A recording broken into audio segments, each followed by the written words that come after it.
Good morning, how are you? I know I'm here, I've only got half a voice, but I wasn't going to miss today, was I? Fantastic, fantastic, fantastic day lined up today. And it's a very special Saturday, isn't it? So Saturday. So every sewing shop in the whole country is all celebrating sewing today. It's fantastic. If you just go onto Instagram, you'll see all the different shops all putting their different... and we're going to celebrate too, because we've got the most fabulous show. Would you like to have a look at today's menu? Here it is. Delightful debut, it's called today. At 8 o'clock... Liberty English Garden Collection. I am saying no more. 9 o'clock, we've got Jo Carter and her polar bear. Then at 10 o'clock, we've got Liberty again. Now, we've got a special bag being made. At 10 o'clock, Liberty Bags of Style. Got a really, really special guest for you today. And then 11 o'clock, Jo's back with her perfect purses. Now, I'm going to run through this next bit because I just want to get on with the show very, very quickly. But you know you can get in touch. You go to our website, www.sewingquarter.com, and what you do is you click at the top there where it says watch the show live, and then you can scroll down the page, little box there, message the studio. Well, I'm hoping my voice is going to last. Message the studio, keep it short, keep it sweet, and if you've got any questions for our guests, then please just send them there. You can also see the products from today's show. Now, this is a hint, right? So in a minute, before we meet Jenni, our first guest, right, I am going to introduce you to all of the Liberty fabrics. They'll appear there. So from the word go, as we introduce them, you can start putting them in your baskets and you can start checking out.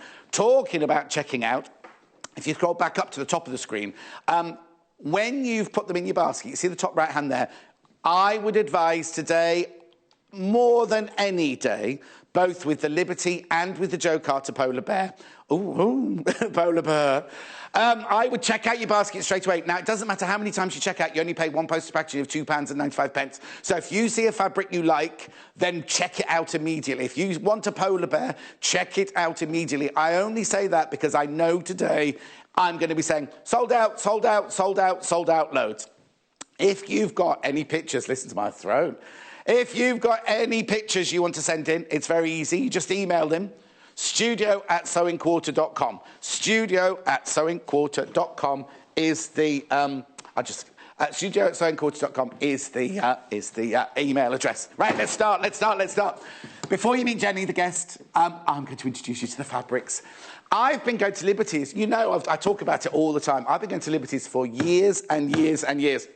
When I did all the costumes, I'm with Hugh Durrant, and we did all the costumes, Seven Brides, Seven Brothers, World Tour, bought all the fabrics from Liberty's, but in those days, there was only the lawn. There was only the lawn to choose from. Now, Jenni will explain all this, they have now launched the most fantastic range of quilting-weight fabrics, cottons, but in the traditional Liberty colours.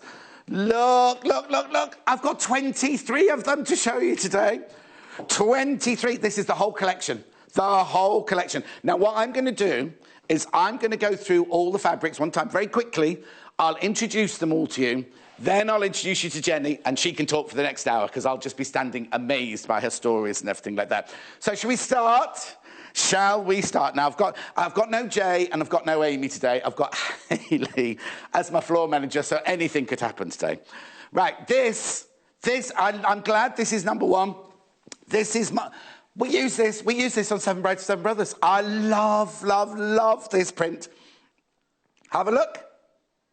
Oh, we've got a problem upstairs already. Isn't that gorgeous? Look at the print, look at the colour. It's all about traditional Liberty prints. It's all about those gorgeous colours, and it's all about getting them in the quilting weight. You see, so now you know that the Tana lawn, this is twice the weight of the Tana lawn. Oh, twice the weight and half the voice.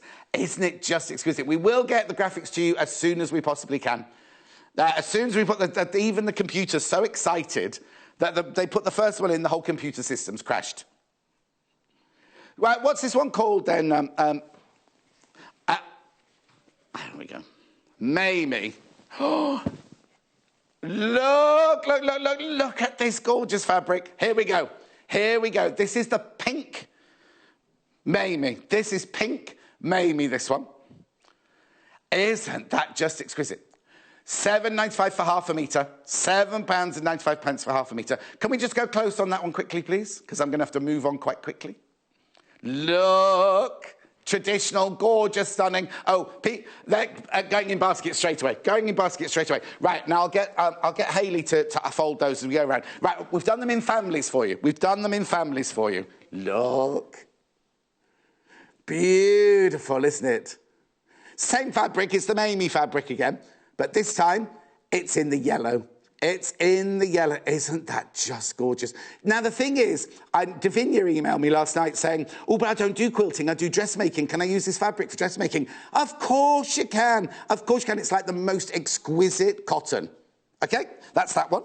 Now, look, last Mamie now.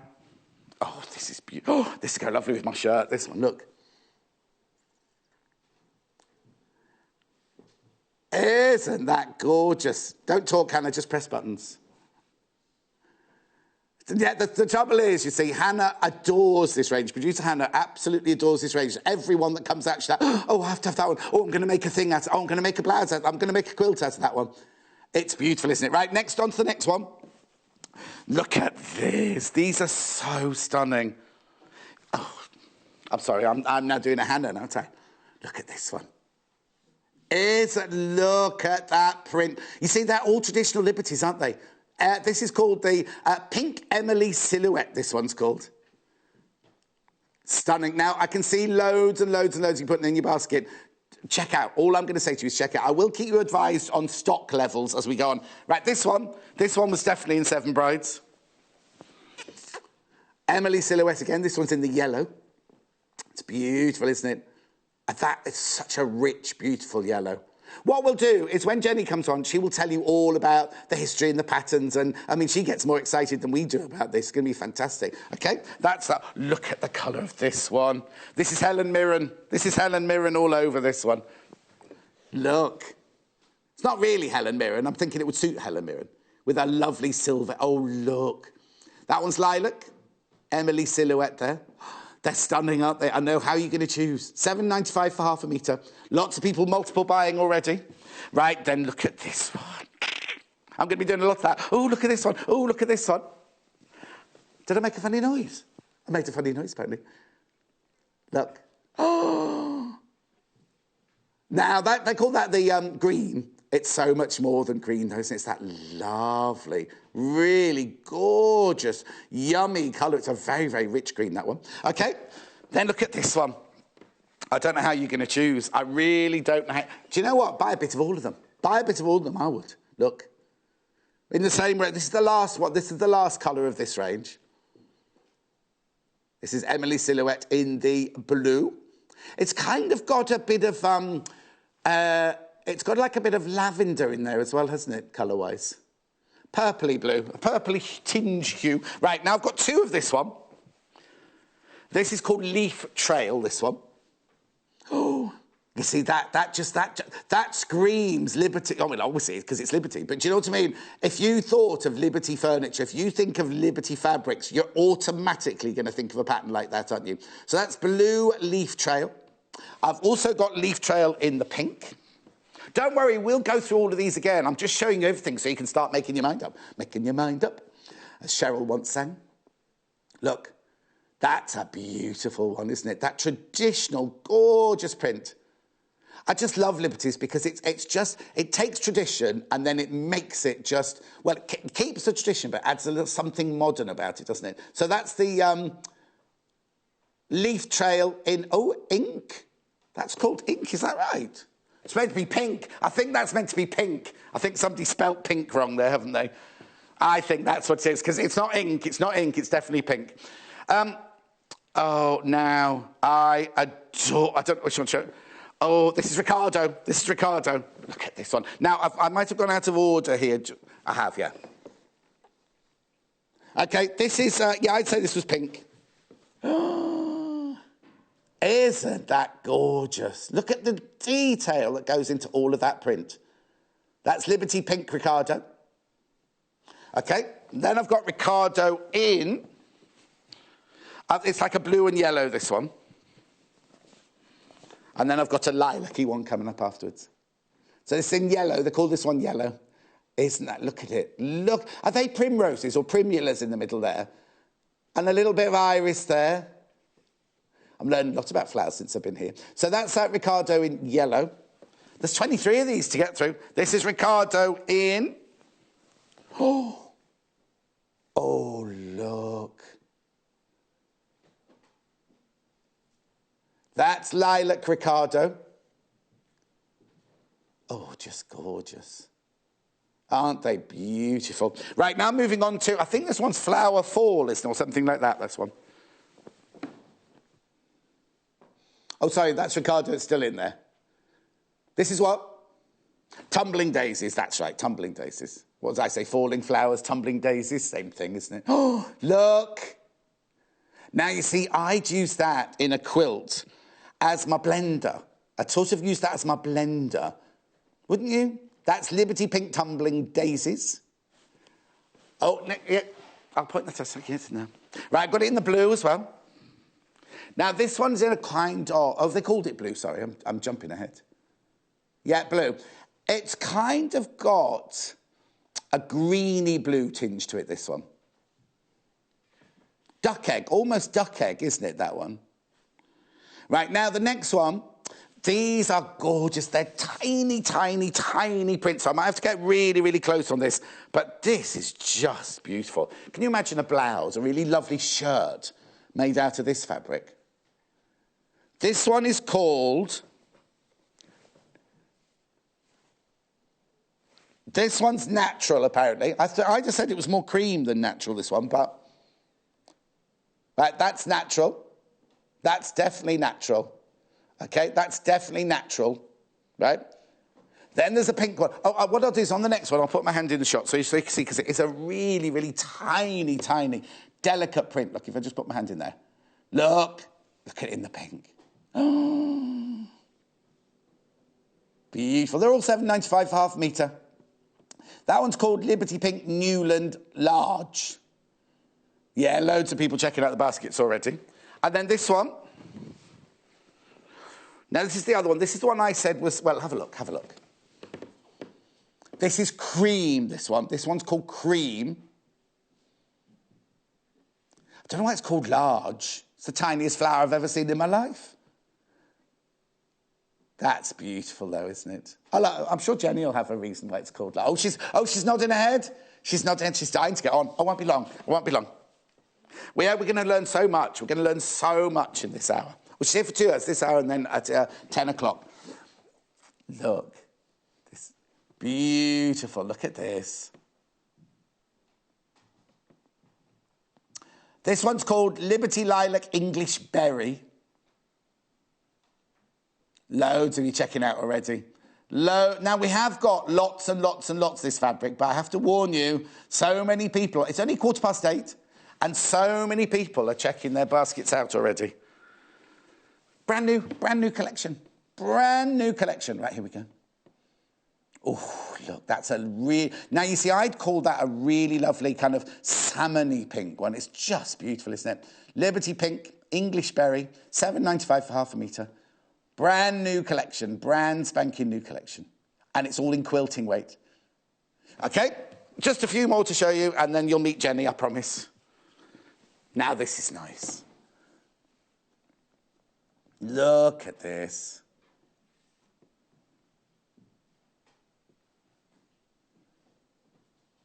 Floral dot in the blue. That's really cute, isn't it?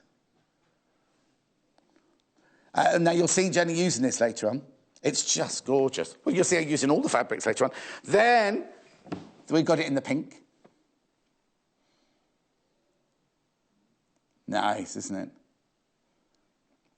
Just one more to do after this. That's in the pink. Now, this last one, I love the colour of this last one, because you know it's going to be a Liberty print, but I wouldn't naturally say that it's a Liberty colour, but it is so rich. It's so gorgeous. It's absolutely stunning. There, look at that. They've just called it green, but it's this fantastic, lustrous, gorgeous, rich colours there. It's like an olive, but with a forest green mélange.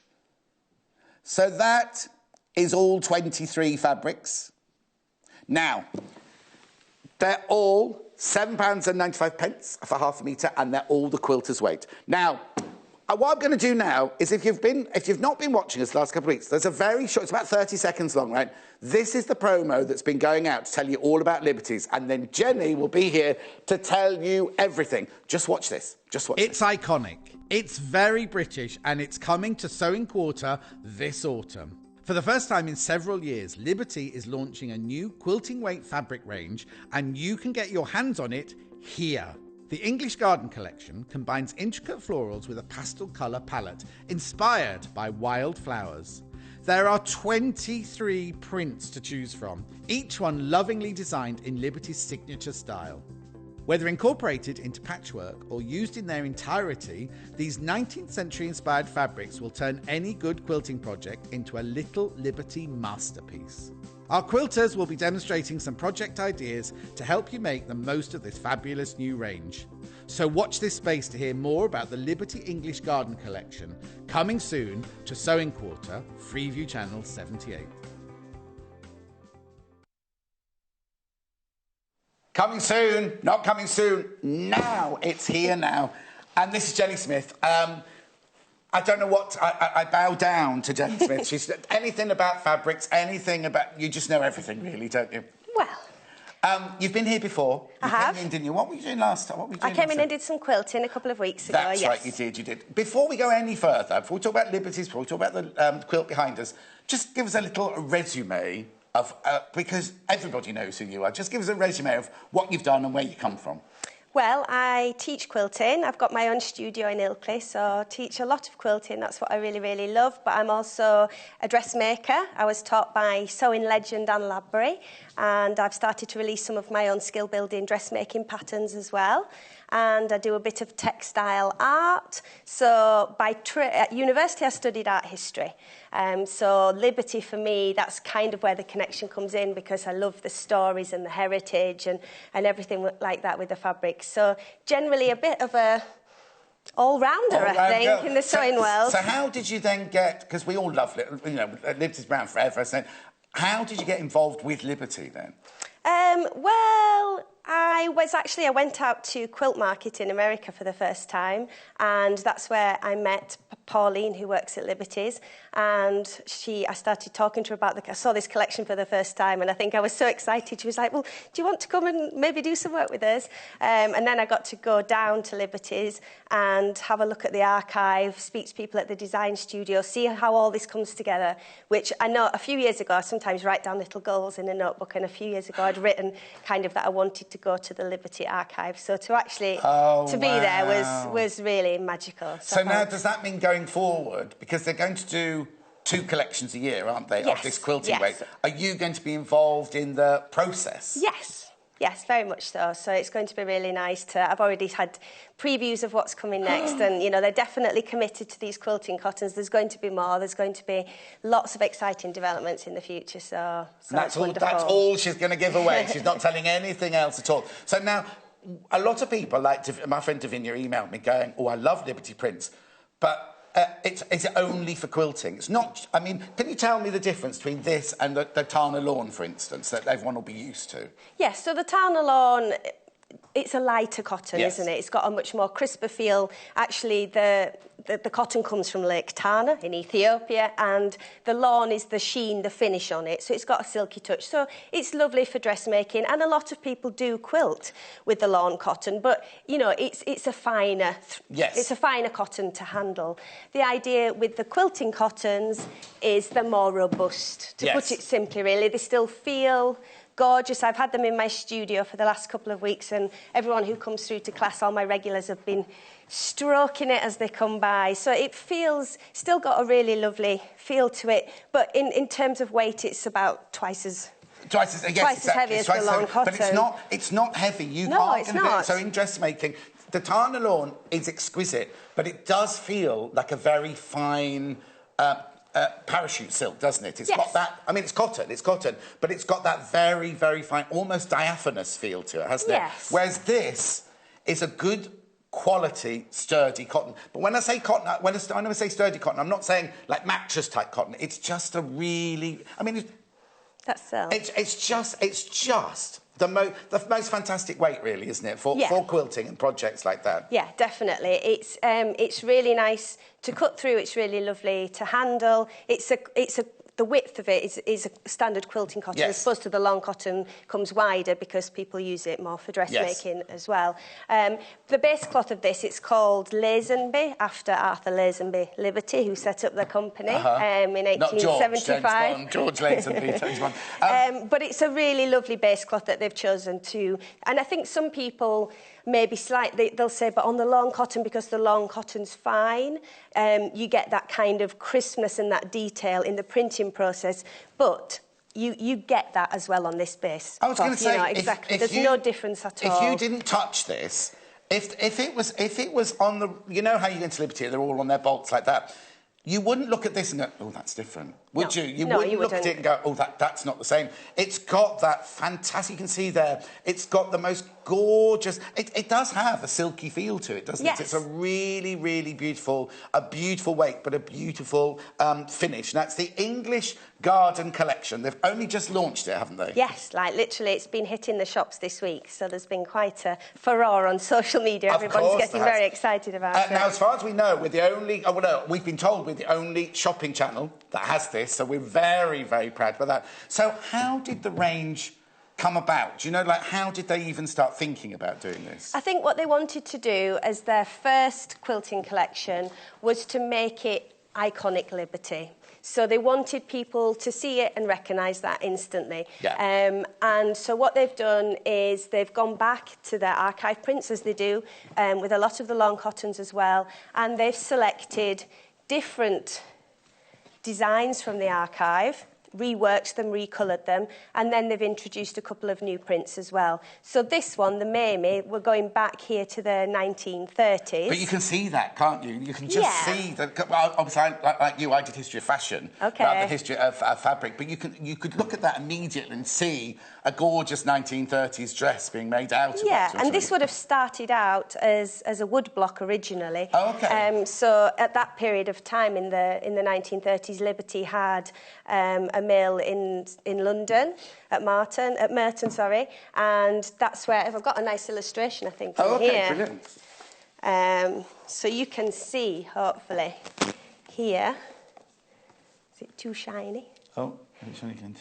You can see the people here working with the traditional wooden blocks and hand printing the fabric. So when this print originally came about, that's how it would have been done, which is really lovely to see. And actually in the archive, they've got a lot of the original wood blocks that were cut into. Do you know what? When it was done on a wood block, I bet it was lovely to get, because there'd have been the occasional slight overlap and the slight difference in colour if they hadn't, pressed hard enough. I just think I mean, the thing is, the colours they've used, like you said, a lot of people go, oh, but you're not going to get the colours. You're not going to get the crispness. Just look at this fabric in front of the book here. Look at the depth of colour of these. Look at all those gorgeous colours in there. They are so pure. They're so crisp. They're so beautiful. And it is an English garden. You've got beautiful forget-me-nots and fuchsias. And I know I've been reading up, but no, I love gardening as well. No, because whenever we do a floral fabric on, I always go, oh, that looks like and then we get a barrage of messages going, no, John, that's not a this, that's not a that. Somebody wants to see the other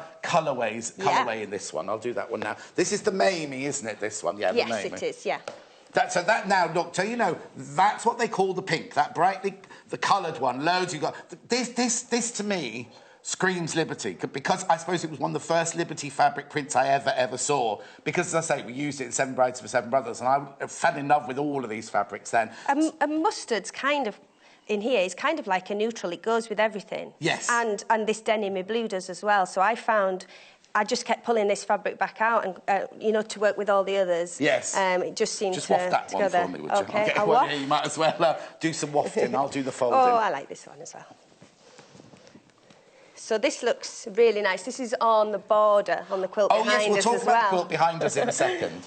Now, Joan's message, Colette's messaging saying, morning, John, what gorgeous fabric. What width is it? So you just did It's 44 wide. So it's like the normal fabric, it's 44 inches wide. It is 100% cotton, and it's just exquisite, isn't it? The colour. Now, this one's a little bit more, it's the same pattern, but it's more gentle, isn't it? More subtle, this one. Yeah. It's really warm. I think the greys are really, really warm in this one, and it looks really nice with the Emily silhouette with the gold in that colourway as well. It really brings that out. While you're talking about that, people will want to know about this quilt behind us on the wall here, because that's made up. Yes. Did you make this? I didn't make this one, no. I've made some sample blocks, which I'll talk about later. But basically, Liberty have been very kind, and they've put together a completely free pattern for a couple of quilts that use most of the prints in their collections. So this one, you can download the pattern for. It's a pretty simple quilt to put together. It looks complicated. No, it's not too bad at all. It's called the Rose Garden quilt, and it's just a bit of an optical illusion, but when you break it down, it's quite simple to piece, and I can show you that. So yeah, there's a couple of quilts that you can make up if you want to, but obviously the collection, like there's hundreds and thousands of quilts out there that have been made with Liberty for inspiration for what to do. While I'm at it, the way you get the pattern and how much fabric you need to buy, if you want to make that quilt, this is what you get, but you can go to a website.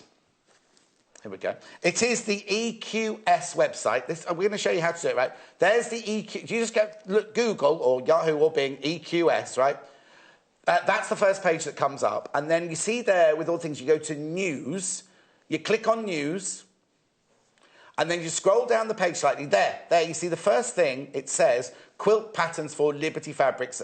So there are two of them. We've only got one here today, which is that one, the Rose Garden. Then if you click above it, you see it says Fabric Requirements and Instructions. There it is. And then you'll get all of this. We can show... Oh, there you go. Yeah, it's very comprehensive. Yes. It comes together really nicely. So there's all of these. This is what you get. We've just printed one off quickly here with all the fabrics you need to buy, how much of each fabric you'll need. If you want it to be identical to that one, obviously you can mix and match them, can't you? Certainly, if you want them in different places, but that gives you all the everything that you need, and then all the instructions, all the cutting instructions, everything you need to make that quilt behind us there. That's the block. That's the block there, which Jenny will show you. Should we just discuss it quickly now? Yeah. Because you've already done it, haven't you? So that is the block of that quilt behind us there. Yeah, so you repeat this block quite a few times to make this size quilt. And again, because they're nice big blocks, it's satisfying, it's easy to sew up, and then you could alter the dimensions of the quilt quite easily. Yes. Like this is a little bit smaller than a double or a king, but you could just make additional blocks and then add some of the lovely fabric on for borders. But essentially, it comes together, probably if I flip it... That's very brave. It looks all right, doesn't it, that? No. And My I'll take that handiwork. back, right? Because a lot of people wouldn't show the back of their thing. They're frightened. But no, I'm not saying it's brave because it's rubbish. It's beautifully done. It's half square triangles, basically, and some, like, snowball corners that you stitch across and press back, like as if you're making a snowball block. So these... Oh, now that's one we haven't done. I haven't done a snowball block. I did it on my last show here, so you can see that. But here, you essentially sew... you start out with a square. Yeah, essentially as well. Yeah, it's like doing a goose. So you're sewing down one side and then folding and adding the other side on. Yes. So is it quite simple to do? Yes. It is. I mean, the quilt pattern says on it intermediate, but I don't think there's anything to stop a beginner having a go at this. And actually, that's the nice thing that Liberty have done, a quilting weight cotton, because I think sometimes if you want to quilt, but you start off with the Tana lawn, it's a bit trickier just because it's a bit more slippy, slidey to handle. Yes. So I would definitely encourage people to have a go.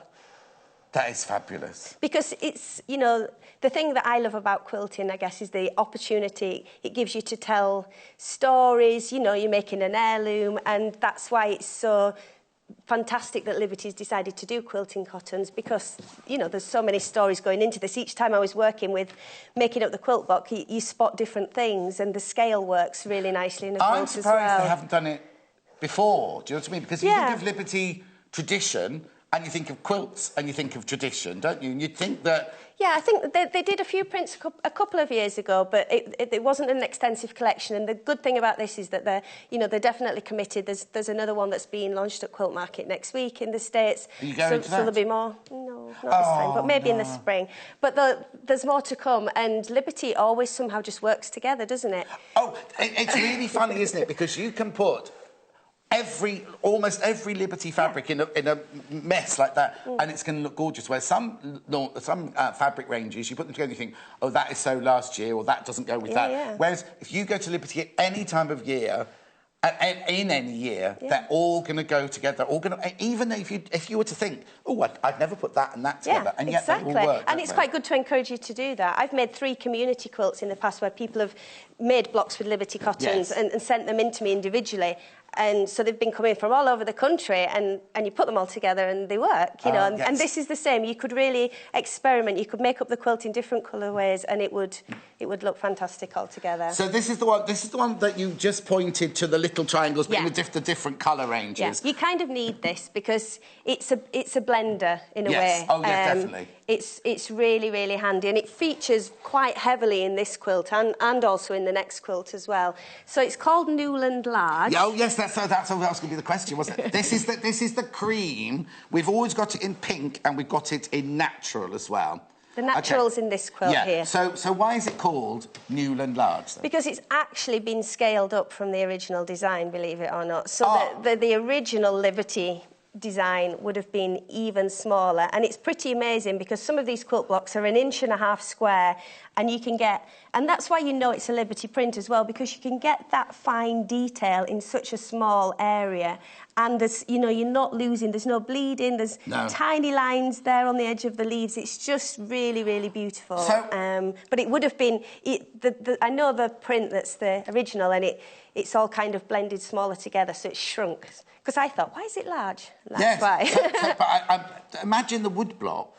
Would this have been made from a wood block? I don't know if this was a wood block. I think this would have been more recent. It would have. But a lot of them more like from the 90s onwards. Liberty have been drawing. You know, they pen and ink. Drawing. Yes, exactly. And then scaling it in. Oh, now you see, you're saying this is a more modern fabric. I would have put this as earlier than that one. Do you know what I mean? In period wise. Yeah. No, the next one, the Tumbling Daisies. This one, Tumbling Daisies. This is. So take that one away. Yeah, I think this is the earliest print in this collection. This is from the early 1930s, and Arthur Silver. So the Silver Studio in London in the 1880s and onwards was a very world-famous design studio and textile studio, and they think Arthur Silver produced the peacock feather. Peacock, which is the most famous Liberty fabric, isn't it? So you can see that there. Oh, yeah, it's coming to you slowly. Yeah, so... well, that's clever. Is that folded over? Oh, you get lots of lovely mementos in this book. I went to see the History of Liberty exhibition a couple of years ago, and that's where that came from. So this Tumbling Daisy design here is from the Silver Studio in the early 1930s. So we start this range then that started in the 1930s. I thought Liberty started a bit earlier than that, didn't they? Yeah, in 1875. Yes. So this range, they've taken prints from the 1930s onwards. and when Liberty originally began, initially they were importing a lot of silks and Japanese, you know, solid coloured silks and Japanese fabrics before they started printing some of their own designs as well. So they've always been like a luxury range then from day one, really. And that's the thing. I think people can be reassured they're not going to do a bad quilting cotton, are they? Because Liberty's not about that, really. No, exactly. But also, I mean, it's just, like I say, when I worked in theatre to start with and then in films and everything, Liberty's always one of the first... When you're doing because I was known for doing period costumes. Okay. It's one of the first places you go to. You could have worn an outfit today. I could have done, but I decided, because I usually always wear bright, right? And I just thought today it's all about this. It's not about my... So I've still got a bright colour on, but if I was to wear one of a Liberty shirt or one of these sort of thing, I'd be frightened of taking away because the fabrics are so beautiful and I don't want to take away. I mean, that one's beautiful as well, isn't it? But yeah, this is a silk that I made this vintage Vogue pattern up in, but I'll be... Oh, it's not one of your own patterns, then? No, it's not this one. Oh. But I will be experimenting, I think, with some of these. Oh, definitely. Now, so you're a quilting teacher. Yes. As well as a quilting guru. when you... I have to ask the basics for this. You will have used lots and lots of different cottons, lots of different weights of cotton for your quilting. And I know I'm going to know the answer to this, but how does this rate up there with the... You know, is it good to work with? Yeah, it's really, really nice. And I was cutting through at least 6 layers at a time when I was rotary cutting to piece some of these. And the next project in the next show, it's got lots of little squares. And, you know... it was absolutely fine. And the other point to make is, like, if you're doing a quilt with lots of half square triangles, or often with flying geese and things, you're cutting on the bias, you're cutting on at 45 degrees. Yes. You can see, even if you try and... there's a tiny little bit of give on the bias, which you want. Yes. But there's no grinning, as they call it, so you don't... The saturation of the print is so good that you don't get any where you would see the base cloth underneath. Yes. And that's how you know it's a really lovely quality quilting cotton as well. OK, lots of people asking if we've got fat quarter today. We've just got the fabric. Lorraine says, love, love, love Liberty. Couldn't resist the pink Mamie. Always wanted it. Excited. Lots of love, Lorraine. Yeah. We're going to have lots of people like that. The other thing is sometimes when you're doing something like this, quilters, because as a dressmaker, I press everything as I go along, and quilters go, oh, I'll just finger press it. Some fabrics you can see when they're finger pressing just bounces back. I imagine this, because of the quality, when you finger press this down, it's going to press up. Yeah, for those flying geese, you could finger press. I always actually press, but... No, so do I.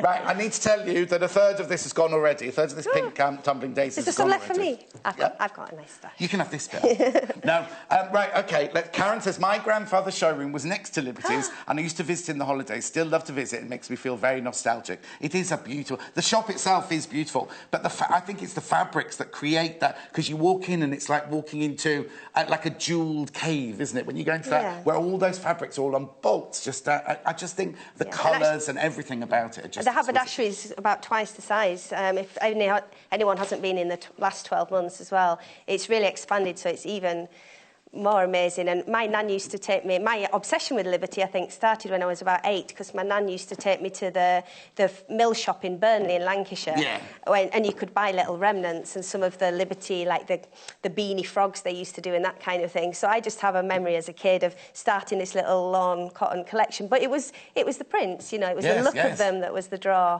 for me. So. Have you got a colour favourite? Have you got a favourite colourway that you love in this fabric, or...?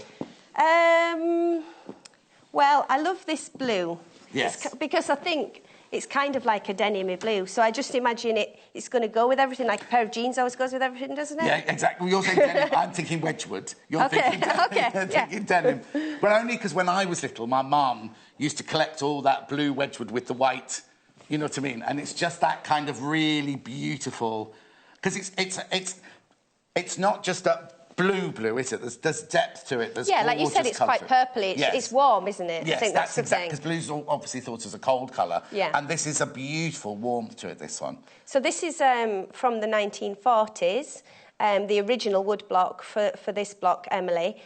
So originally it would have had a lot of different colours in it. And I really think it's quite cool how they've just done it, stripped it back to 2 colours. Yeah. So it's called Emily Silhouette, because then you're just focused in on the outline and it almost looks like lace to me, doesn't it? Oh, yes.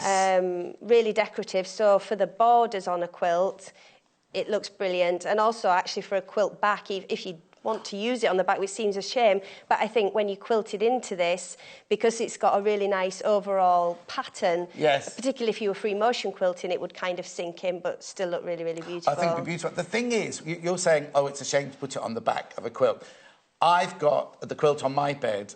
It goes both, you know what I mean? I want it... Different days, I have it different ways up and everything. But I think if you've gone to... If all the front of yours is like that and it's all Liberty, you're going to want a Liberty fabric on the back. And you're worth it. You know, it's your hobby, it's your passion. If you're going to all the effort to make a quilt, I say to people in class, I mean, sometimes it's a...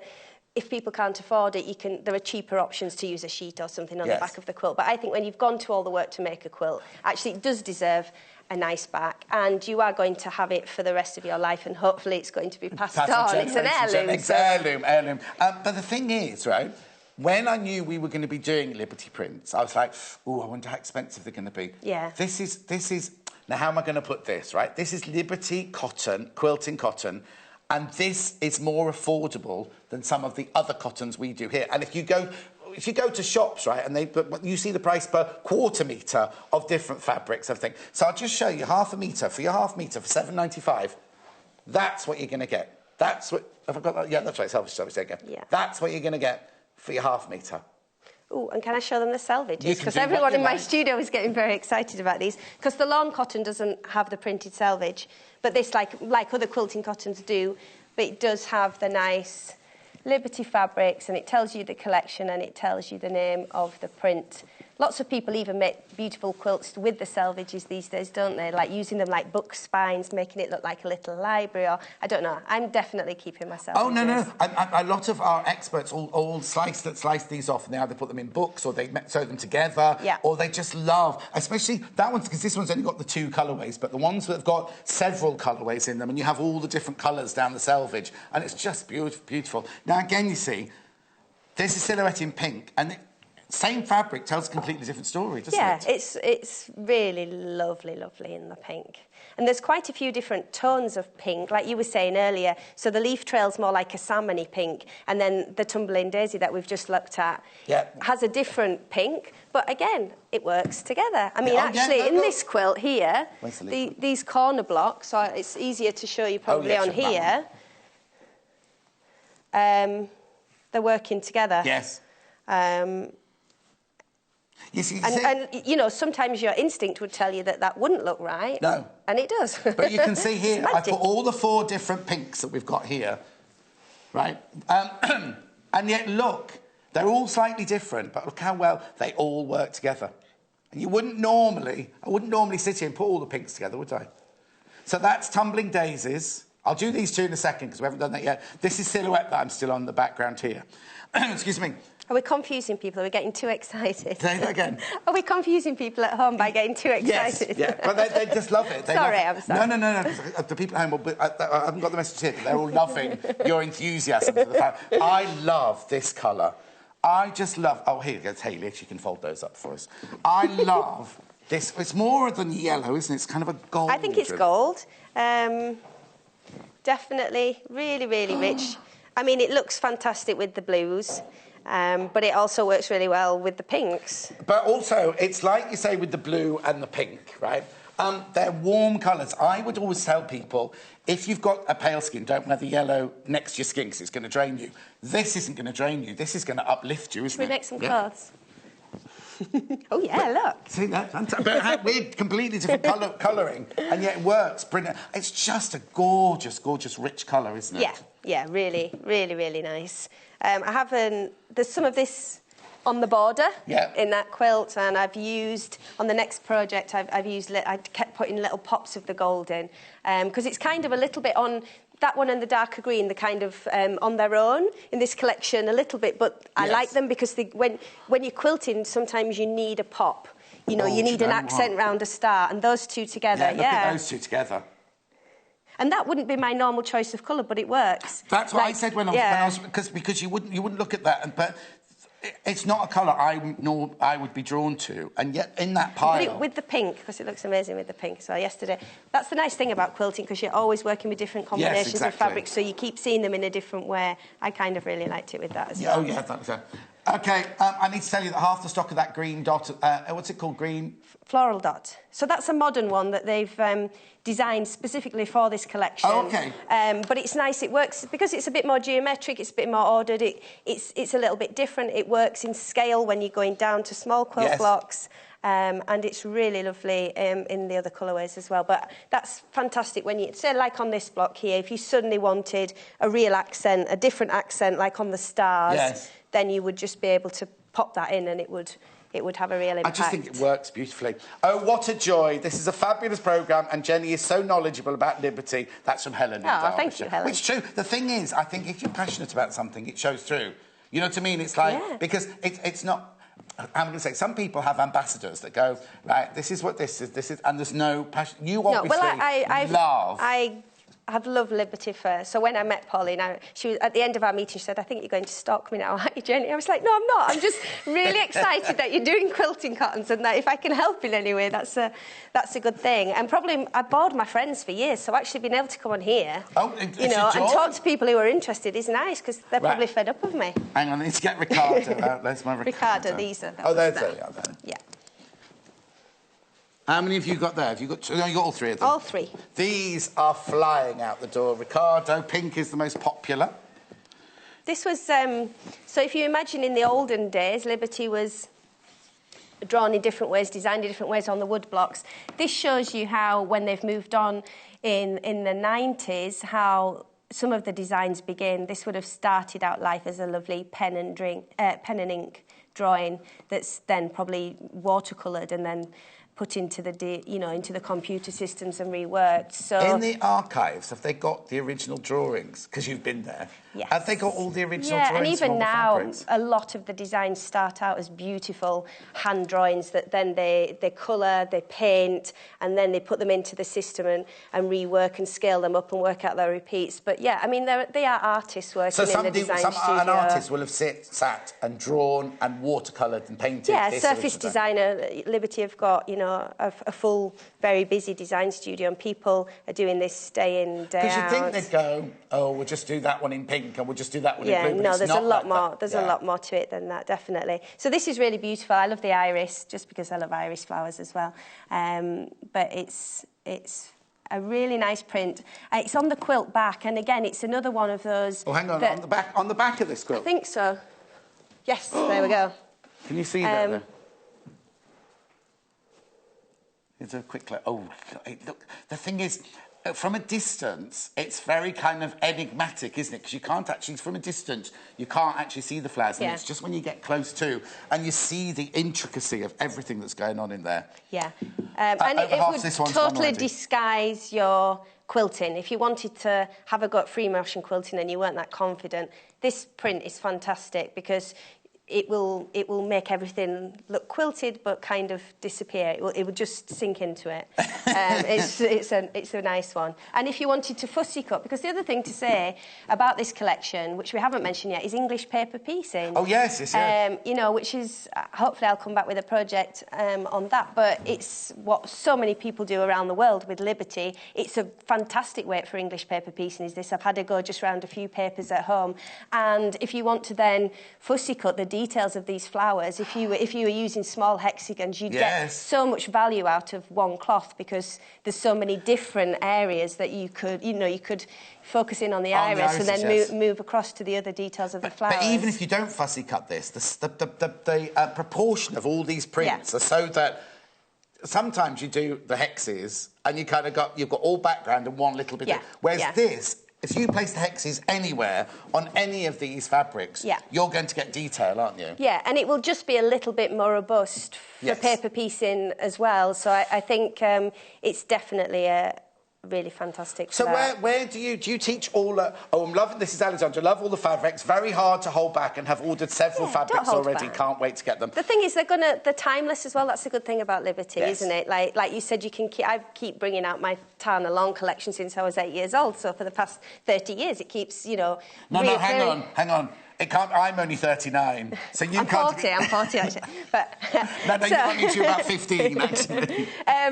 But I just keep bringing it out again. So it's a good base collection, and actually the next collection that they're bringing out is still very floral-based, and it will work with this. So just don't hold people back. are getting confused. This is the yellow one. It's got blue and yellow and green on it, but that's the yellow one.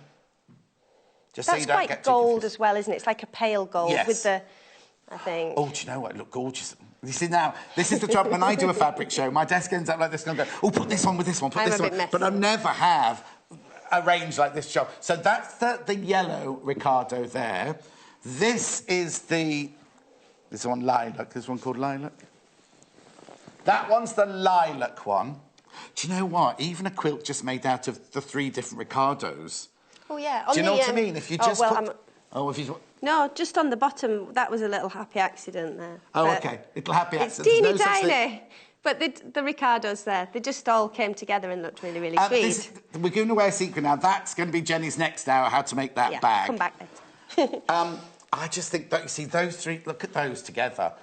3 completely different colourways, and yet you'd so happily put them together. You know, if you're a dressmaker as well, you could make it out of one, and it seems almost a waste of face because you're not going to see them, but do you know what I mean? You could accentuate or do the piping out of one of the other ones or something like that, couldn't you? Look at the time. Look at the time. We've nearly run out of time and we haven't gone through everything yet. Let's talk about this one. There's a pink one of those, isn't there? Oh, it's here. You got it. Right, let me move those out of the way.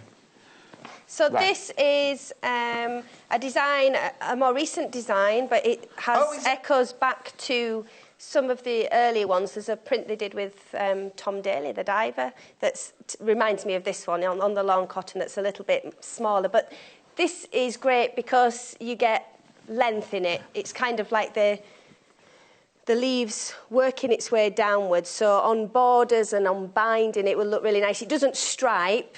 So they very carefully designed it so it goes in all different directions so your eye keeps moving, which again is what you want when you're making a quilt. But it's just a really, really nice print, and both the colours really pop. So it's used here for the points of the stars in the blue. Yes. Because it's just the 2 tones that are quite similar together. It comes across almost as a solid, really, in the quilts. It's so funny because if you'd given me this whole collection, I'd have said this was the oldest. Right. Out of all of them, because I thought it was a more traditional. Well, that's good. That means they're doing a good job to keep it all looking of an era. Now, the graphics say ink. It's meant to say pink. Because obviously ink, we're going to change. We will be getting changed in the break, but you'll be thinking ink would be a dark indigo colour, wouldn't you? Whereas that... And like you say, it's very clever because you can use it as a border, but then the leaves are going all over the place. So it doesn't create obvious stripes, which they didn't want. So your eye keeps moving. And your eye should always keep moving around. Exactly, because if you were... If that had been like it used to be, when you held it up like that, you'd see distinct stripes going down. You don't on this one. And then the blue's gorgeous as well. Look at the blue. This is your denim-y blue, isn't it? Yeah. Yeah, it's almost a neutral. Yes. It will go with I think because you've said you love the blue so much, the blues are going crazy in every single one of these. No, I love that hot pinky salmon as well. No, I do, Sam. Oh, my goodness, I've died and gone to Liberty Heaven. Only yesterday I received some Tana lawn, but this collection is amazing. I love Liberty and I love you. That's from Caroline. Fantastic. Oh, it's just... Oh, Amity, 4.5 minutes. Oh, now, which one have we talked about? We haven't talked about this one. We've mentioned the floral dot, so we can do this one quickly because we've shown this in the dark green. We are coming back with all of this again in the second hour, but we're going to actually be making something. But do check out your baskets. Don't wait. So this is a modern design. We had it in... This is what the very dark green comes in as well. Yeah. So this is, like I said, it's a nice little geometric design. It'd be fantastic on EPP because you could create little diamonds with it and fussy cut. And it created the nice accents here as well. So it's a useful one. Yes.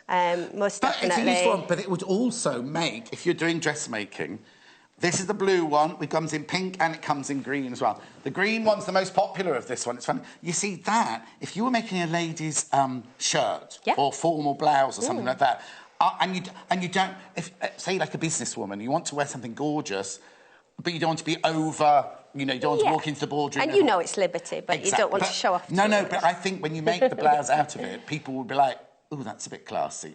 Even people who don't know about fabrics might not go, oh, it's Liberty, but you know... And there's still... It's not a standard... Each petal isn't the same size. There's still this lovely difference in scale as you go around it. You know, it's not just a simple repeated pattern. There's always just a little bit more to them. Each little daisy's got its own personality. So it comes in the blue... It comes in the pink, and it comes... Now, that's a very unusual colour range, isn't it, for Liberty, that one? Oh, we're down to single figures on the green now. OK, It's just something... I mean, that was going to look gorgeous with so many... No. Yeah. Right, and which one do you want to see before we go? This is the other one, isn't it? The berry. Yeah. I'll show you those two first, and then you want to see this one as well. So that one comes in the pink and the lilac. Does it come in another colour? So this is actually a modern design as well. But it's based on a berry and a flower. from the archive. See, that's Victorian to me. That's like a Victorian print to me. But obviously, been drawn to make it a little bit, it's called English Berry, but drawn to make it a little bit more modern. But if you look at some Victorian fabrics and everything, they've got those little sprigs. That's very, very on trend for Victorian. And it's fantastic because, well, all these prints, actually, so I wasn't cutting any of the quilt blocks out thinking about direction, and that makes life easier because they on any of them? On any? No, they all work multi-directional. Yes. And often with some of the long cottons, you wouldn't necessarily always have that because obviously in the garment sometimes you want there's a landscape detail or something or a tree that needs to be the right way up. This is all multi-direction, and that means you get more use out of your fabric. Yes, because you're not wasting any of it, right? Yeah. Now, lots of you asking about the quilt. We'll tell you about that again in Jenni's next hour. Jenni's also going to show us how to make this bag, storage, whatever. Beautiful. That's using all... Now, this one here isn't a Liberty print, but the one you're making in the next hour is all Liberty print, isn't it? It is, yeah. But you've used all 32 fabrics in there, haven't you? 23 fabrics. I think more or less, give or take. I think I have. Oh, the more the merrier, basically. Yes, because exactly. I just wanted to show them off. And then you want to see this one, Hannah, before we go? OK, there was another question that I missed out on that one. Oh, the quilt pattern, yes, we'll definitely show it in the next hour. So we've only got 30 seconds left. Now, a lot of them are low in stock. I wouldn't wait to check out, and I wouldn't wait for Jenni's next hour to start ordering, because if you know what happens, even more people start joining us as the day goes on. So if you've got it in your basket, you do need to check out. This is very, very, very low in stock, this one. It is beautiful, isn't it? It's really nice in the purpley colour as well.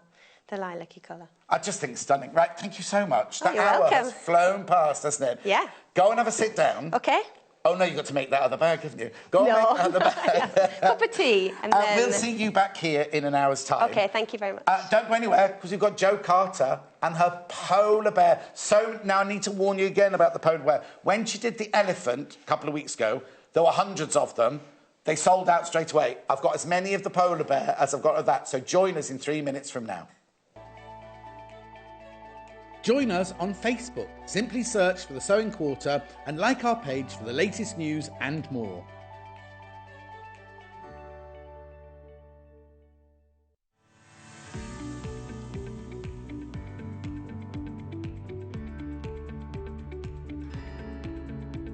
There are many different ways you can buy from us here at The Sewing Quarter. You can order from us by calling our free phone number at 0800 112 4433 and talk to the team at our UK-based call centre. Alternatively, there are other ways you can buy from us. You can go online and shop through our website at www.sewingquarter.com. You can even watch the show there and shop as you go. You can check out as many times as you like throughout the day and only pay a small fee of £2.95 postage and packaging for the whole day. We also offer a 30-day money-back guarantee on all products excluding custom-cut fabric. Our friendly UK-based team will help guide you through every step.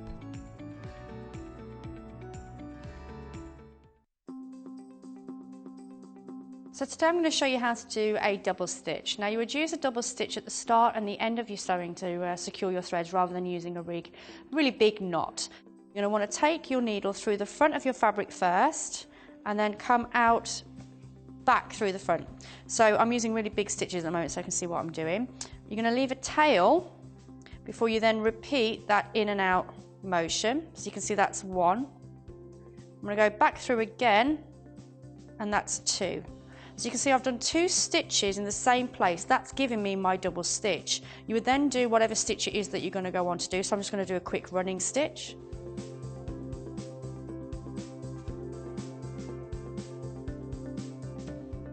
Okay, so now I'm going to do my double stitch at the very end of my stitch there. So it's repeating the process. So I'm going in, and then back out, in, and then back out, before clipping my threads. So obviously you would clip these closer when you get to finishing your garment. So there you have it.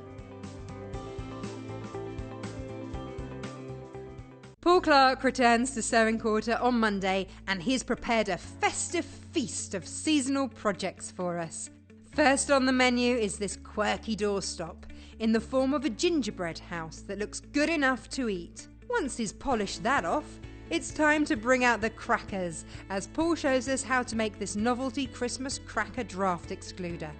So join Paul Clark and John Scott for 2 hours of fabulously festive home makes, Monday the 23rd of October at 8 a.m. and 10 a.m, only on Sewing Quarter, Freeview Channel 78.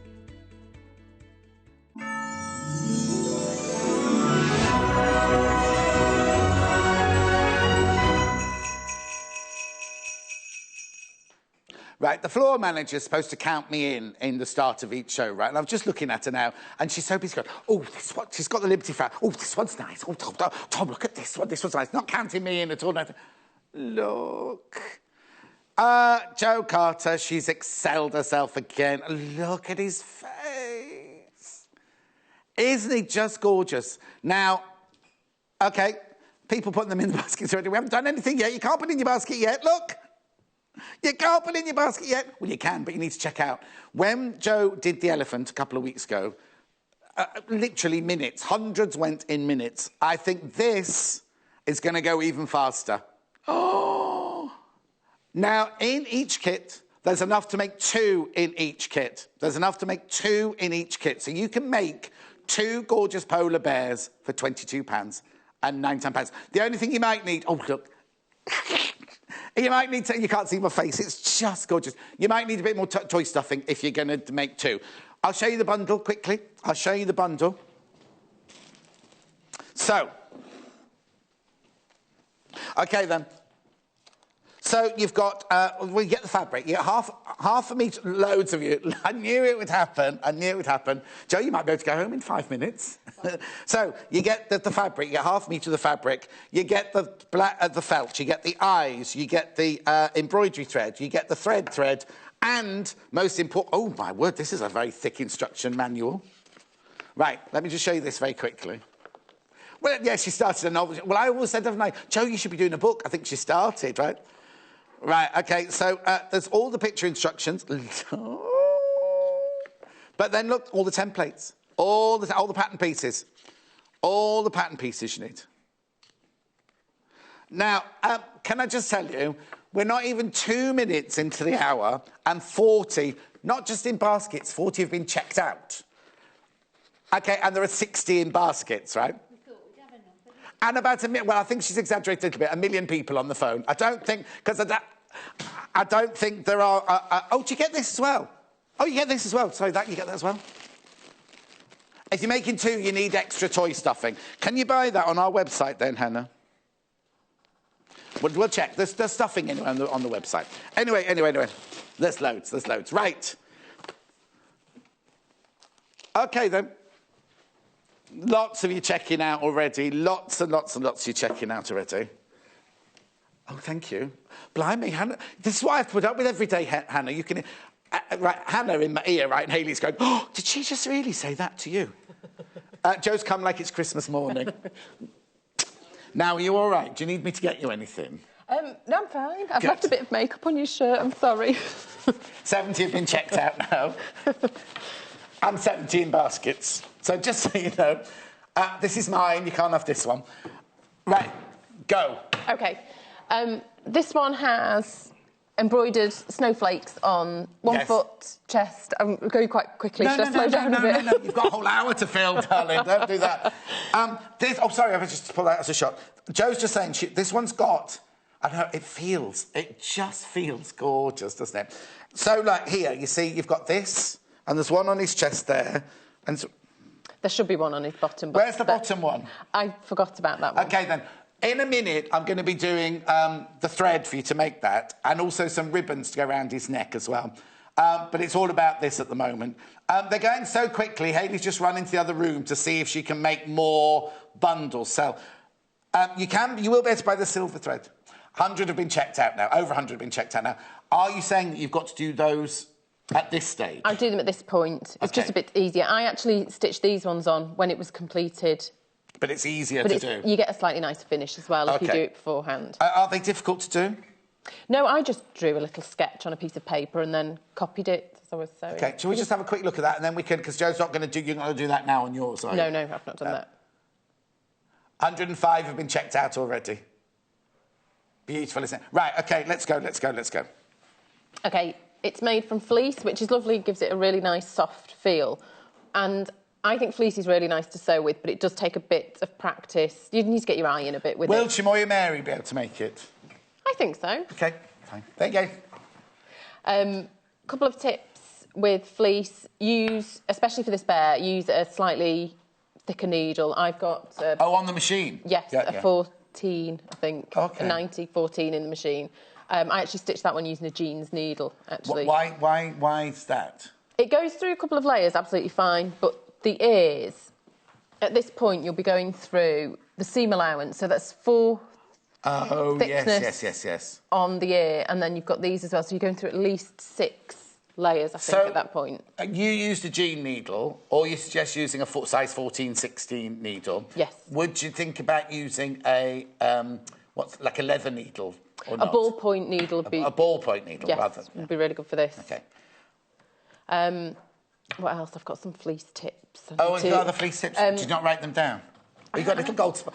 What is it with you today? Look at the notepad, right? I'm sorry, look at the notepad. Look at the top. It all matches. Well, with the metallic thread in the bear as well. You haven't made that, though, have you? No. Oh, no. OK, right, off you go, then. Shall I have a quick check of my fleece? Oh, you have written notes? I have. Oh, a longer stitch length is a bit easier as well, because if something goes wrong, the stitches seem even smaller when it's... Yeah. Yeah, so I use about... 150 checked out. Keep going. This could be your record, Jo, this one. And also, to find the right side, I think if you stretch it along the grain... Right, it will curl towards the wrong side. Right. So you can double check. So just explain that again. I didn't understand that. You've got your piece of felt. Just pull it along the grain. Just give the edge a bit of a pull, and it should curl towards the wrong side.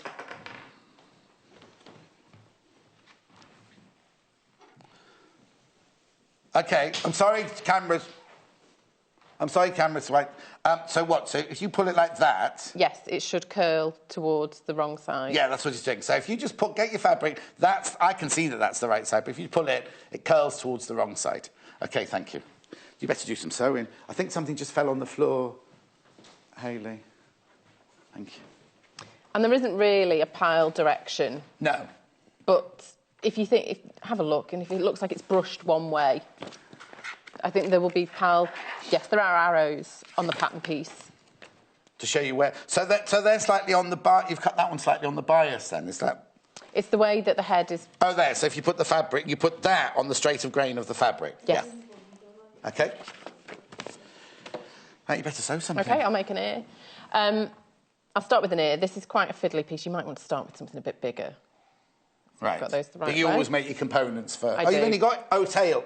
I've made an ear already. The tail's... Oh, that's the ear. That's an ear, the other ear. Has it got a pointy bit for a reason at the bottom there? It has. OK, I'll have to be quiet. I mean, do you want me to spoil the surprise of the pointy bit now? Oh, do you know what? Hayley and I, your very first show where you made a bag with Derek, right? Before Sewing Quarter opened, they did some trailers on... a sister channel, didn't they, on Jewellery Maker. I was at home watching it, and Hayley was at her home watching it, and we were texting each other, watching you, going, oh, she's gorgeous, but she needs to smile. Oh, she's gorgeous, but she's very nervous, right? Look at her now, answering back, like... Sorry. I know, I love it. I love it. One of the things I find sewing with fleece is you can stitch it, and your seam allowance looks brilliant, and then you turn it over, and it's slightly less on the other side. I don't know whether that's the way I stitch it or whether that's generally how it goes, but I like to be able to see the edge of the one underneath. OK. Oh, yes, because if it slides underneath and you miss it, you miss the one underneath. And I just pivot. Yeah. And there's a nice bit of stretch to the fleece, so it does make it look a bit easier. That's an unusual coloured nail polish you got on this week. What's that called? It's called Boholicious. It's called what? Boholicious? Yeah. Oh. I don't know who named it. But... Is it what's his name, Denny one? What's that Leighton Denny one? Obviously no, not. it's... There we Boholicious. Boholicious. Right, so you just stitch around the ear. Right, now one side of the ear is bigger than the other, so don't worry about that. That's right, isn't it? The front of the ear is bigger yeah. because that will form a fold. like that. So you just get a little bit of depth to the ear. So I'll baste those folds in place. If I was making this from cotton, I'd clip V-shaped notches in the seam allowance. But you don't need to. Should I turn this one the right way through for you? Please, if that's okay. Oh, it goes really easily, this fleece, because I'm usually rubbish at that. This fleece is brilliant for that, isn't it? I can't see a tail anywhere. Have you made the tail already? It's here. Yes. That's the tail. Okay. So I'm just basting the fold in place and basting within the seam allowance so I don't have to remove those stitches later. Yeah. But even this is quite chunky. And you've got to do them the opposite way, don't you? So I'm folding that one this way. Okay. So they're mirror images of each other. Okay. How many have I got left? Okay, I don't want to worry you. How many are in baskets? Right, okay. There's only 30 left. We had hundreds. There's only 30 left. It's not Joe's fault. Don't blame Joe. It's not her fault. Oh, okay, I can tell you why we can't make any more, because we were hoping we could make some more. Not enough black felt. Not enough black felt. Can we not sell it without the black felt? No, I suppose we could, would we? Anyway, carry on. There we go. So I'll put the ears to one side. Thank you. And then I'm going to do the face.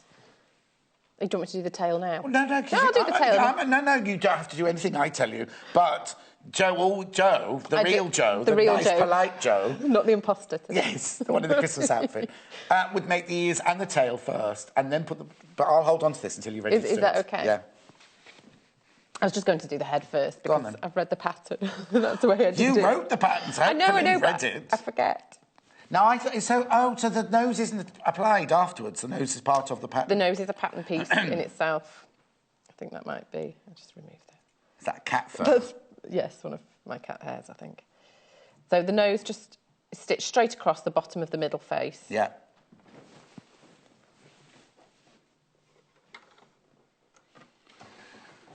Oh, morning, lovely John. Very smug, I've got mine. Well done, Sarah, because there's lots of people going to miss out at this rate. Hundreds of you got them already. So will you be taking my shirt home to wash it now? I've got all your makeup all over it. Take it back to your hotel tonight. You're in tomorrow, aren't you? I am. There we go. Oh, Hannah's doing her breathing thing. She must be concentrating. No, she breathes normally, but it's when it goes silent and all you hear is... Yes. OK, so that's the top of the nose.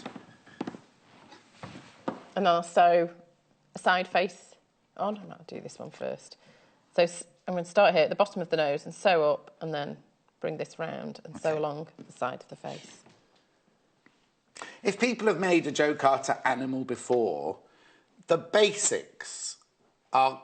I'm not going to try and say it's the same every time, but if you've done a face, if you've done a Joe Carter face before, you'll have done these seams before, won't you? Yes. It's similar to the little bear, I think, although the nose is not a separate piece on that one. So it's nothing like the little bear? No, it's not. Oh, actually, having said that, it's something like the elephant. No. I can't think of... What other animals have you done? You don't do many, do you? No. Whale, it's nothing like the whale's face, that one. The unicorn. Hayley's trying to say it's the same as the unicorn face. Sort of. Nothing like it. Oh, Sally's emailed in. She's made Barry the Budgie. Yeah, it's nothing like the budgie face. No, it's nothing like the budgie. OK.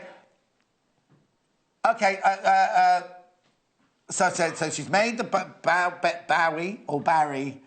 the budgie, right? And she said it was very, very easy to make following Joe's instructions and watching the video of YouTube, is it? Oh, she made it for her adult son who's got a budgie the same... Does your adult son need a girlfriend? Because Hannah's got a budgie and she needs a boyfriend. No, she doesn't need. She would like a boyfriend. Right, OK, sorry. So I've stitched that side on. Yeah. And if you prefer to go from the nose up each time, it does mean this piece will be on the bottom this time, but I'm going to go from the top. Yeah. Because I like to see where to finish the seam. Because I want to finish it just exactly where that starts. Yeah. Would you not start at the seam where you want to finish? Would that not be... Oh, no, I don't think you can see it all under on the wrong foot side quite as well. Yeah.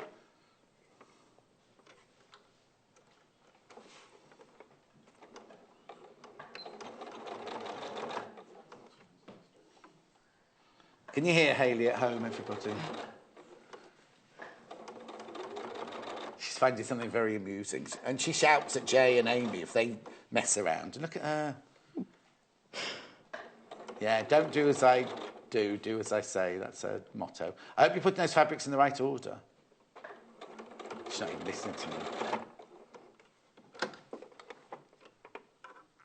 What's the matter? Say that again. Right, we're down into the teens now. Less than 20 of these available now.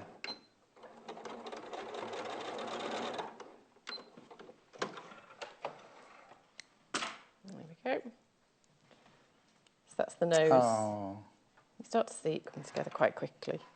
And then... Oh, Sally's updated Hannah on the boyfriend. Oh? Oh. Oh, it's not an email this time. It says... I think he does, but I'm not sure if he does. Well, Sally, find out. She says, I think he does, but I'm not sure. So she's not been round for tea, then? The girlfriend's not been round for tea yet, Sally, then? Right, sorry, carry on.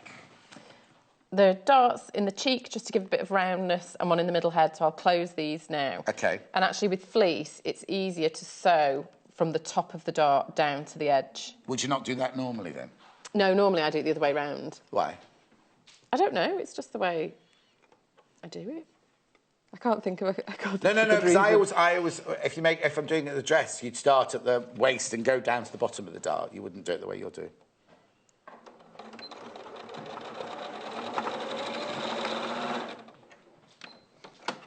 That's one done.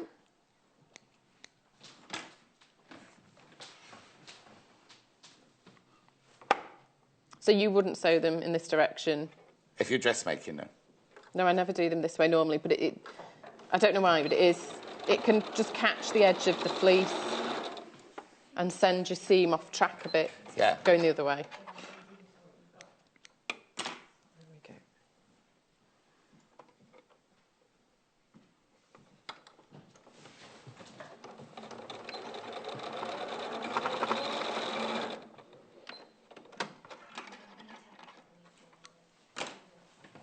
We're watching intently. Has he got a name? You don't give them names, do you? No. It could be Paul the polar bear, is it? Oh, no, we can't name it after little Paul, can we?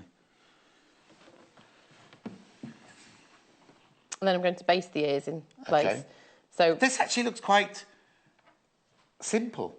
It is. It's not too difficult.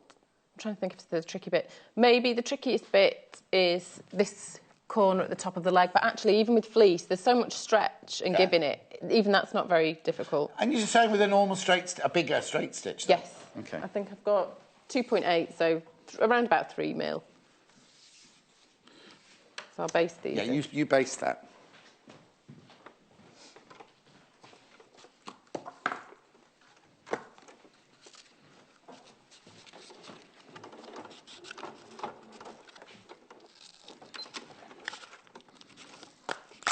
You're all right upstairs, making funny noises.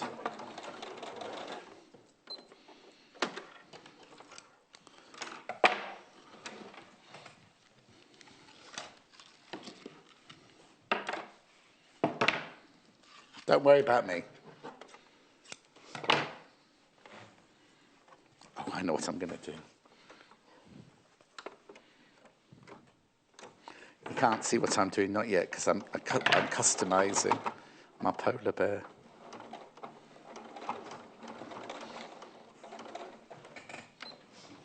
What are you doing there, then, Jo? I'm just basting the ears on, but I did it quite slowly because you're going through quite a few layers at this point.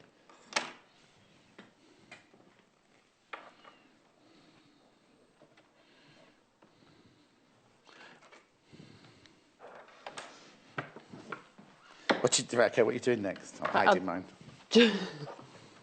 I'll join the back head pieces. You're doing what, sorry? This is the way I usually do toys. I'll join the back head pieces along the back. So from the top of the head down to there, just to join them, and it makes it easier to sew the front of the face onto the back of the head. So it's not all the way down the back of the head, it's just to join them for maybe 4 or 5 centimetres. Okay. A couple of inches, that sort of distance. Oh, down to single figures. And there's more people than baskets than we've got it. Oh, no, there it is.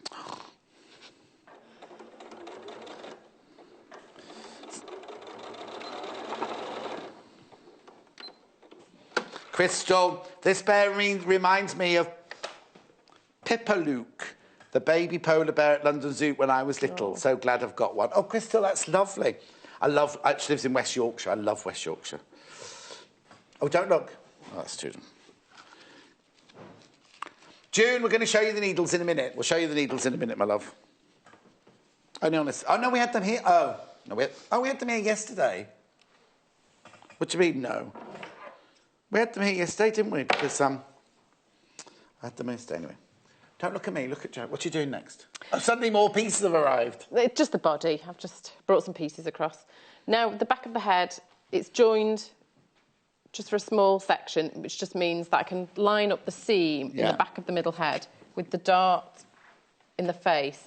And I'm going to sew from this point down along the side, just to join it, and then go back to the top and sew the other side. And I find it easier that then it's on straight because it's been lined up in the centre, and then it's easier doing two more shallow curves than one longer one with a bend at the top. OK. Look at his outfit. I've done him an outfit to match yours. It's uncanny. Look. But look at Joe's top. Joe's top's got gold round here and whole gold round here, and so's he. Could you hear what they just said upstairs? They went, Joe's not naked in the middle. Oh, all right, then they don't like my idea, then. I'll take it off them.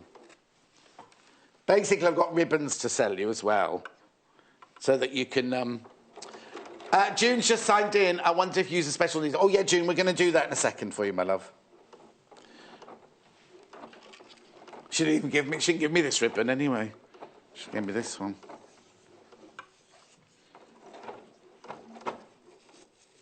Oh, I know what you should do.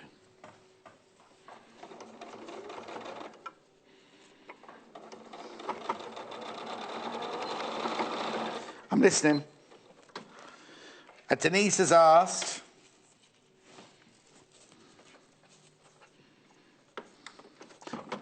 Oh, OK. When she's got the instructions, could she also make the polar bear in a cotton fabric as well? So you mean a non-stretch fabric? You could. There'd be clipping that'd have to occur here and there around the curves, which Fleece just allows for the turning, so I've left that out. OK.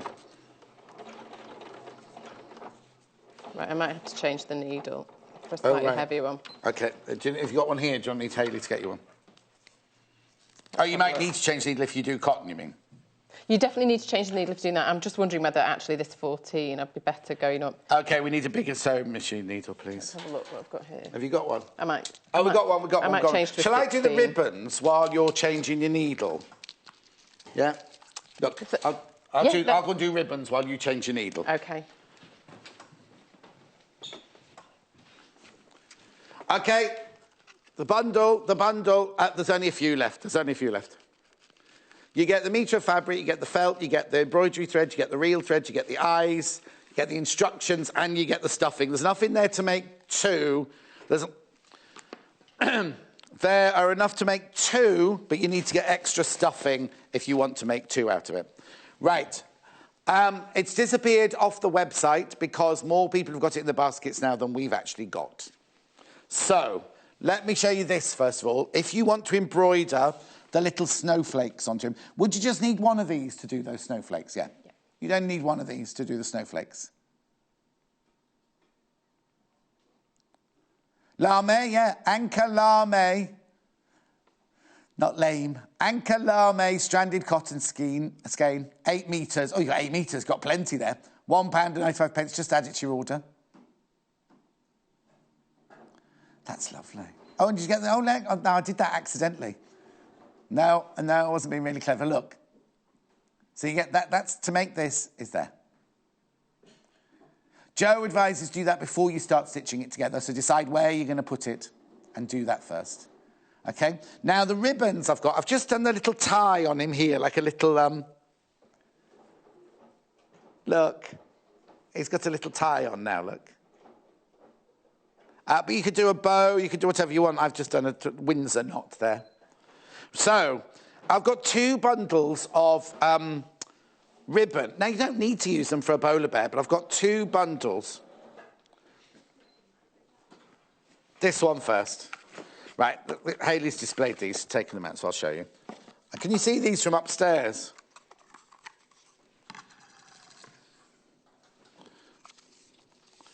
You get all 5 of the... What? £10.95? You get all 5 of these. You get all 5 of these ribbons. These are twill. These are twill ribbons. Oh, now, I have to say that this top one is no good if you celebrate Christmas abroad, because you open your presents on the 24th, don't you, abroad? Well, Norway. Holland, you open them on the 5th, and you all dress up in funny costumes, don't you? I've got a picture of Hannah. I've got a picture of Hannah in a funny Christmas costume somewhere. Anyway, you've got all 5 of these. So it doesn't tell you how many metres you get in total, does it? Does it say how many metres you get on your thing upstairs?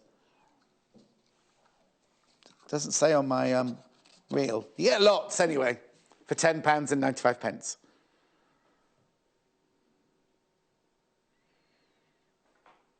On each reel. So 4, 8, 20 metres of ribbon you get. 20 metres of ribbon for £10.95. I think my voice disappears when I come over to this side of the set. So there's that. Oh, look at that one. I wonder who took that picture. Nice. Okay, so that's the twill ribbon. And then I've also got... I don't know what they're calling this one.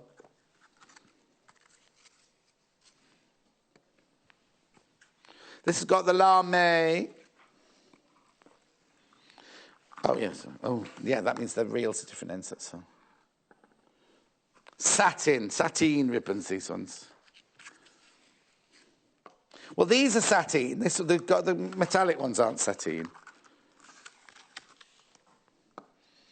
Oops.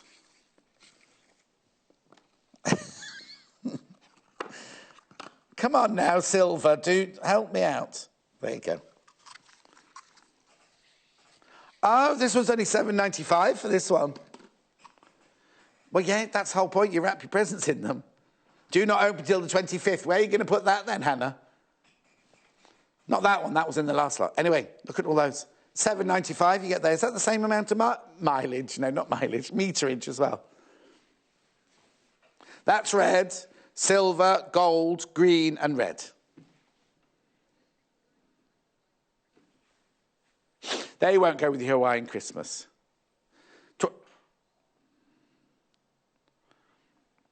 These have got 7 metres each on these two. So that's 14, 18, 22, 26 metres on that one for only £7.95.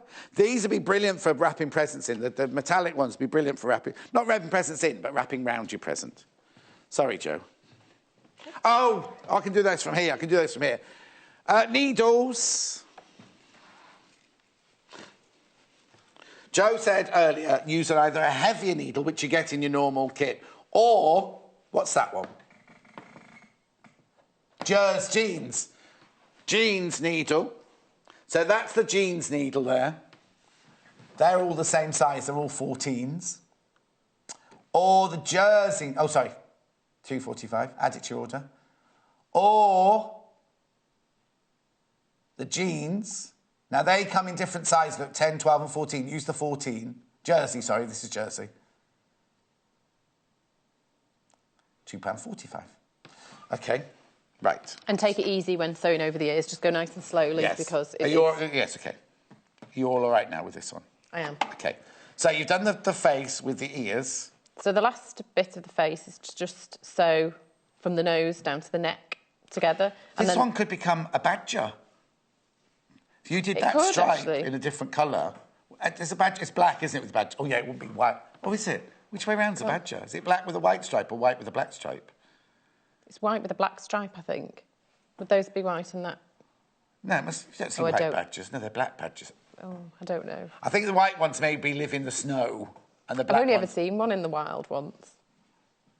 I've only ever seen them squashed by the side of the road. I've never seen a real one. Well, it's obviously real, but I've never seen a live one. Oh, I tell you what, yesterday morning when I was driving to work, an animal ran in front of the car, right? And I don't know what it was. Oh. It was about this long, and then the tail was about the same length, right? With very little legs, because it was very low to the ground. Fluffy, with a long, fluffy tail. Oh. And it ran at such a vast speed. Anyway, what are you doing now? Show the rest of the face, there. Just sewing underneath the nose. Would it be a stoat? Is that what a stoat's like? A what? A stoat. But I came in and said it was a stoat or a weasel. That's what I thought it might be. Because one of them's really tiny. Is a weasel really tiny? Oh, I don't know. Oh, I don't know. But it moved so fast. Right. I'll pop the eyes in now. Oh, they're going now, do they? Is there a way of putting them in? There's on the template. There's a marker for the eye. So make sure when you cut them out, when you mark them out, put the eye. Put the eye mark in. Now these eyes are good for children 3 years. Well, no, they're not. Well, how do they word it on the packet? Not suitable for children under 3 years. If you are going to give it to a child under 3 years, maybe don't put the eyes in. Maybe because you've got the black thread, you could embroider some eyes in, couldn't you? You could, if you wanted to. I'm new to Sewing Quarter. Having found you at the Great British Sewing Bee Live, I just received my first order and I'm thrilled with it. I've now placed my second order, and that's from Nikki. Thank you, Nikki, my love. Thank you. So I'm just making the smallest hole. What have you bought? Have you bought some Liberty or have you bought a polar bear, Nikki? Anyway, sorry. Just put the eye in there. So the eye of the polar bear. That doesn't work, does it, that song? It's not quite as catchy, is it? So making the smallest hole to fit this part of the eye through. Yeah. And then I'm going to make sure the seam allowance is out of the way. And press this on, and then if you've got some pliers, just to really make sure. Oh, no, I don't. Not now. With me today. You've not got your pocket pliers with you. No, I've got what are these called? Pluckers. Oh, tweezers. Yeah, tweezers. There we go. So that's the head. Oh, done. Look. Isn't he adorable already? Isn't he? You could use that shape for a cow as well. Have you done a cow? I think. I have. A nice Frisian cow. I have done in the past. Yeah, I quite fancy doing a cow, actually. Look that way. It could be a cow's head, couldn't it? Need big eyelashes on it, a cow. Right, sorry, carry on then. So you've done the head, put that to one side. I'll do the tail now. Oh, OK. Yeah. You do whatever you want. It's folded in half and then stitched down the side and around the bottom and taper the end of this seam. So it's like a dart at the bottom, is it, then? Here? It is, sort of, yes. Yeah. But just to give it a nice round, so you don't finish with a corner. Yes. Just taper it up along the fold a bit. Oh.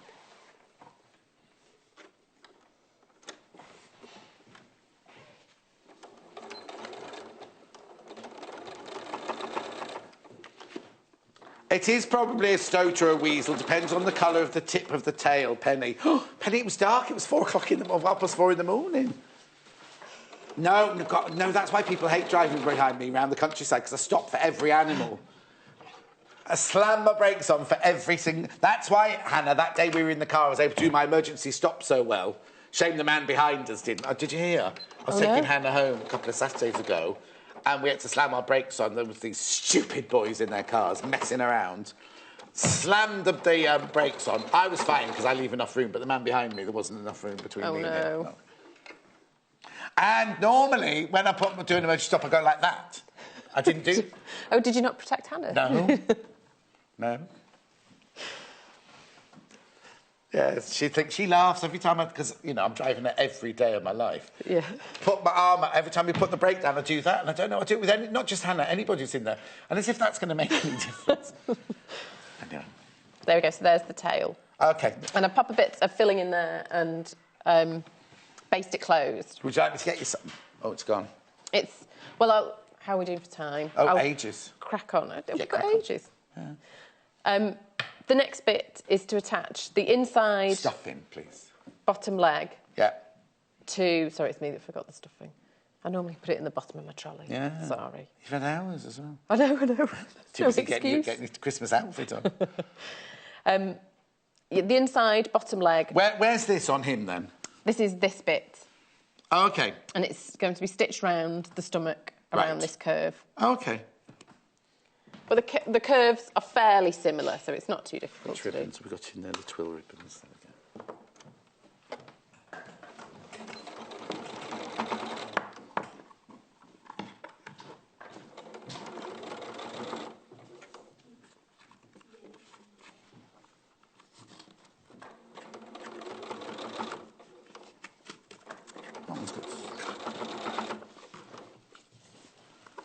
That one open, yeah. Brilliant, thanks.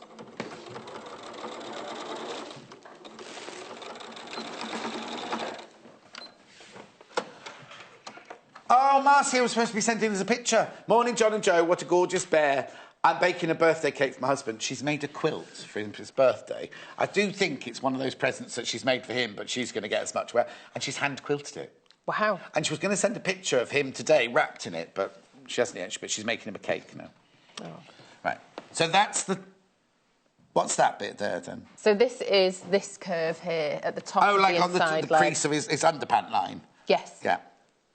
Okay. So, what am I doing here? There we go. Yeah. So that bottom leg's... Oh, yeah, I can see now. Fixed on. Yeah. And then I'm going to join this to this side body. And it's not from the top, it's from here, which will be the bottom of the underarm. From this point... here? From here. So we want to leave sort of a V-shaped opening here in the top. OK. So it's from this point, and then when I get to here with the seam, I'm going to pause with my needle down through the fabric and then reposition. Oh, and you go all the way around there, then? I'm going to bring it all the way around and sew the top of the leg. But because it's stretchy, it's this bit. With cotton, this would be difficult. I was going to say, cotton, you'd still have to slice into that one, wouldn't you? Sorry, you need to snip in. Sorry. With my boho-licious nose. Oh, we've got a picture from Rachel. She's made the Joe Carter unicorn. Oh, it's got carried away and ended up with a sleeping one. Oh, look. Fabulous. I love the eyelashes. That's nice. Oh. You've used different colours, haven't you? Look, because you've got the yellow spike. What's that called? What's the spike on a unicorn? The horn. I don't know. Is it just does it have a special name? Well, I don't know if it's got a name, has it? Because they're, pretend. Oh, yeah. It won't have like a medical name. Yes. Oh. I love the way when you send in your pictures, you've done set dressing, because that one unicorn's next to like a candle and lovely candle holder thing. Anyway. So I've stopped at the seam with my needle down through the fabric. Check. And then I'm just going to pull the leg round, and it fits into position quite nicely. Easily. Just pull the seam allowance out of the way to make sure it's not there. And then I'm going to sew along the top of the leg now. OK. Got a message from Christine in Buckinghamshire. Morning, John and Smiley Joe. Morning. Please, Joe, do a cow as realistic as possible. Cows are beautiful. Well, they're quite rectangular on the back. I made one in the past for my old job. Where on earth are your cows? No, they are around the back. They are almost rectangular in shape. The profile from the side. In the field. As you turn into my village, I'll go and have a look when I get home tonight. It's like cats, I think, are difficult to make look like cats because their heads are really small in comparison to their body. But cows are? No, cats. They have tiny heads I've gone off on one. I'm going to measure my Norman when I get in tonight. If you made a soft toy cat with the head at the proportion to the body that a normal cat is... Yeah, but my cats are tiny. People go, are they kittens? It's like, no, they're 17 and a half years old. They think I'm weird in my village already. If I go walking around a field this afternoon going, I'm just looking for a rectangular cow. Joe Carter said they were rectangular. But I know what you mean, because they've got, like, hip bones that stick out the back there, haven't they? And it almost has a corner at the back. Right. OK, so that's the side body. So that was the point where I paused with the needle down. Yeah. To go along this side. And then it leaves this V-shaped opening here at the top, which is where the underarm also has that V-shaped opening, so it mirrors the two. Right. And sort of stitch that around the V. So it's just flat? It is. Yeah. So I'll open up that seam and line that up. And we've got a V on both sides then? No. There's a V on the underarm, and then the top of the arm is just straight. And actually, this bit here joins to the head. Yeah. Oh, yeah, but you've only got one arm here, haven't you? You have two of these and two of those. I've made a side body. All right, sorry. So I can... Actually, time's going quite... I seem to have more time this morning. Why? And maybe because it's, I don't know, because it's a straightforward pattern, maybe. So I'm going to pause with the needle down at the bottom of the V. Yeah. And then just sew up the other side.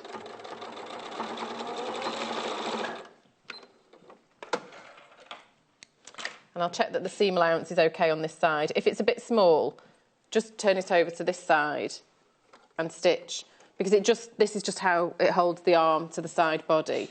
So it doesn't matter if the V's deeper. Oh, okay.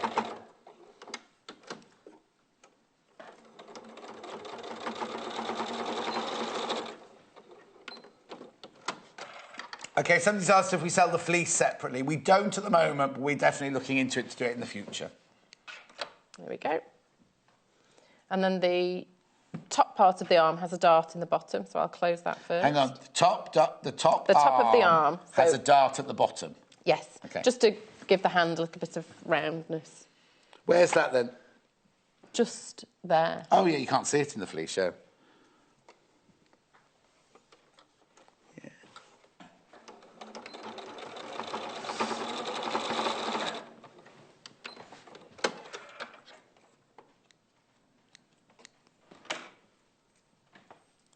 And then right sides together. And it looks a bit awkward, but actually it's not that tricky to go all the way round and finish at the top. Oh, okay. So Just looks it, because it doesn't lie flat, does it, on the flat, but it will do when it's stitched together. Yes, and when you're sewing it, I don't think it's particularly awkward. It looks it almost when you try and position it before you sew, but things move out of the way and it's fine. Yeah. Or not. Yes, so which side? I'll do at the top. No, the underarm on the top, I think. Okay. The silver thread to do the snowflakes is here as well.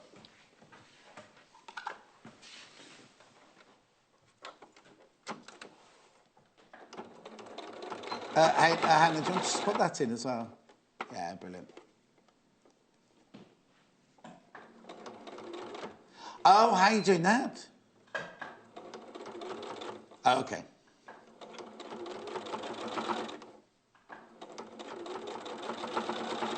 Add it to your order.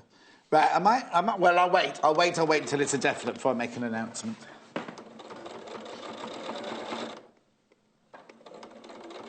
Which...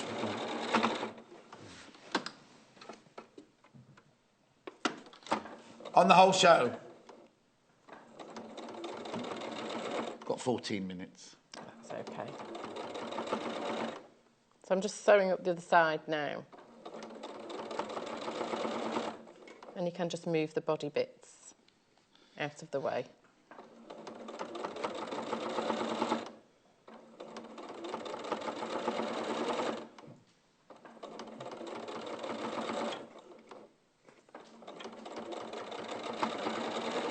The needles that Joe recommended earlier, selling very fast as well. So the jersey one's £2.45. Use the size 14. Or the jeans one that's going across the bottom there. Oh, £2.45, yeah. Right.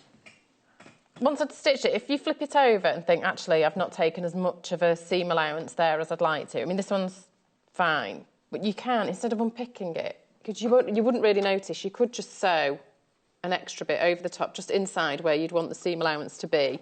Instead of unpicking it, we've not taken enough seam allowance on that one then. No, I think this one's fine, but it's just in case.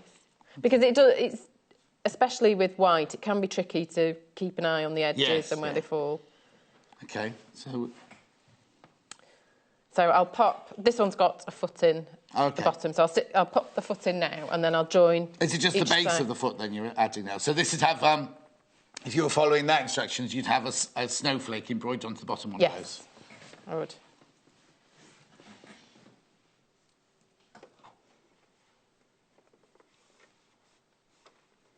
So that's I'm saying this is the lame, to create a lame thread to create that, I think.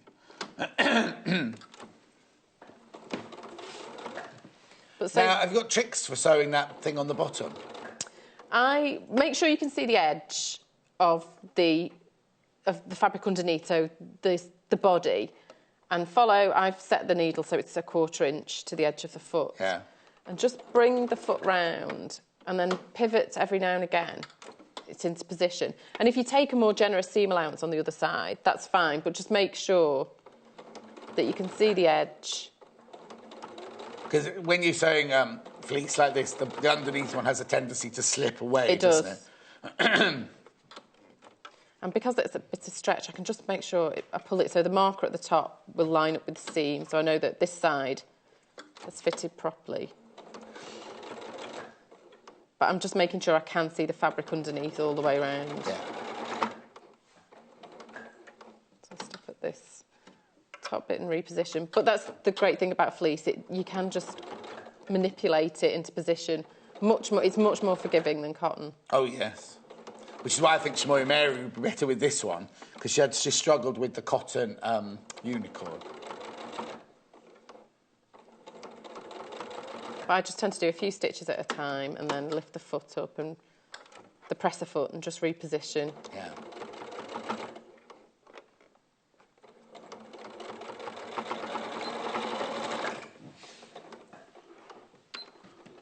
OK, am I going to need to go on to the other side? I've got all the stuff on the other side. Yeah. Well, in that case, Hayley needs to clear the next hour off there. Yeah. OK, so that's the foot in place. And then I'm going to sew each half of the body. I've done this one already, but it's just the same. OK. Sew them together along the front.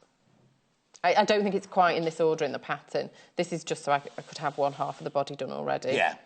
For speed. Oh, I see. That was just half a body. That wasn't the whole thing there. Right.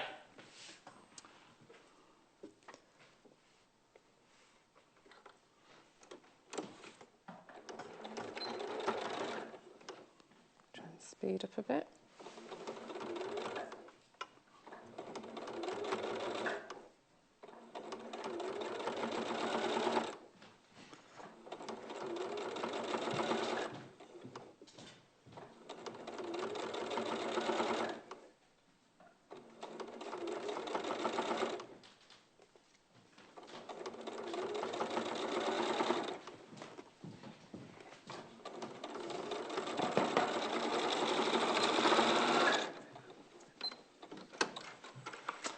While Joe sews that, I've got a bit of an announcement to make. Now, because so many hundreds sold in so few minutes, Hayley's been working this weekend. There's nobody here, is it? Hayley's been working behind the scenes, right?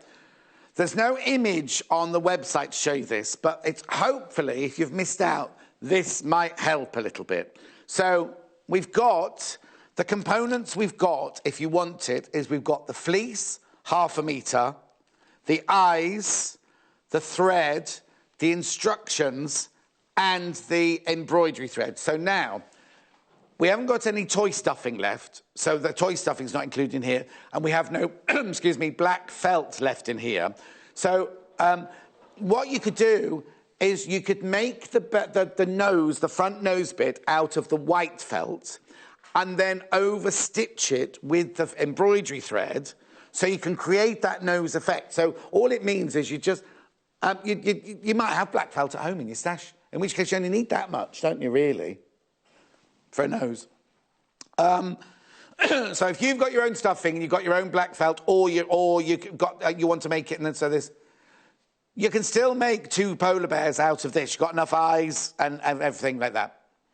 It's limited, but look, it's a lower price, £18.99. So you get the fabric, the eyes, the thread, the embroidery thread, and the instructions. Lots of people messaging in saying they missed out. That's the best we can do, I'm afraid. So what you're missing is you're missing the toy stuffing and you're missing the black felt. £18.99. OK? Still getting all of the rest of it. If you want it, It's just so many people messaging in saying they've missed out. Right.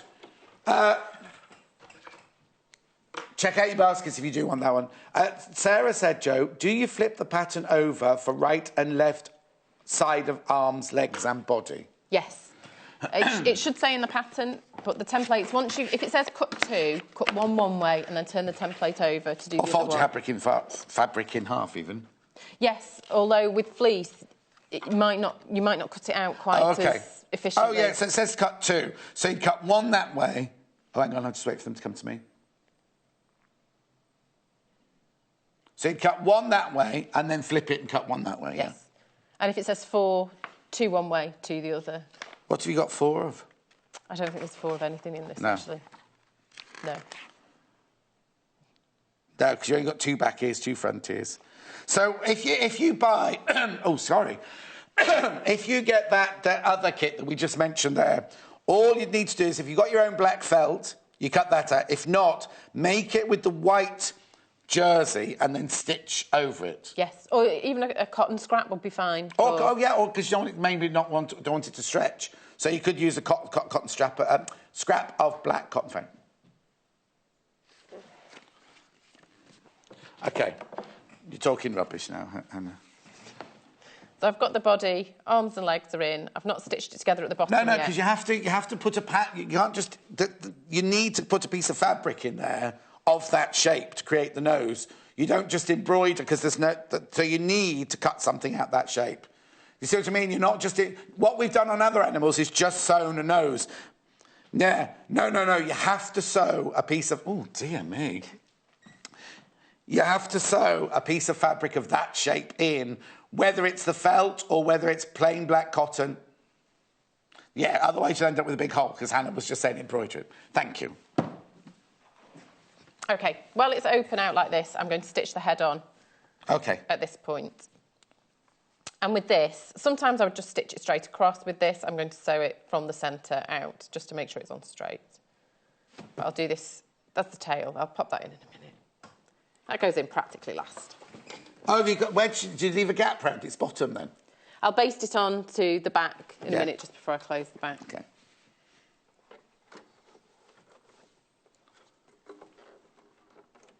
How are we doing for time? We've got about... How long have we got left? 5 minutes. I might even get this finished. Also, Jo's doing purses in her next hour. She's going to make one out of one of these Liberty fabrics, so she's had to choose which Liberty fabric she takes away. Oh, is that my choice? All those there? Yeah, start choosing. Do you know which one you want? I don't.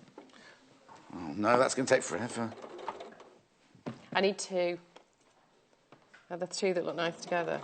Oh, you want 2? Oh, blimey. I don't know if we can let you cut into 2.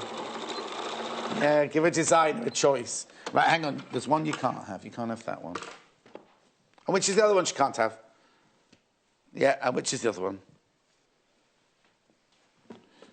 Oh, I know. Right, so you can't have that one. Keep going, keep going. Yeah. Yeah, OK, you can't have that one. Why can't you say Mamie? She can't say Mamie, can she, upstairs? She's calling it Mimi. Oh, Amy's back in this week, everybody.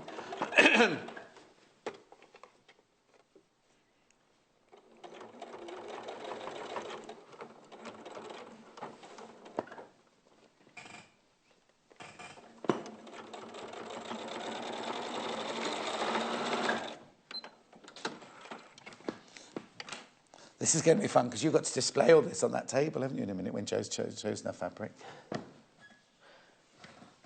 I know. Right, I'll baste the tail in now, so there's markers for the tail. OK. Have you chosen your fabric? Oh, I don't know. Baste the tail. Baste the tail in. Hannah's saying, one breath, hurry up and choose, hurry up and choose. Get her to baste the tail in, get her to baste the tail in. Sorry. Right, so the tail's basted in, and now I'm going to bring one side together from the bottom of the foot all the way along the bottom of the leg, and then it finishes, joins to the stomach. OK. And that's one side closed. Oh, no. You know the ones I put in? Oh, they've gone now. With no felt and no stuffing. Half of those are gone already. You get the instructions, though, and you get the main white fabric, and you get the eyes, and the black embroidery thread, and... Oh, the normal thread and the instructions, yeah. You better line somebody up for tomorrow. Look, I can hardly speak. The eyes are... Oh, no, it's right now. The eyes are included in the new pack. I think what I need... Do you know what I need? I need a hot drink in a mug. That's what I need.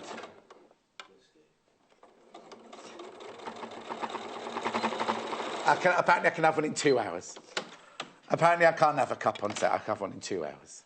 I'm going to Amanda's shop today anyway. I can't stick around. I'm going to cut the ribbon on Amanda's new shop. I'm going to cut the ribbon on Amanda's new shop this afternoon, yeah. Did you know that it's Sew Saturday? Every sewing shop in the country celebrates Sew Saturday today. I didn't know about Sew Saturday. Oh, honestly. I know. I thought you were good on Instagram and things like that. I live under a stone. I've got no idea. It's Christmas in the 60-odd sleeps, you know that, I don't you? I'm not ready for it. Yeah, you are going to have to pick the 2 fabrics they're telling you now. Can I have... Oh, honestly, give a designer a choice. Can I have those 2? Those 2, fine. Is that all right? Those 2, thank you. Right, now you've got a minute to finish this one. Right, OK. Nearly done. Oh, no, we're not. Anne, yes, they are. No, Anne, my love. The eyes do come in both kits, but if it's for a little child, I'd embroider them.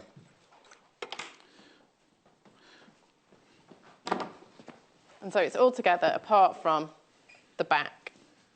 So I'll sew that together. I'm going to leave an opening in the back, not where the tail is, because I want the tail machined and stitched firmly into place. OK. So I'll do this in 2 parts. Right, you can remember those 2. Right, OK. You've got 30 seconds, Jo, my love.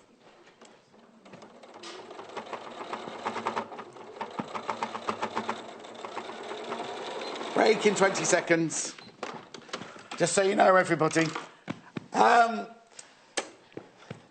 Jenni's up next. She thinks we're over, so...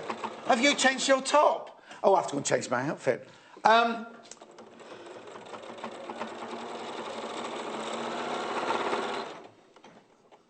Press the knot button. What's the matter? You've broken the needle. I always do that. There we go. It's done, all the machine sewing's done. OK.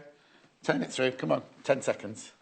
9, 8, 7, 6, 5, 4...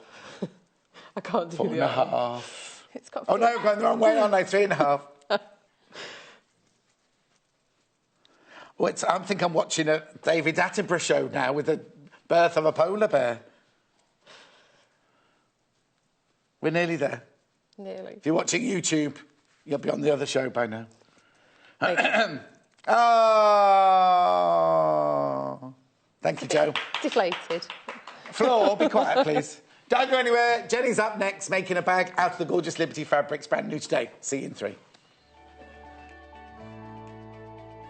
Follow us on Twitter for more inspiration, top tips, news, and share your own creations with us.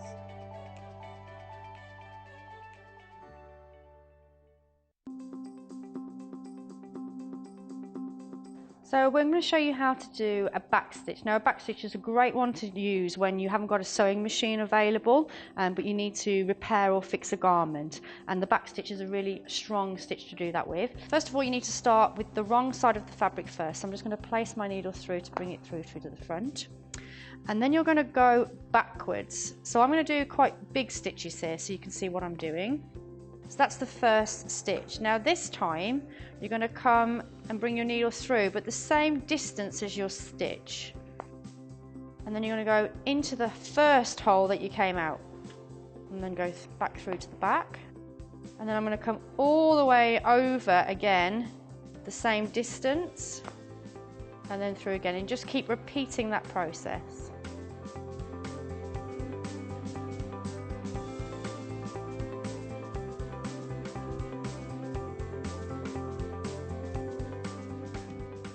So this is my final stitch now. So as you can see, there's my row of back stitches, and if I just turn that over for a second, you can see that it's almost as if it's double stitched on the back. So you can see it's a really secure stitch to do when you haven't got a sewing machine to hand. Did you know there are multiple ways you can contact us, even if it's just to ask a question? Our friendly team are always on standby. You can call our customer service team at 0800 112 4433, email us at help@sewingquarter.com, visit our Facebook page. follow us on Instagram. Follow us on Twitter @SewingQuarter and even message us through our website, and our presenters will answer your questions live on air.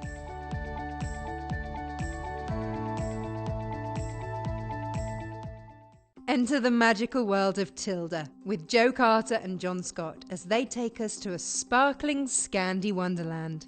Jo will show us how to make a delightful Tilda Santa and a stocking kit. With her guidance, this festive project is a piece of Christmas cake, meaning all you have to do is bag your kit before they're gone. And in the spirit of giving, we're bringing a viewer's favourite back to the show, the Tilda Cottage Collection. John Scott will be on hand to talk us through these magical prints, which will add that little touch of Tilda charm to any fabric stash. So tune in on Sunday the 22nd of October at 9 a.m. for Joe's Tilda Christmas, only on Sewing Quarter, Freeview Channel 78.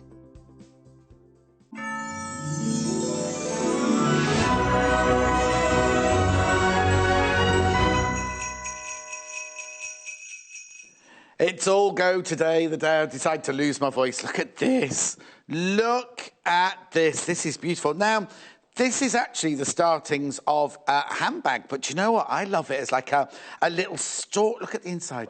Storage bag. Now, this has got all the Liberty fabrics I've got here, which I'm going to run through very quickly. And then Jenni's going to show you how to make this bag. This one here has got one of our linen effect fabrics on as the main, but the one she's going to be doing is going to be using all Liberty fabrics. Oh, dear.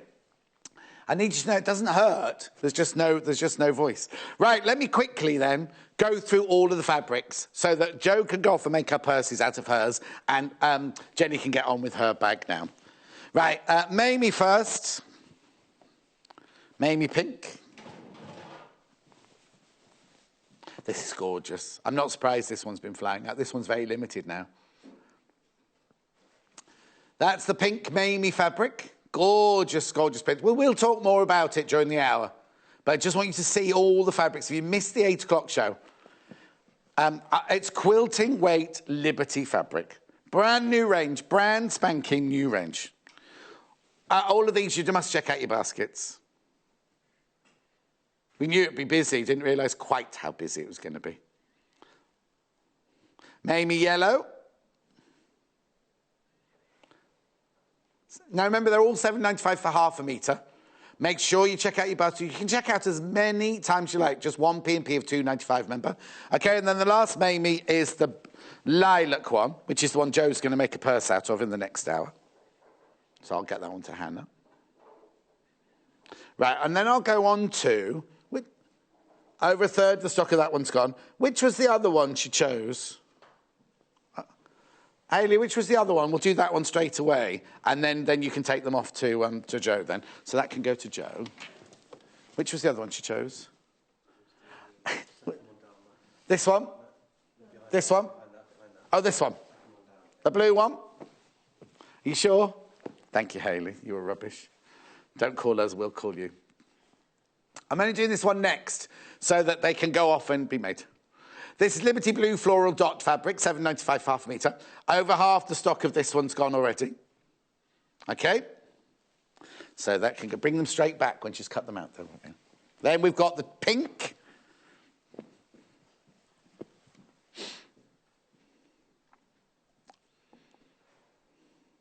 Okay. $7.95. That's what? There's only 20 metres left of that one. Only 20. Now you say, 20 metres, that's plenty. All it takes is for 10 of you, you know what I mean? It could go in an instant like that. And then we've got this one, which is gorgeous. Oh, hang on, there you go. The green. Less than 10 metres of that one. Been very, very popular, that darker one. Looks lovely with so many of the other fabrics, doesn't it? Right, okay. Next. Okay, silhouette. Silhouette, the most popular of all the ranges. Silhouette in yellow, but it's a gorgeous gold, isn't it? Okay. Then we've got silhouette in pink. Oh, excuse me a minute. Nice. Lovely. Oh, do you know what that looks like? Oh, that is just gorgeous, isn't it?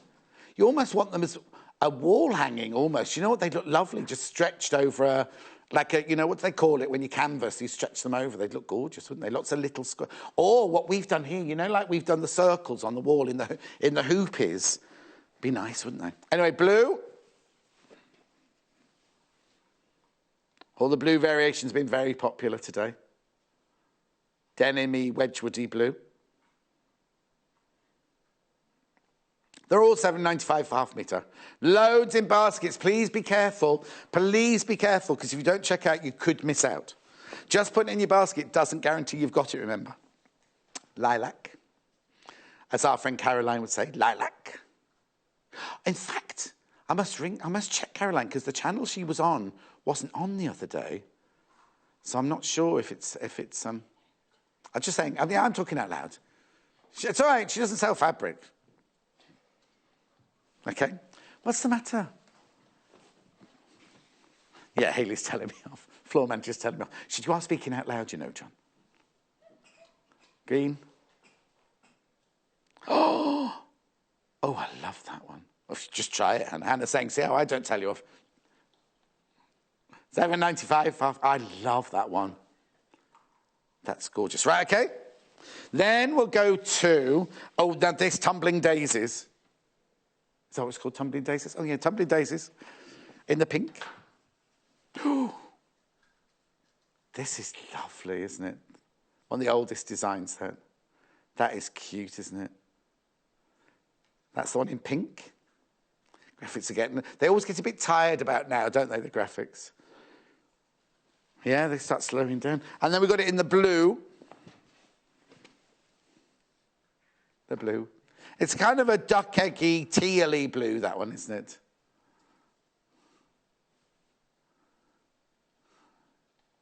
In your own time, computer. Oh, that one got really slow, didn't it, there? Still got loads to get through. $7.95 for half a metre. Then let's do Ricardo. Ricardo. That's a strange name, isn't it? Do you know why it's called? Oh, no, I won't ask her then. This is pink. The what? Could have been someone who works there. It could have been. It just sounds quite exotic, doesn't it? Work in the department store. Yeah. Will there be, in the next collection, there'll be one named after you, do you think? That's the Liberty Pink Ricardo. It's gorgeous, that one, isn't it? That's really nice. This is lovely. This is the... it's blue and yellow, but I think they called it yellow, this one, didn't they? Look. Those colours together work so beautifully, don't they? Okay, one more in this range. Got the lilac.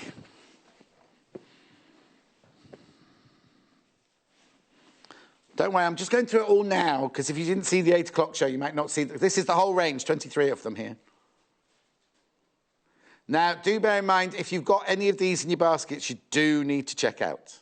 $7.95, right? Then we'll do this beautiful design. Very simple. Isn't that nice? Look at the way that's so beautifully drawn, isn't it? It's simple, but you can tell it's a Liberty straight away, can't you? That one's English berry. That's the pink one. It also comes in the lilac.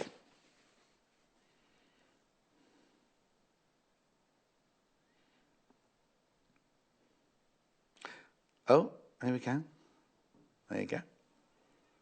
Very popular, that lilac one. I can see why. Do you know what? That colour, if you're skinny, if you're 39 like me or older, it's a really, really good colour to wear because it reflects the light up onto your skin, gives you a warm glow. Right, now this is a kind of oxymoron, this one. No, that's not the right. Dichotomy, I don't know what the word is I'm looking for. It's called large. The print is called large, but it's actually very, very small. Started off even smaller, you know, when they first brought it to you.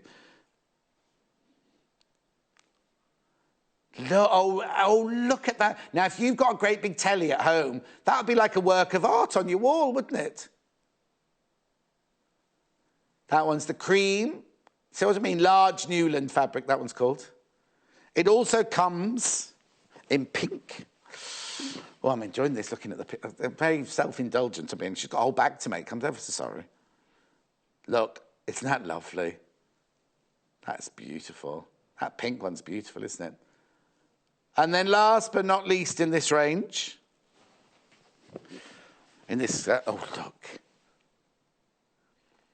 See, it's just, look, such a beautiful print. Think of the work that's gone into there. It's called Natural, this one, Natural Large Newland Fabric. 2 more to show you, then we will get on with the making of the bag, I promise. The pink. Nice, look at that. You see, now I think that looks so vintage, doesn't it? Do you know who'd like this one? Joy would like this one, wouldn't she? Leaf Trail, this one's called, $7.95. That's in pink. And the last one, got it also in the blue.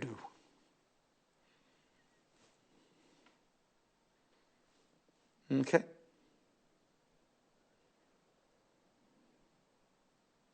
Right. We're going to get on with the bag, but lots, beautiful, isn't it? Lots and lots of people asking about the quilt behind us on the wall as well. So we will discuss that as well. Oh, this is nice. Thank you. Lovely fabric. Right. Should we start making this? We can. Or do they want to know about that? Are they okay? Which one would they like to know about first? Okay, the quilt behind here, I'll let you explain. So this is a free pattern that has been designed for Liberty, which people can download off the EQS website. Yeah. And there's 2 quilt patterns, actually. This is the first one, the Rose Garden, and it's pieced together, few half-square triangles, nice largish blocks in the centre, so it comes together reasonably quickly. Yeah. What you need to do is you need to go to the EQS website. This is what it looks like. You just Google it, right? This is what that's the front page. You see the list along there. It says news. You click on news, right? And then just scroll down the page there, and there are the 2 quilts, the one that we've got and the other one. Click on those. That's the one we haven't got. That's the one we've got at the bottom there. And you can see you can just click on fabric requirements and instructions, and it tells you all the fabrics you need to buy, oh, there it is, and how to make it and everything. And just to say, it is really easy to size up or down as well, because once you've done the blocks, if you wanted to make a smaller, like, it would be really lovely. Is that a 12-inch block finish, or is that even bigger, do you think? Let's have a look. Yeah, it's 12-inch. 12-inch block, so you could make it as long, as wide as you want by just repeating those blocks. It'd make a nice crib cot as well, or even if you nice on my bed, that would. Yeah, and I was just thinking, actually, now I've made this block, I could just put a border onto it, because I love the gold on the border in this quilt here, and the salmony pink, and just do it into a cushion top as well, because it'll easily size up to 16 inches or so. I don't like cushions in bedrooms. Hannah, producer Hannah, her bedroom is like this. Well, I just have them all in the lounge, but you can never have too many cushions. No, if you just want to get a fix, or make the block and see if you want to commit to the whole quilt, that's a good start as well. But you've rustled that up this morning, haven't you? Yeah. So it's quite easy to do. Right, so that's the quilt. Oh, and now apparently you've got a box of threads near you, have you? Oh, yes, sorry, yes. Yeah. We just also, now you'd suggest using have you been at this box? I'm going to show you something magic in a moment. You do get a whole box full. I'll just you get all of those. Aurifil threads, 100% cotton thread. Why these? Because they're Egyptian cotton. They're very, very fine. They're beautiful for piecing and also for quilting.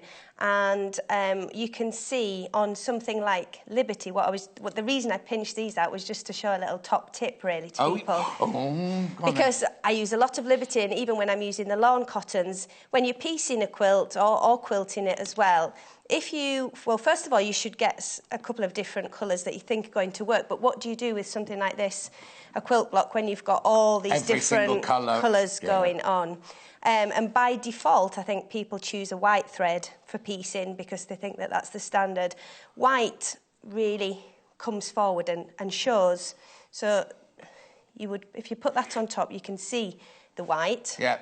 The best colours for piecing multicoloured fabrics, and especially Liberty, are to go for a mid-grey or a kind of light sagey green. Okay. And it really does make a difference. I mean, it's maybe hard to show on the camera, but what you should always do when you're choosing your threads for any project is physically open a bit of the thread and lay them out, which they're not too happy about in shops, but you really should. Can you imagine getting to a shop just... I always do it. Lay them out like this, half close your eyes, and the one that you see the least is the thread that you should be using. So for me on this one, it's this. This is my default, really. This is what I use in most of my pieces. Yeah. This lovely kind of silvery grey. And all three of those colours came out this pack, didn't they? Yes. So they're really beautiful, muted colours, really, that are going to work well as well. For, you know, you can also, like this will have been machine quilted with Aurifil 50 weight as well. That's the orange spools. Brilliant. OK, thank you for that. So I'll put that there. Yeah. Little tip there. Right, now the bag... Oh, I've got the book here. Has come out of this book called Quilted Bags and Gifts.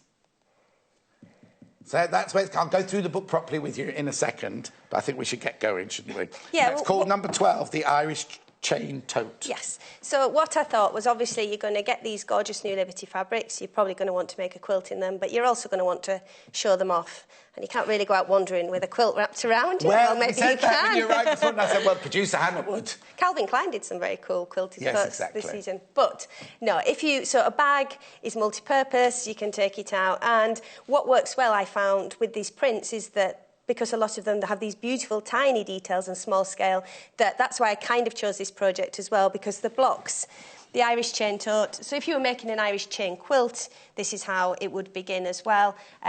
You're working with 1.5 inch tiny squares, but you still get lots of detail packed in there as well. Also, you're saying make it into a bag. I'd want this like in one of my rooms downstairs. Keep the Liberty fabrics in. Or keep fabrics, I think. Look at the fabric inside. Yeah, beautiful, isn't it?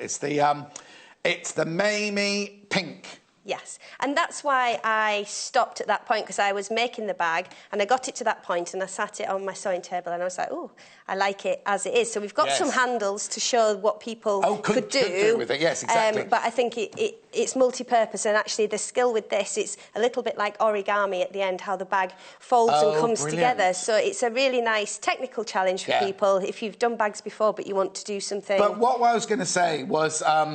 if you didn't want to invite somebody up to your bedroom to show them your quilt, if this is in your... Say this is by your fireplace or something like that with things in it, then you've got it all on display there as well. And the principles of it are that you could size it up or down really easily, because you could just change the dimensions of the squares and make a bigger or a smaller container as well. So where do we start then? So we start off with the central block here.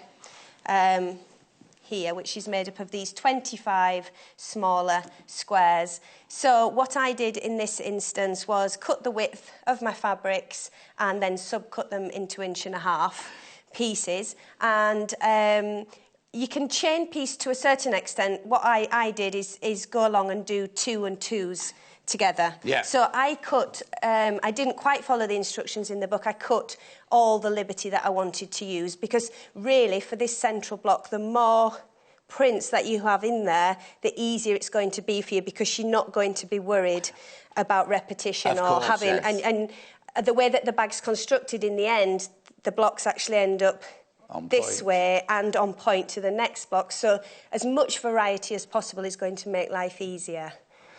They're gorgeous. I'm just going to get the fabrics out of the trolley here. Right, so is it fiddly cutting 1.5 inch strips? No. And the thing, what we were saying earlier about this cotton, is that it's really, really crisp. It's really lovely to handle. It didn't shift. I just cut across the width, selvage to selvage, and then subcut them, and ended up, you're talking 1 or 2 strips out of that. So it's a really good project if you've got small amounts of the fabric left as well. Oh, yes, of course. Yeah, because if you made yourself a blouse or something out of that, you can have your offcuts that you can then cut your 1.5 inch strips from, couldn't you? If you're really economical with fabric, actually, a lot of the triangles that you're left with when you piece the blocks on the quilt, you could subcut those. It would be more fiddly, but you could actually go in and get the right dimensions for these centre blocks with that as well.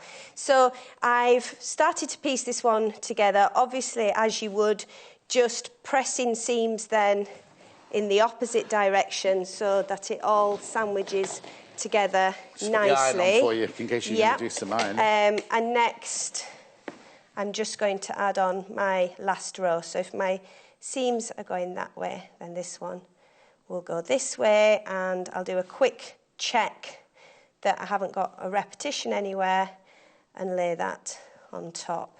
Now you've got an awful lot of seams meeting seams meeting seams when you do these little squares, haven't you? Yes.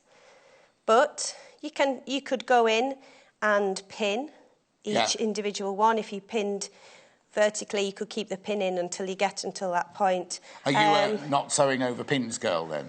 I don't ever sew over pins. No, 'cause we have different designers. Some automatically do it, some just won't do it. No, but I do have them in so they're easy to remove. Yeah. And on this, actually, there isn't a great need to pin. Yes. Because I've pressed them and I know that all those points are meeting there. And I sew slowly. I think that was a thing I've learnt over the years, that actually I just sew a little bit slower than I used to do, and then I've got time to eyeball and just feel that those points are matching up as well. So I'll quickly do that one.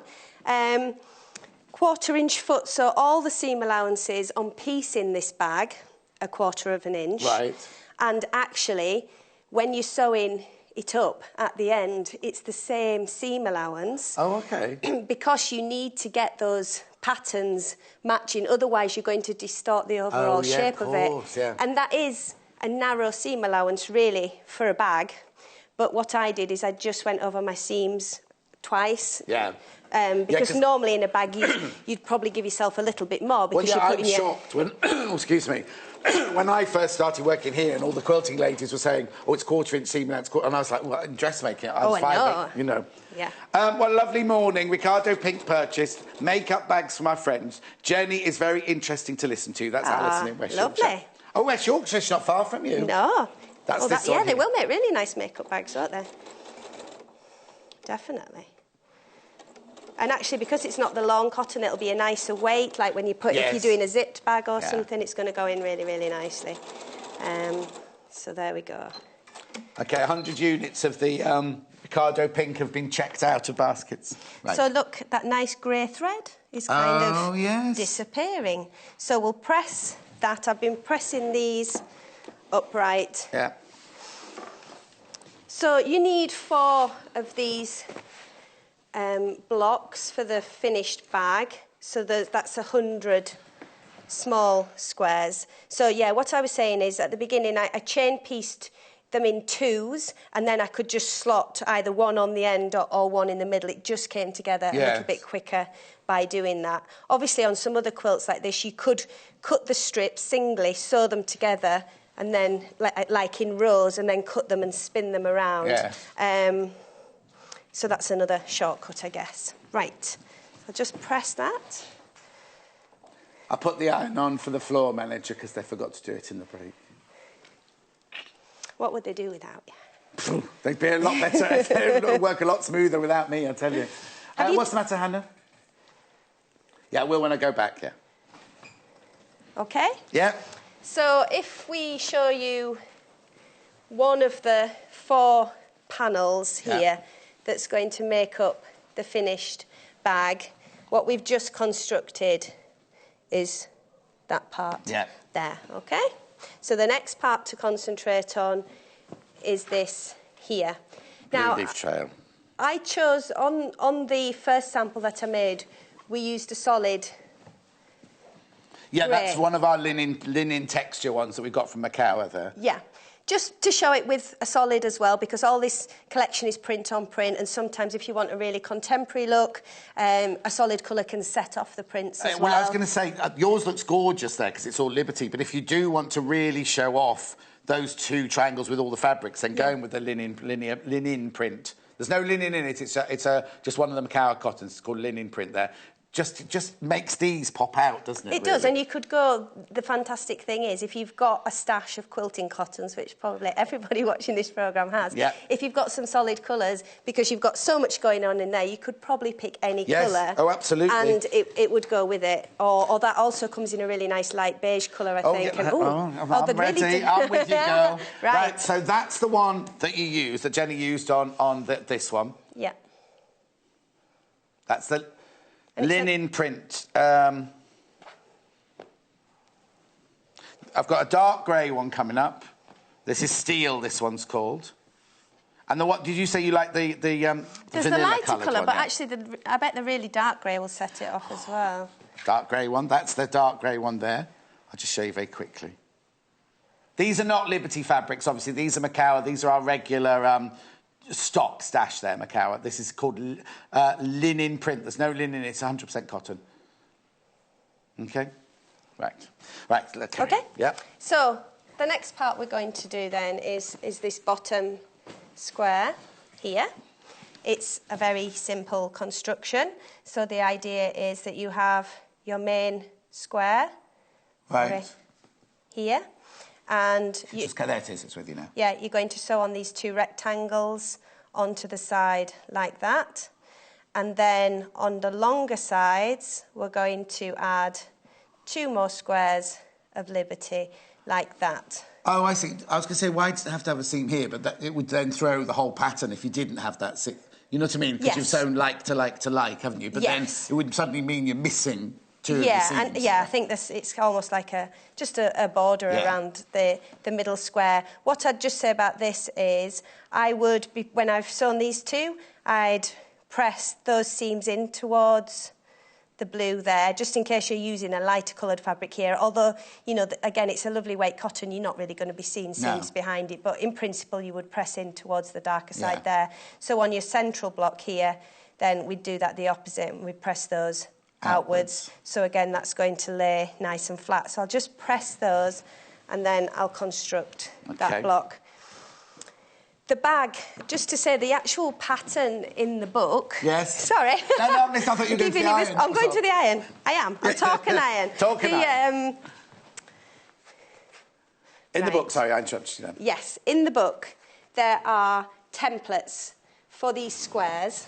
So it's on towards the back of the book, if you can find that. But actually, it's got templates for every single pattern in this book, hasn't it? Yes. Basically, what it Irish does... chain, that's it. So what it does is tell you to copy these templates and add a 1/4 of an inch seam allowance on. But all I did was measure, because this is... A square. Measure the square, add 1/2 inch on, and rotary cut them. So the only template that I actually traced up, added the seam allowance on, and followed was this, which goes on the end of the triangles. The rest of them... You know, in a way, it's an extra bit of work that you don't need to do, because if you're used to quilting, you're used to rotary cutting and measuring, you can simply just add them on. Or you get a stripology, one of our stripology rulers, because you can cut most of that on a stripology ruler. Is this your book? Yes. It is now. I've got a short memory. I was making notes. To be extra helpful, I was making notes. Yeah. As I went along. For the next person coming along. Well, there's some other projects in there that I fancy, actually. Oh, there's what, sorry? There's some more projects in there that I quite fancy, so I might have to hold on to it if I'm allowed. Definitely have you back, Which fabric do you want to look at, sorry? Sorry. Oh, sorry, I'm supposed to go around the back, sorry. Right. I'll sew this Liberty blue silhouette, yes. Oh, honestly, pink maybe, Oh, OK, is that all? Oh, dear me, I do apologise. If you've got either of these in your baskets, you need to check out. So the blue silhouette or the pink Mamie, you really, really, really need to check out your baskets on those 2. OK? And I'll have Joe's ones back now, thank you as well. I'll just go and get those. Right, here we go. OK.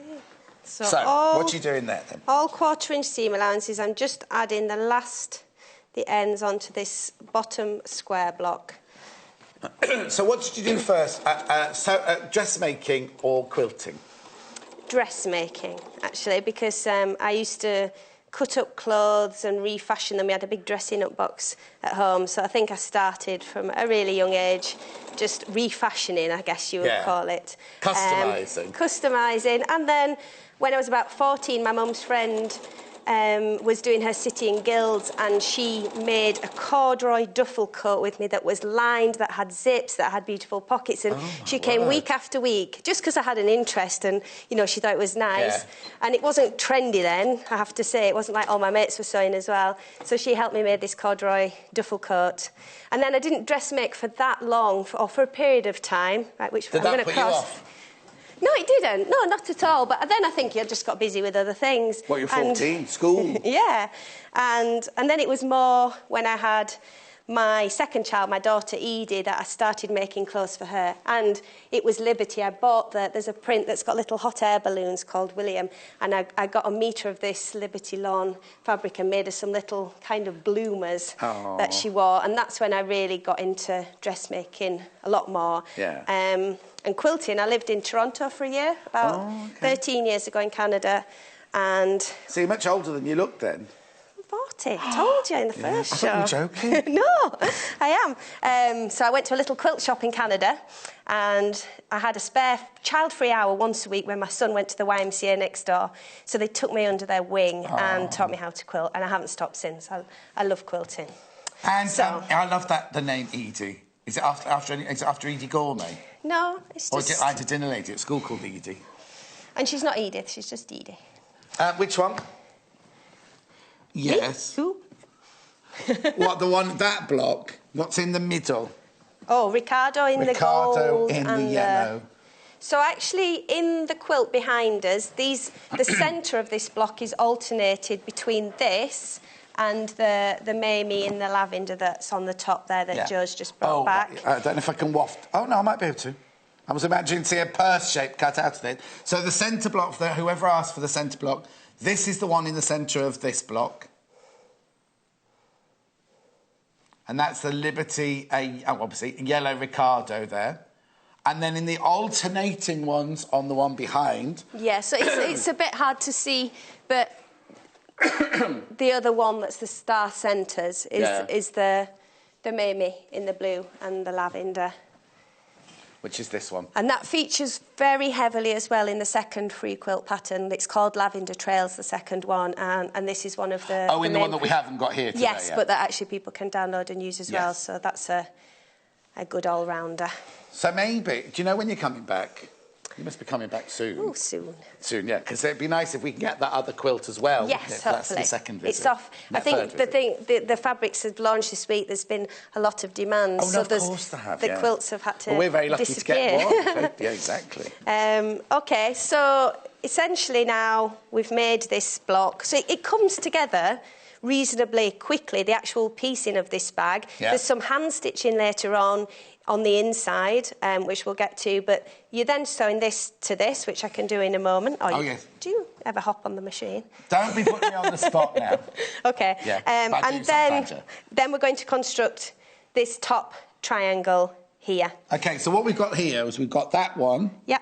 We've got that one, and now you're going to do that one. Yes. Brilliant. And the book, I think, says that for these parts here that you stitch in. I'll just try and demonstrate here that you're using a half square triangle on this bottom part here. But what I actually found through trial and error is that it's easier just to sew a full square on. You're not wasting too much fabric, so it's only a small block.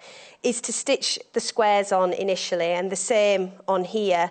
And then when you get to adding on this strip at the top here, cut them off afterwards. Yes. Because the problem is once you start, the smaller your shapes get, and when you're cutting on the bias, things can get fiddly. And also so that'd be easier. a fiddly little piece to sew, that yeah, one, wouldn't yeah. it? So it's just easier. And also then you're not sub-cutting, you've already cut these out. It's the same dimensions as these. Yeah. So that's another tip just for when you get to doing it. I did a scrappy quilt block the other day, and we were playing around with half sewn together, and just we by accident I cut out one with a tiny little bit of yellow flash at the top. Sorry, and it looked almost impossible to do for real, but because it was already there, part of the square, and then we just cut it away afterwards. Exactly, it's easier. And people at home, I'm sure, will have their own little tips and ways of doing things quicker or how they feel more comfortable with. So I've already... You start with a triangle on this part, and I've added the strip onto the bottom. Oh, hang on, let me get the bag. Can we just see where we are on the actual bag? The bag, here you go. Probably not. What? Because, well, so this will be the top part here. Yes. That we're constructing, actually. That's it. So there's the two little triangles there. Yeah. It's quite interesting. The thing is, once you've made something like this, it's really easy to visualise it. Initially, because it folds together at the end, it's not as obvious. No. But that's the construction there. All right. What were you trying to say, Hannah? So I'll just stitch this. Yeah, the blue leaf trail. There we go, got it. Oh! Over half of this has gone. How much? Oh, I've got less than 25 metres of that left. Less than 25 metres of that left now. That's really beautiful for quilt, sashing, borders, and actually because of the scale of it, it would look nice even on a binding, which you only end up probably seeing 1/4 of an inch of it, but because it's got the two tones in it, it would work really nicely. Do you know what? I've always thought of sashing as being a plain fabric. I know, sorry about that, everyone. But sashing in that would be cool, because quilts ago and things like that, when you put the sashing in between, that'd be lovely. Yeah. Because you think of sashing normally as like the frame between the blocks, don't you? Whereas that, if you use that, it's going to kind of blend all the blocks through, isn't it, using a pattern like that? Yeah, so some longer lengths of that, I think. I mean, it looks really nice in the smaller cuts as well, but it's definitely suited because it's like the trailing leaves. Yes, it's suited to longer lengths. Oh, yes, down the side. Oh, they didn't use on that one, but... Oh, hang on, they've used the pink one. Oh, they used the pink one on this one for the final binding round the edge, the final border on that one, haven't they? So, what's going to happen next is that this... Let me just double check now I'm looking at it there. That's got to end up... It's also difficult because you're working with it on the flat, and when it actually goes on there, it's on point, so looking at it... When it's going backwards, then that is going to be and like so. Forms little triangles at the end there, doesn't it? So what you need to do for this is you're lining up these edges here and overlapping it there. And what I found, because the book actually it shows you this diagram and tells you to construct the block. So what I found after trial and error again, it was a little bit easier if you actually attach the bottom of this first onto here. Oh, okay. Like this. And then you stitch that across, and then that gives you that edge there, because it actually does just slightly... Oh, come over. Yes. Onto there, OK? Oh, yes, because if you did that first, you're going to have that little overhang. Yes. And then when you come to attach that, you're going to have another little seam coming this way, aren't you? Yes, OK, so I'm going to put that down onto there, and I will pin here just to make this stretch to fit, because you've got a few more joins to worry about. Yeah. So I definitely mark that one, and I'm just going to make that one fit nicely onto there. Okay. And I can also, at the same time, if you don't mind me sewing for another minute, is just add that onto the bottom as well, and then we're nearly there. And then I don't know if you want to be mentioning what goes in the middle.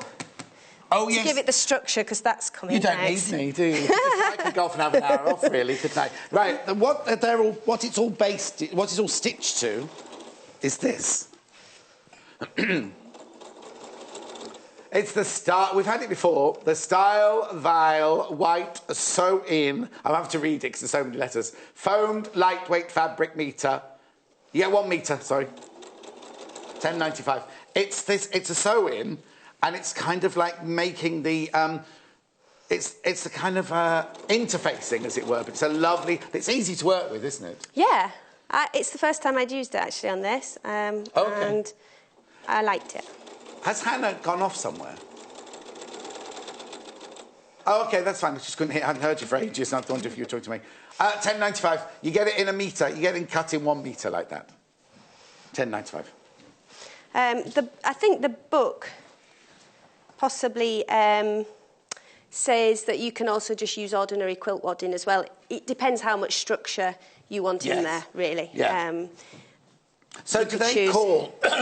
excuse me. Do they call this one block, all 3 of these? Or is that one block, and that one block?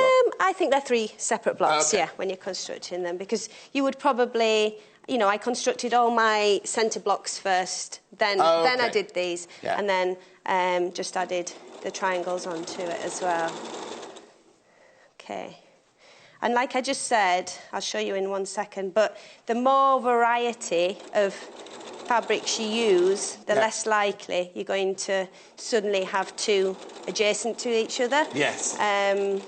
Sometimes, I don't know, when you're working with lots of fabric, subconsciously you end up picking, you know, because I had all the tiny squares of Liberty out, subconsciously you end up picking up your favourite. So I was trying to always just keep looking back and just make sure I was, you know, selecting each ones as well. Mind you, you're supposed to say they're all your favourites. Yeah.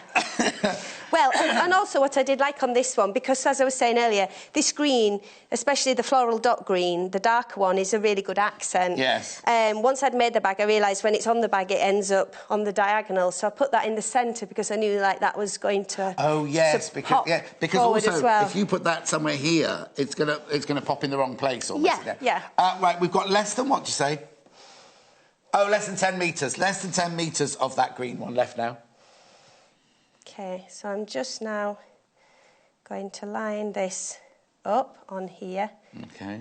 And as you can see... Oh, it does go over, doesn't it? It will slightly overlap onto that bottom square. Yeah. Actually, can I just press that one quickly? Hannah, what were you asking about a border? On the actual quilt? OK, then. Do you want to do that now while we're ironing? OK, on the border... Do you want me to step out of the way? On the border of the quilt, you start off with the silhouette in yellow. Are you on the other side? Where are you?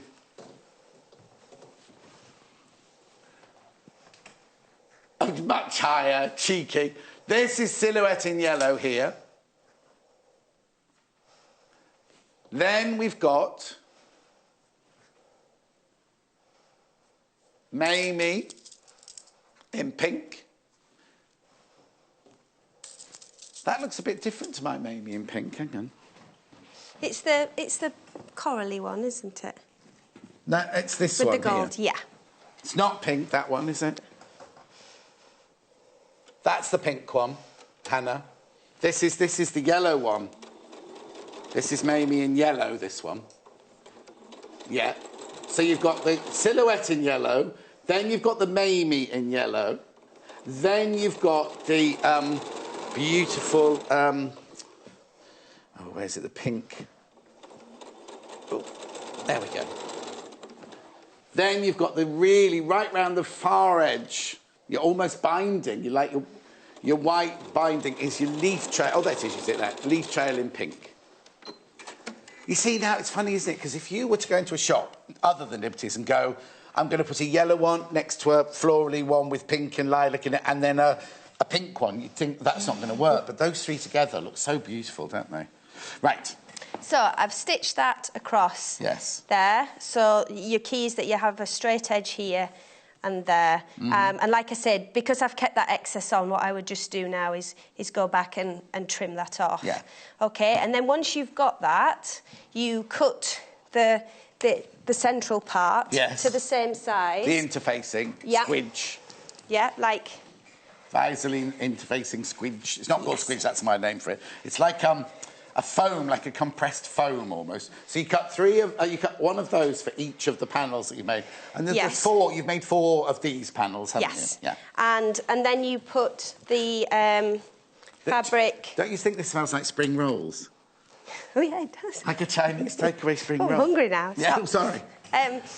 Right, and then this is what you're going to use as your inside fabric. So you can make that choice. So here, I use this. So you use the Mamie in pink, but in this one, you're using the Mamie in lilac. Yes. Anyone would do. I think it's nice, this one, because if you're going to do quite a lot of quilting on the bag, you've got a lot of lines inside as well. So to me, one of the busy florals, the Mamie or the Ricardo, is particularly suited for the inside of the bag because you get that big pop of liberty. It's not too interrupted by all the quilting lines, really, which are really, really lovely and effective on the outside, but I think inside it works well. You can see that would look nice. And then you're just using the Mamie in lilac on the one that you're making now. Yes. So the lining is actually the quilting as you're going along, then? You're going to quilt all these panels before you then construct the bag, yes. OK, brilliant. And what I would just say, which I did wrong, so I'll just tell people at home. Yes.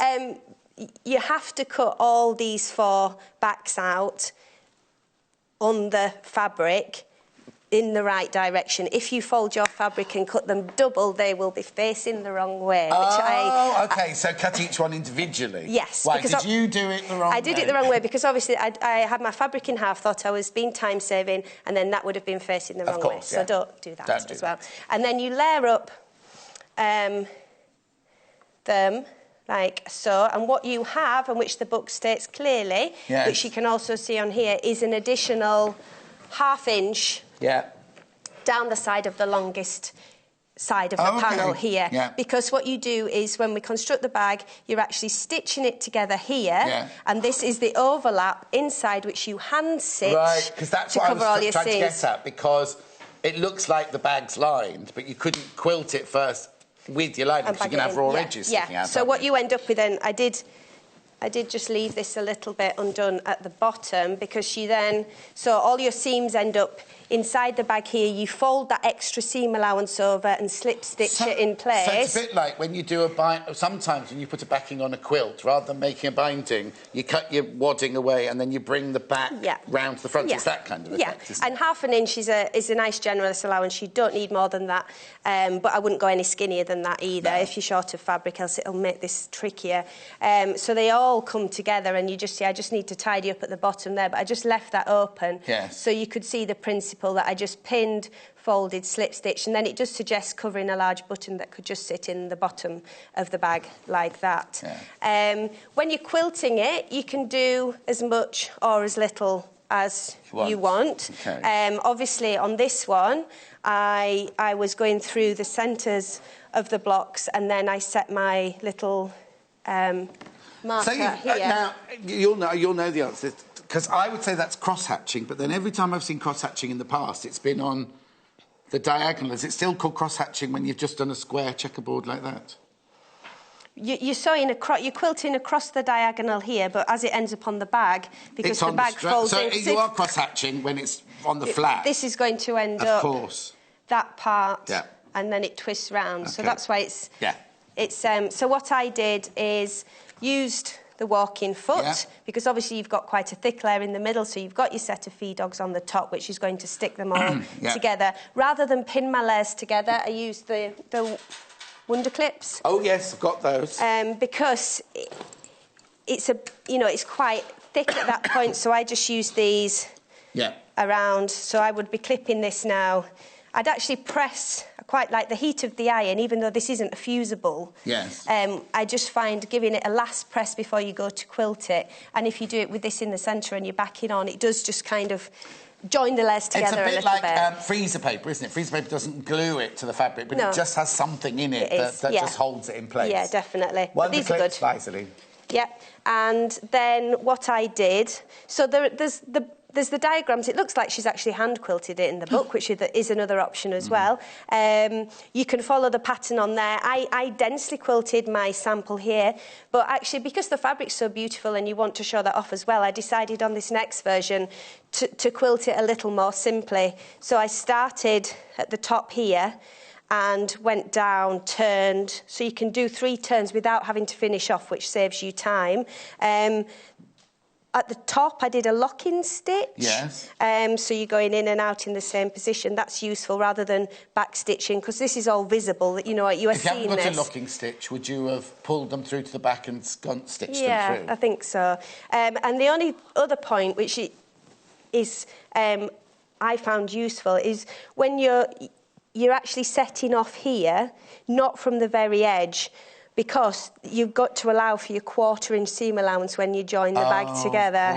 So you're turning just slightly before the ends of the squares, and that means that you then, when you'll get into the groove when you're actually on the machine doing that, because that means that's going to be really neat as you go along.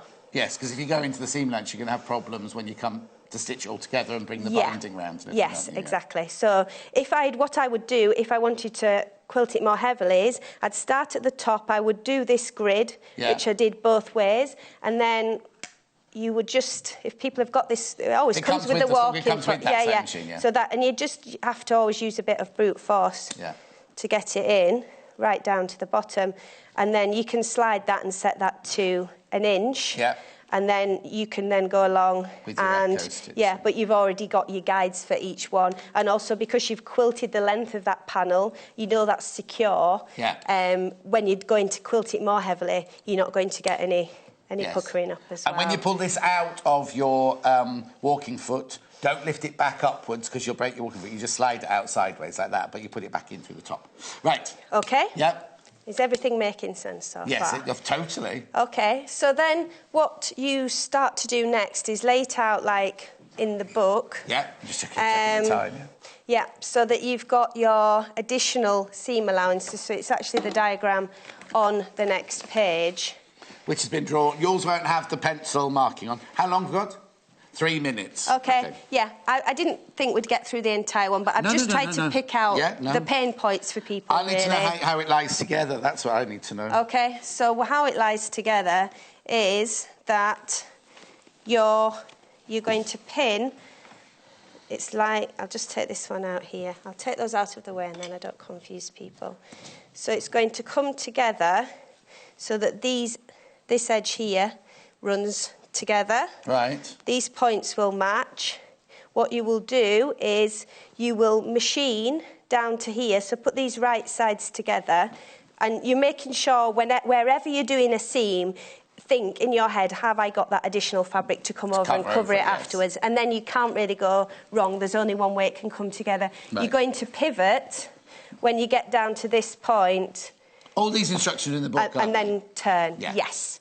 Exactly. So it's a little bit of origami combined with bag making, but she's a Japanese author, so I'm assuming that that's what she enjoys doing. How was it stitching through all of the fabric quilted and 2 layers of the Visaline? It was okay with my walking foot. What I just did was put my stitch length up to about 3.5 because you're going through a lot of layers, and by nature the stitch becomes smaller as it gets through all of them, and then if for any reason you've got to unpick anything, it's a nightmare. So I definitely go up to 3.5 or 4 in your stitch length. Okay. And then it pivots, that turns, so you do 2 panels and 2 panels and then 1 long seam. I like the bottom. I was most pleased with that when that all came together. Really nice. Can I use it upside down? Yeah, if you like. You could have a little stool and put it over like a tea cozy. You could quilt it and then you could just get a plain block and actually put it where you fit them over. Exactly, now, this, obviously, I'd have it like that. You can put handles on it. I'm not going to show you the handles now because this is far more interesting than seeing handles. Handles are on our website if you want to go and have a look at that. All of that is completely and utterly brilliant. Thank you so much. It's been a fantastic show, and I really, really, really look forward to when you come back next time. Thank you very much. Because you're going to do more bags, and there was something else you said earlier you wanted to do. I think a bit of English paper piecing, and a nice modern project, but with the new Liberty cottons would be great as fantastic. Well. Right, I'm going to go over and show you the fabrics again. I'm just going to say thank you so much. Thank you. Safe journey home. All right, thank you. Oh, she's gone. Right, there's the quilt, there's the quilt, there's the quilt. If you want to make that quilt, what you need to do, the pattern and all the fabric requirements are on EQS website. There it is. That's the front page of the website. What you do is you go to news. You can't buy anything on that website. It's just an information website there. You go to news and you scroll down the page, and they've very kindly given you the patterns and the fabric requirements for 2 quilts. We haven't got that blue one here today, but we're hoping to get that one in next time Jenni's in. But the one at the bottom we have got. So if you just click on the line above, it tells you, 1, what the fabrics you need, and then the other one is the instructions and the templates of how to make it and everything like that. So that was the quilt that was hanging behind us on the wall. Right. Right, let's go. Which one would you want to see first? Mamie. So Mamie in pink. Oh, and Hayley's here now, so she can start taking stuff for me. That is Mamie in pink fabric there. It's gorgeous, very, very popular, very limited now, that one. Really, really limited, that one. Then we have Mamie in yellow, which is the one we saw on the border, which has got pink in it, but it's the main colour is yellow. Nice, isn't it beautiful? These are all gorgeous quilting weights. And then this one here. Oh, sorry. I thought it already gone, right? And then this one here is Mamie in lilac. I'm ever so sorry. We're going to have to get this computer fixed, aren't we? £7.95 for half a metre. 100% cotton, gorgeous, isn't it? Brand new range from Liberty Quilting Range. Right, so we're going to leave these out in case I'll come back to them in Joe's hour. Shall I go to this one next then? This one's large. This is large. Okay, so I've got the pink one first this time. This is the pink large one.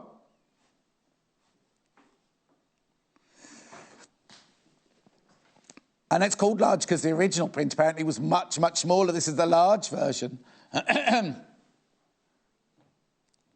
This is cream. The background, which is cream. It's got oranges and reds and blues in there. And then this... Oh,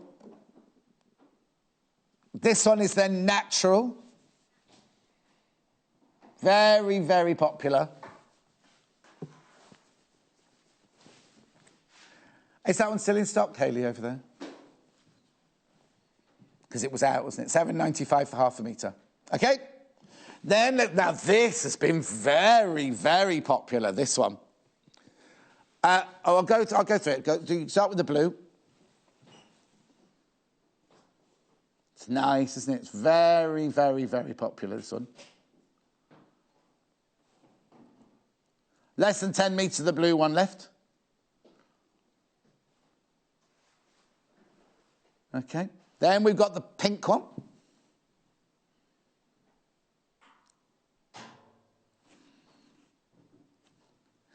Then the green one. Now, hang on. And then the green one. You've gone absolutely crazy for the green one.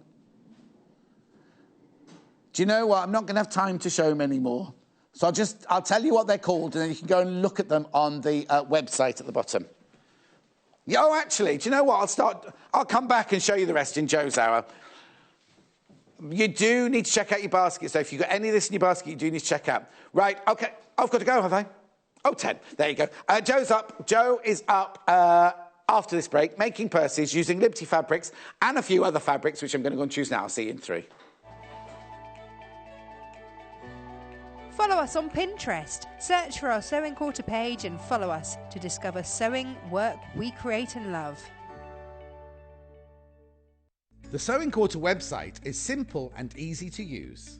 You can view a live broadcast of the show on our homepage. Get instant access to our online shop, which has a wide range of wonderful products for you to choose from. You can also enjoy a selection of projects and guides which we have on offer to help you enhance your skills and gain valuable tips. Watch the live shows and you can buy the product which is currently being shown on air. You can even message the studio to ask our presenters or team any questions you might have. Below, you'll find all the products from today's show for you to look at and purchase. On the right of the screen, next to today's products, you will find our simple program guide listing all upcoming shows. So, join us today at sewingquarter.com.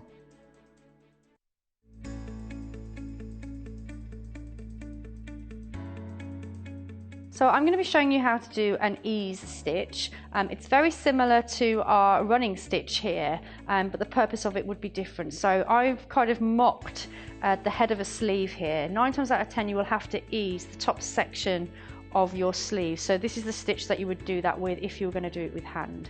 So I'm going to use the embroidery thread. I've just popped a knot on the end again just so it doesn't pull through. Normally you wouldn't do it with embroidery thread. So on your sleeves, normally these sections will need to be kept as they are because it's only this section here that we need to be working with. So I'm going to be doing a running stitch quite close to the edge of the fabric. I'm just going to do the quick method here where you're pulling the needle through the fabric while keeping it on the same needle. So I'm going to stop there and then pull that all the way through like so. So you can see that I've got just that section sewn there, and then as I begin to pull you can see that I'm easing the head of my sleeve in. So when that is stitched, these curves should disappear. They shouldn't be there because you've eased the bigger section into a smaller section on the clothing. So that's easing.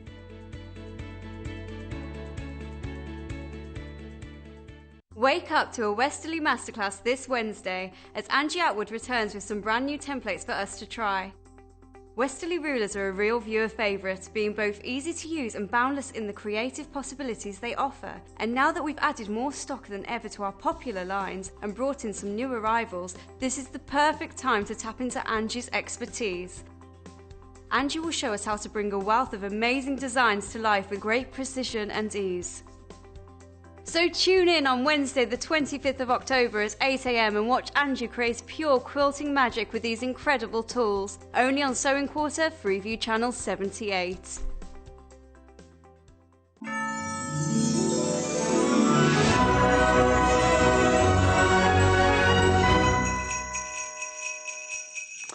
That was Amy, the floor manager, doing that, because I was supposed to do a voiceover yesterday or the day before and I had this sore throat. So, isn't it brilliant? She's got a career in that girl. Right, now, I didn't finish doing the table, so before we go over to Jo, I'll carry on going through the Liberty fabrics over here. So next is Silhouette. Silhouette in yellow. Hannah's favourite. Well, that'll go lovely with your ochre. That means you need more communication in your life if you're craving yellow. That's the yellow, $7.95 for half a metre. We have the pink Silhouette, $7.95 for half a metre. It's lovely, isn't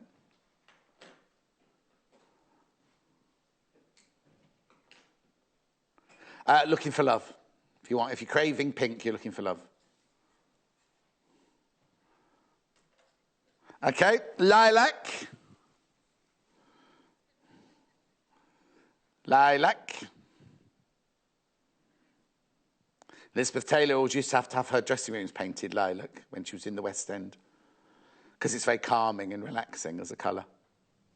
Then we've got the green. Love that green. Silhouette in the green. It's like an olivey, kiwi green, isn't it, that one? Okay, and then we've got the blue. It's very, very, very popular. And now very limited because of that. Okay, over 100 units of that have been checked out. There's loads and loads and loads in baskets, but over 100 units have been checked out. $7.95 for half a metre. Okay, so I'll put those back. And then I've got, still got 4 more to show you. Got this one.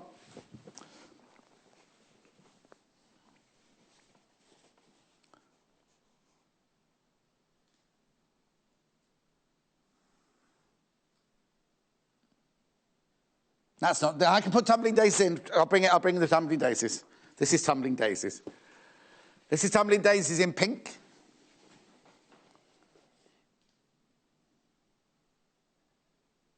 Two-thirds of that has all been checked out, not just in baskets, but checked out.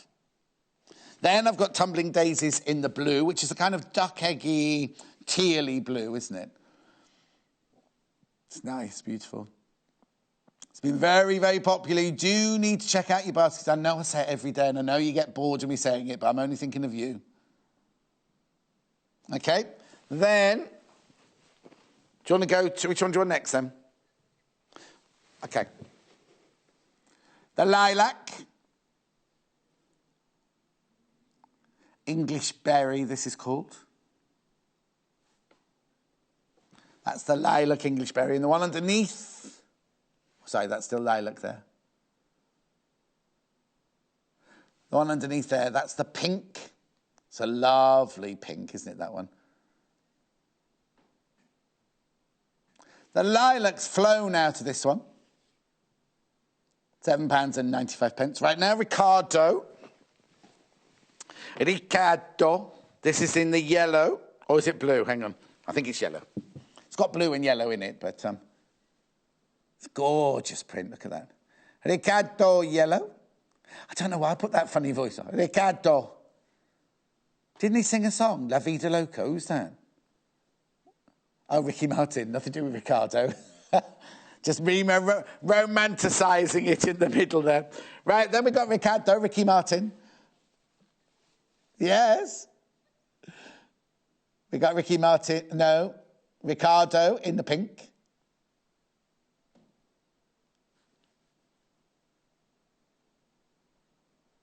He wasn't then, though, was he? Right, and then the last one. Ricardo in lilac.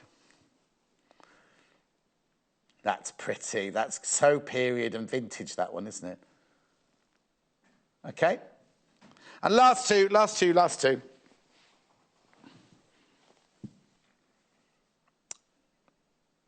Very, very limited on this one now.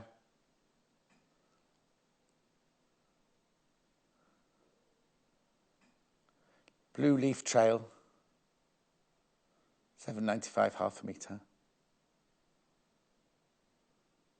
And then last but not least, we've got the same in the pink.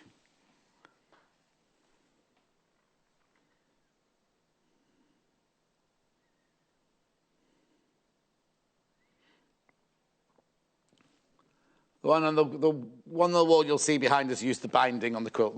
Right, now, let's get on. I've got to tell you something. Every time we do these, they sell out.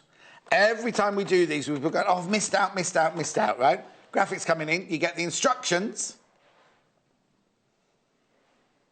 Oh, no! Why have you shown that first? Because I was going to do my reveal of what's in the box. It's too late now, it's gone, moment's gone. No, I'd have done it properly if anyway. Here we go. Oh. No, I'm not. That's not. You think that's a tantrum? You all right, Jo? I'm good, thanks. Yeah, she's good, thank you. They're just asking upstairs. Do I look a bit vacant? No, too late now, Michael. You've ruined it. So, in the kit, you get the clasps. There are 10 of them, 2 of each design, and you get the instructions of how to create the pattern to make the purse to go on the clasp. Go. I can't talk anymore. Right. For each of these frames, you need to draft a pattern. I'll try and explain it. It's not the easiest thing to explain, but the instructions... Sorry, am I... No, it looks painful. Looks like it's ticking into you. Right. For each purse, it's the same pattern principle. Yes. Right. And it's all detailed in the instructions, but I'll go through it now. I always start off with... I mean, a quilting ruler is brilliant for... Yeah, and that's a gorgeous one for getting a Christmas present. Got a couple of ideal Christmas presents here. Anyway, go on.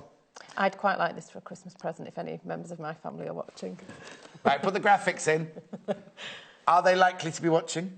I would think. Or do I need to call them? No, I think... OK, Jo would like this for Christmas, please. Boys.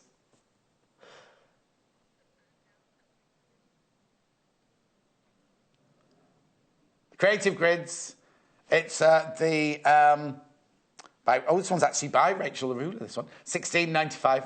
There you go, 4.5 by 12.5 inches. It's got everything you want on a Creative Grids ruler. $16.95. OK, right, so one of those rulers is perfect, right? So start off with a piece of paper in sort of landscape. Right, draw okay. a vertical line down the centre, and this will be the fold. So we'll just work out one half of the pattern and then fold it over to cut it out so that we have the full size. Pattern, right. And then at right angles to the central line, lines 2 inches apart. And then position the purse frame. I'm using the rounded one. I often use the square ones. Yeah. So I'll do this one this time. And position that in the centre and just draw around. I'm going to move that. Draw around the frame. So that's where the frame... That's the outline of the frame. That's where it would be. But to make the purse, we want this to be wider because we want it to bend into the frame just to give more body to the purse. Otherwise, you'll only really get credit cards in. Nothing wrong with that. Well, no. And so at this point, I use the frame and I do a frame's width, so it goes to about there. Hang on, so that from there to there is the width of the whole frame? The whole frame, from the centre to the side. Yeah. And this mark here is purely to help with the angle of widening out this top part of the pattern. So I'm just going to take this, sort of mirror the curve. Oh, it's a curve. If it was a square one, yes, I'd have the corner and I'd just join the line with the corner of the frame. Right, okay. But because this one's curved, I'm just going to extend the curve. So that's sort of mirrors. I mean, I could aim more for that bottom one. You could have it. It doesn't really matter too much. I'll stick with that line. Just go for a curve. No, what I'm saying is if it is a slightly different curve, it won't It doesn't matter. Right. A big deal. And then I'll use this top line. Just want to pivot the frame round and then mark where it finishes on your curved line. Right. That you've drawn. So this is my line. And then I want to add the seam allowance, so about 1/4 inch. Right. There. And then with the ruler again, making sure it's level with the centre line. It's parallel. From that point that we made, draw straight down. And this is the top of the purse that will fit into the frame. Right. And because we've pivoted and we know it will fit, once it's stitched, we know it will fit. And it's that size. Now, once you've done, at this point then, I would think, well, I want the purse to be about that deep, maybe half the width of the base will be around about there, and add my seam allowance on. But you can play around with how deep you'd like the purse to be. I mean, you might make it and think it's too long, so I'll make the corners deeper, so it's sort of fatter on the bottom. Yeah. But then you've got the right depth. I feel, am I explaining this? Yeah, no, you're doing it very clearly. No. I'm never quite sure. So, but this is all in the instructions. Yes. So your first line is how deep your bag is, how big your bag's going to be like that. That's the base across the bottom, and that's your seam allowance. Yes. And then once you have this template, I mean, you could try that out with some lining fabric just to make sure it fits and it works and you like the overall shape. If you've made a few, you might want to play around with it a bit and not go vertically down, maybe. I was going to say, round it out. Or there's all sorts of things you can do once you've got the basic pattern. Yeah. But then I remove this. So what, do you then fold it in half and it gives you... Fold it in half and then cut out following this line. So when you open it out, you've got the... I mean, that's pretty much the same as the one I did before. Blimey, that's a bit uncannily close. I have only just done it, though, so it is quite fresh in my mind. No, but you just drew those lines like that, roughly. Anyway, so is this your main fabric? This is my main fabric, and this is going to be the lining. Okay. But I like to... Each time I do the purses, I like to bring the lining out to the front as well, so you get a suggestion of it on the front of the purse where possible. Of course, those examples... Design. But I've done appliqué ones. Oh, none of them are here. None the of one those. with the bow isn't here, is it? I just looked then and realised, So this, I thought I'd do a double-sided, double-edged ruffle down the centre. So these are my exterior pieces. OK, so you've picked 2 Liberty prints. That's the Mamie in Lilac. No. Yeah, Mamie in Lilac. That was the main one there. And then this one is... I can remember the name of this one. Oh, Floral Dot, I was nearly that, in the blue. OK. We've got other fabrics as well this hour that I'll show you in a second. And I've interfaced, just to strengthen the exterior, I've applied interfacing, iron-on interfacing to the exterior. If you wanted it to be more structured, you could add it onto the lining pieces as well. OK. But I've just put it on the exterior for this one. And then for my ruffle, I've cut a 2-inch wide strip, which is double the length. Is it going to go up both sides? Of there. No, it's just going to go along the front. Oh, of course. Oh, it's not yet, because it would be a flat stripe if it was going up. So I'll deal with the ruffle first. Is the iron on? Is it? Of course it's on. I'll just have to get it out, won't you? Hayley, floor manager, obviously thought it was the end of the show. She switched the iron off, put it away, put the ironing pad away. Very efficient at not reading her notes. Right, so you put interfacing on that as well, or was that just the fabric? This is just the fabric, and on either side, because I want each of the edges to be ruffled, I'm going to press a 1/4 inch over and then over again. Right. But you could, if you don't want a neat edge, you could zigzag it. You could. You could overlock it. No, I wouldn't overlock it. You could cut it out with pinking shears. Cut it out with pinking shears. I thought of something else then I was going to say, and I forgot what it is now. Never mind.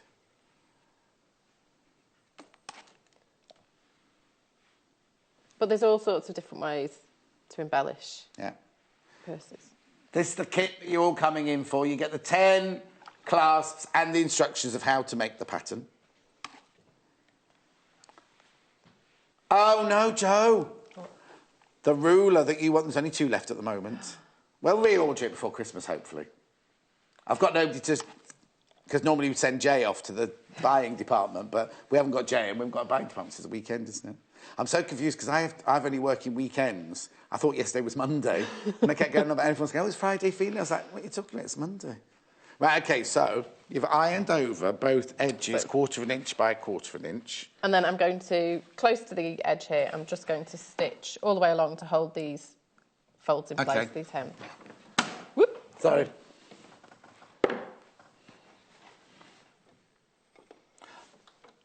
OK. Oh, hang on. What's the matter? Just switch it off. Oh. Hayley! Didn't switch the sewing machine wasn't switched on. No, she just had to switch it on then. Oh, she sounds... You're getting like Jay, you are. She's going like this. I said to her, you've left the...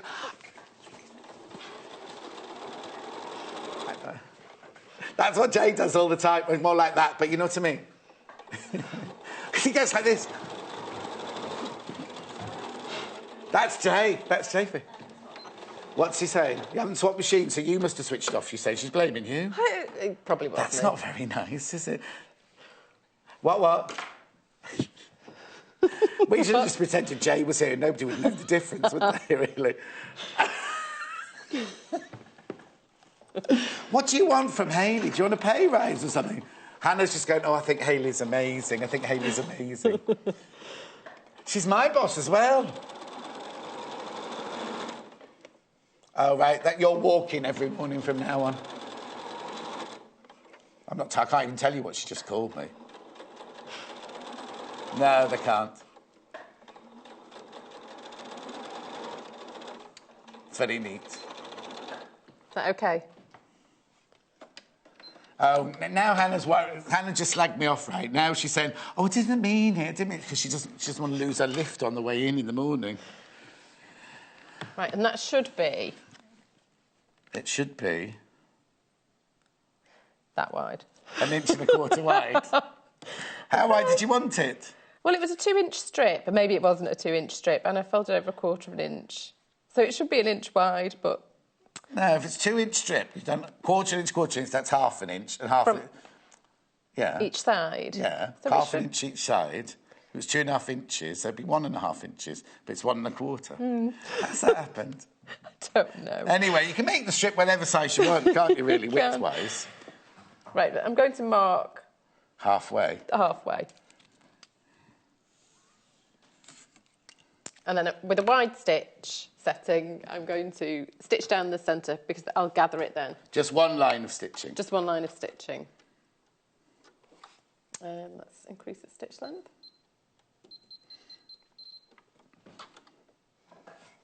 Got a message.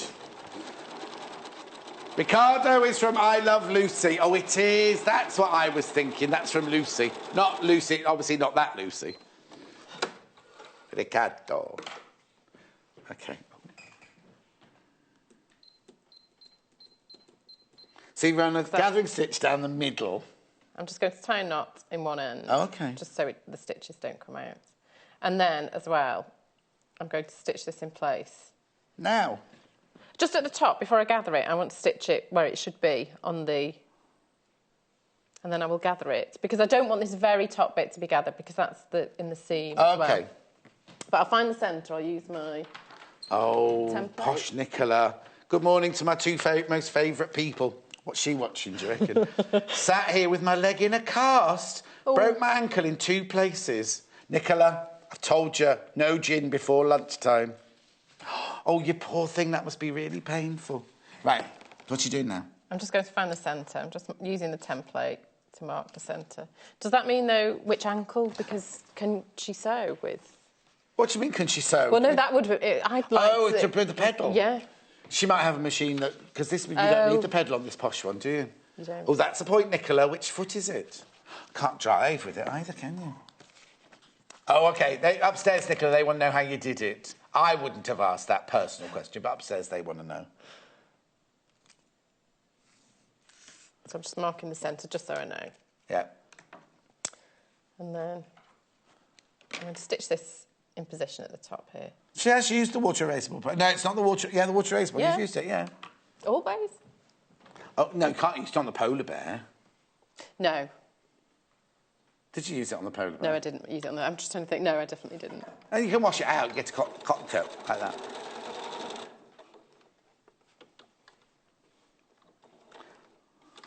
So you're just stitching the top of it down so that doesn't gather up? Yes. The seam allowance at the top. Okay. Should I make a confession? Oh, what have you done wrong? No, it's just I haven't done this in real life. You've never done this before? I'm winging it slightly. No, it was an idea. I thought, I want to try that, but I've not had a chance to try it properly. Right. So I'm going to pull on one of the threads down at the bottom. Yeah, usually the bobbin thread. No? Oh, no, I'll pull on the bobbin thread then, I'll do. Say this again, Hannah. It's the Gutermann... You used Gutermann thread for this? Yes. Yeah. You see... No, I'm not going to say. What? I'd have to do 2 lines. I don't trust 1 line of gathering. Do you not? No. Oh, maybe I should have done 2 then. No, you do it how you want to do it. Don't you start quite... She came in this morning and said, I was watching you yesterday, John, and you went, well, I wouldn't do it like that. At one point, I didn't realise I said it like that. So I don't want to do the same to you now. I know. Is it going to be a loose... Is it a loose ruffle, then? No, I'm going to stitch down the centre in a minute. It sounds wild, Blimey! I think Hurricane Brian's arrived, or whatever it's called. Poor old Hannah's flying to Croatia. Is it Croatia you're going to? Bulgaria tonight. I know she's always flying somewhere, isn't she?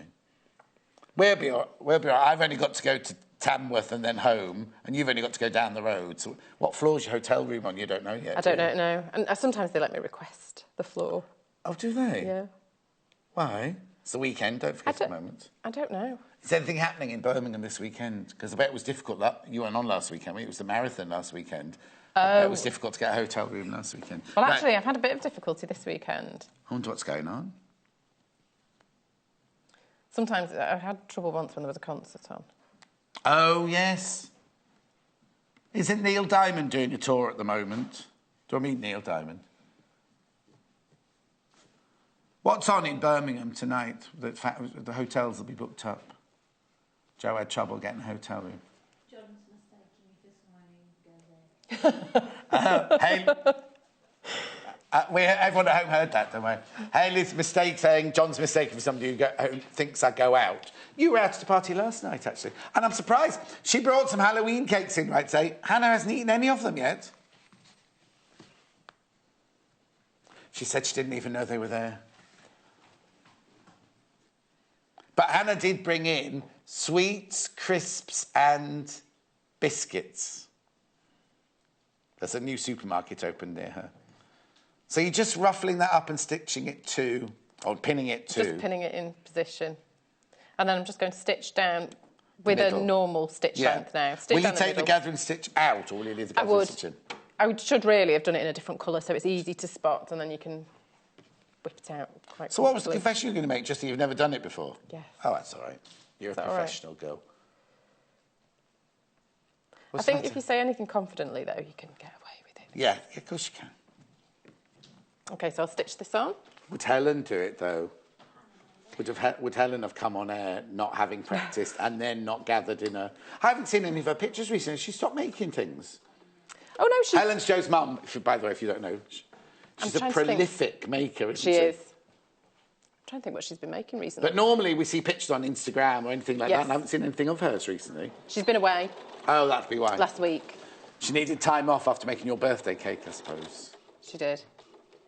So I get confused because I get a lot of pictures from my sister as well. Oh, OK. Because she makes... I get, you know, what do you think of this pattern matching type pictures? Sent quite a lot. So I've used a really fine pin so that I can stitch straight over. Yeah. I'll whip that one out. Am I going to show these other fabrics as well in here? I've got some oh, that's nice. I'm surprised you didn't pick this. Oh, I'm surprised you didn't pick this Cafe fat quarter to make them out of. Mind you, the Liberty's gorgeous as well, isn't it? I've got some fat quarters here as well for you to choose from if you want to use other fabrics to make the handbags out of. What are you doing next? I don't want to take away from your demonstration, that's all. I'm just going to sew. I've done this now. It's not as roughly here because this will be on the base anyway. But I will just sew the exterior pieces together around the sides. Not at the top? Not on the top. I'll do the same with the lining pieces, right sides together, sew them together around the sides, but leave the opening in the bottom there. So shall I do that now? You do that now, please, and I'll just take you through these fabrics. There's just some fat quarters to show you that you could, if you wanted to, make these. Now these are petite. These would all. Now, Joe, would you still put the interfacing on these petite fabrics because they're a much stiffer fabric, aren't they? Would you still put interfacing on the back of those? I don't know. You could get away with not doing it. It depends how rigid you want the purse to be, how well you want it to hold its shape. 7-piece fat quarter in batik, £33.95. You could make your 10 purses out of those. They're fat quarters, remember? OK.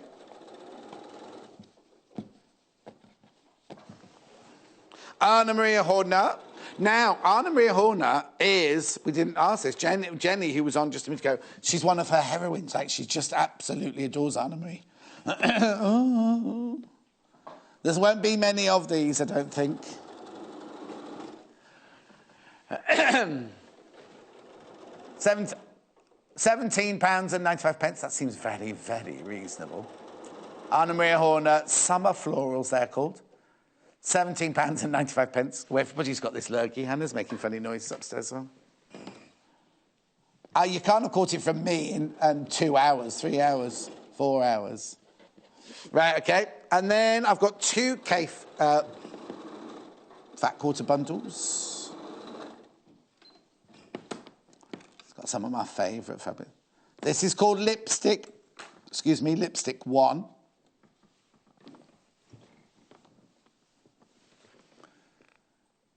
That's 1 fat quarter with 10 pieces. £42.95. Look at the colours in there. They make some gorgeous little purses and handbags out of those, couldn't you? And then last but not least, in the fat quarters, I have got another Cafe in the green.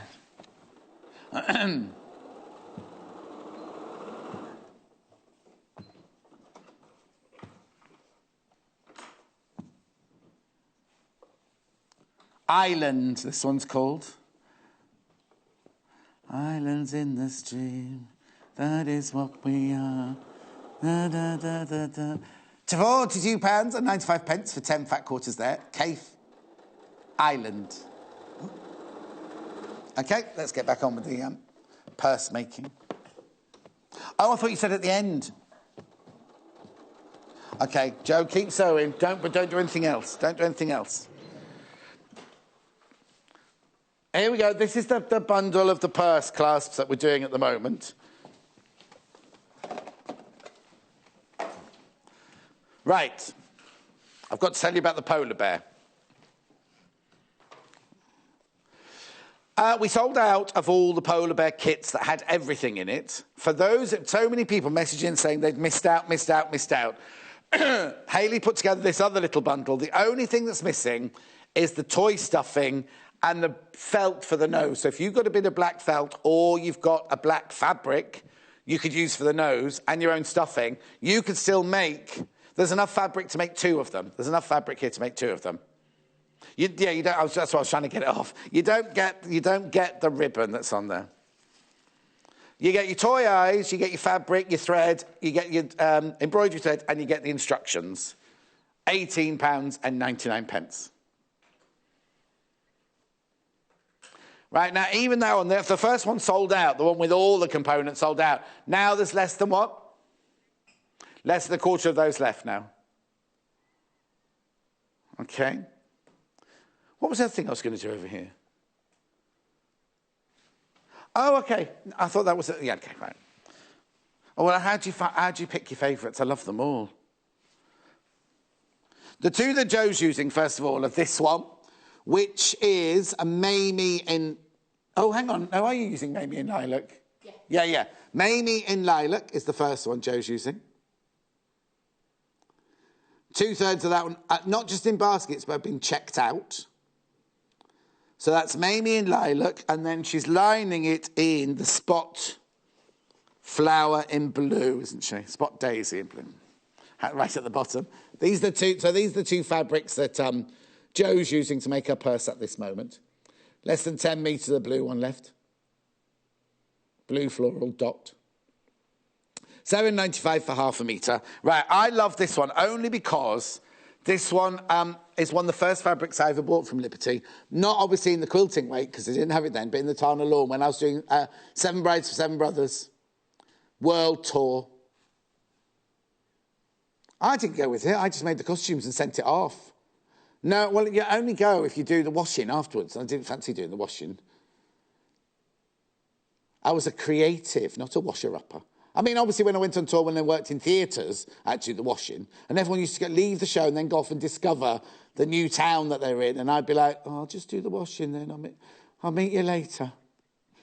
£7.95. Right. What's your favourite then, Hannah? Silhouette in yellow is Hannah's favourite. Oops. Just doing a couple of the favourites now. Yeah.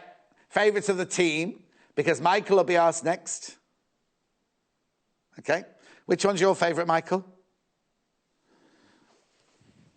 This one here? Or that one there? The blue one? This one. This is Michael's favourite.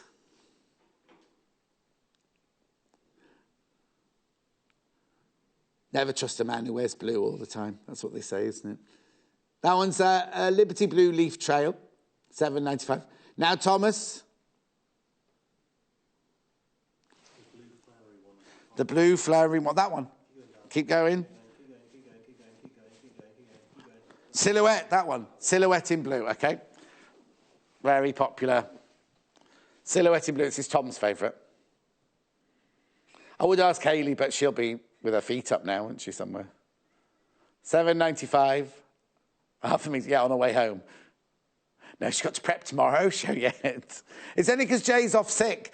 Poor old Jay's off sick. So Hayley's it was supposed to be a weekend off. Right, I'm going back now. Right, so you've just stitched. Glue. Sorry, Joe. No problem. Hannah's in one of those moods today. No, not in a mood, one of those moods, I said, meaning being obstreperous. Somebody's asked what kind of glue. Joe will show you how to use the glue in a second. £4.95. Right, so you've got the outside of the bag with the ruffle stitched around 3 sides. Stitched all the way around. Done the same with the lining, apart from I've left an opening. Yeah. So I can bag it through there. Yeah. At the end. And now I'm just going to box the corners. Okay. So I'm going to open this seam up and do the same with the bottom one.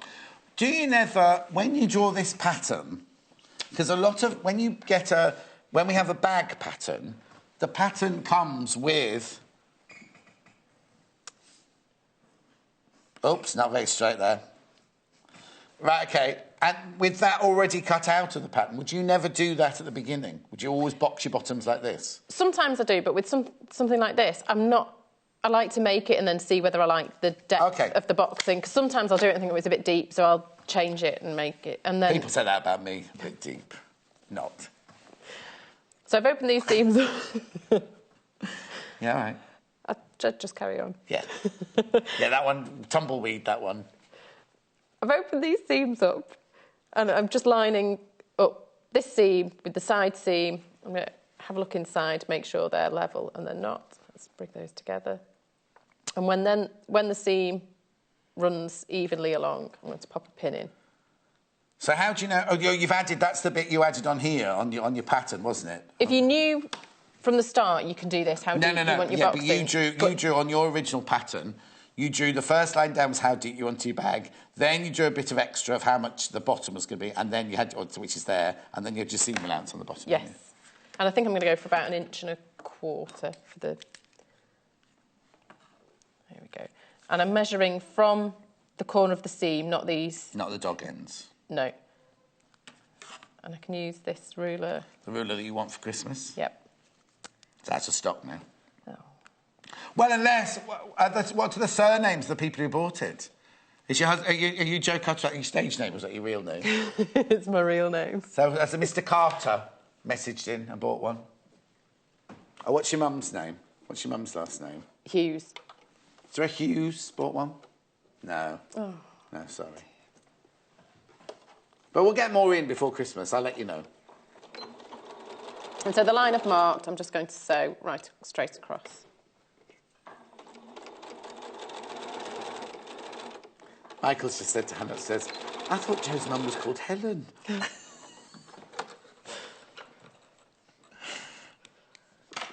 And then I'll turn it out the right way and see whether... So it's quite a deep... Oh, it's quite a deep one, that one, yes. And the seams line up. And if you did that and then thought, oh, no, it's too deep, I don't want it to be that deep, unpick those stitches and just make it a little bit... So don't chop anything off at this point. Don't chop it off until you're really happy with how it's done. So I'll do the other side is pinned, so I'll mark that one.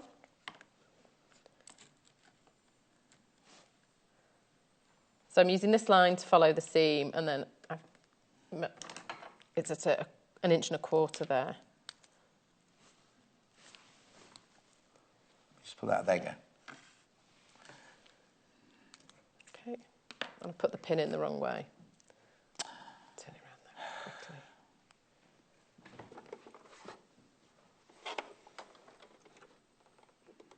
And Pardon? I've taken my foot off, you know, I've become complacent because I'm quite happy with the ruffle. Oh, are you? Yeah. I bet it looks gorgeous when you turn it to. What's the matter, Hannah? Oh, okay. So I'll whip the pin out.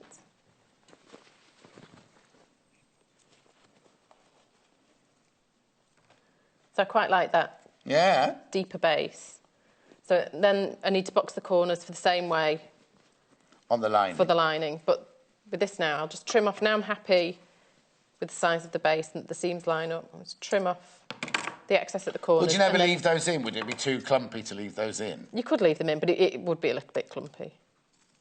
There we go. And I'll zigzag over those in a minute once I've done these ones. Oh, zigzag, yeah. Oh, I've put the pins the opposite way round in every time. I do that with my coat hangers sometimes, with my clothes, and then I hang my clothes up and all the coat hangers are facing the wrong way. There's nothing worse.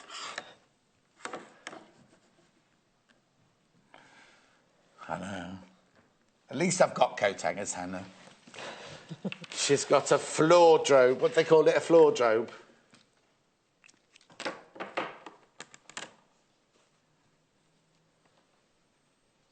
Apparently, if you're creative, right, you can't be tidy, she's saying. Oh, yeah. That feels like a bit of a justification for being messy, but yeah. I might use it. She made fabric this week. I saw the metallic. Yeah. Yeah. What was it styled on, Hannah? Everything's a cactus at the moment with you, isn't it? What's budgies? That's cacti. Oh, it's a revisiting now. Cactuses were around before budgies.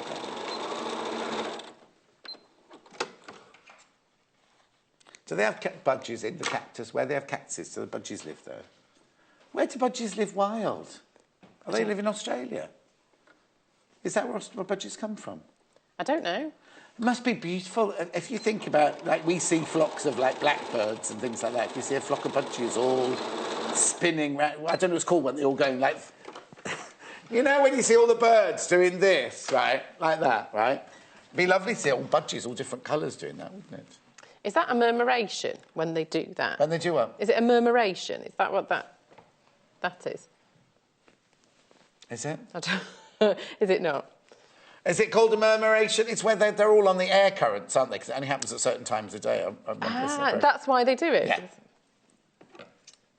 OK, the Starlings do it in Brighton, apparently. Yeah, they're quite famous for it. Yeah. Yeah. But I think it's the warm air currents, and they all get on the same current, which is how they can all... Right. Because it looks amazing. Yeah. What's he doing now, then? Zigzag stitch.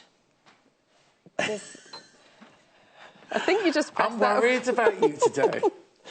The thing is, Sorry. I use too many sewing machines. You do have what? I use too many sewing machines and I get confused very easily. Maybe you should get buy one of those. Perhaps Father Christmas should bring you that one. I would quite like one of these. And there you go. So that's a ruler and a sewing machine, Mr. Carter. Happy Christmas for me, with both of those. And slippers, obviously. You're not being real, are you? Being serious? No. Oh, no, about slippers. I love new slippers for Christmas. Yeah, that's what I meant. Oh, yeah, I am then, unfortunately. Oh, OK. Does somebody is it a tradition that somebody buys you a pair of slippers every Christmas then? Yes. And is it always the same person? Is it like your mum, or is it...? It's always my husband, Mike, but only because I make sure you have got me slippers, haven't you? And how do you know... What do you do with the... Well, first of all, Hannah said, what did you do for slippers before you were married? Right? That's a single woman thing. But how do you know he's got you the right ones? Normally I'm with him. Oh. Yeah. So it's not... So you have to act surprised when you're on Christmas morning, then? Yeah, for the kids. I'm just worried in case they're watching. Blimey.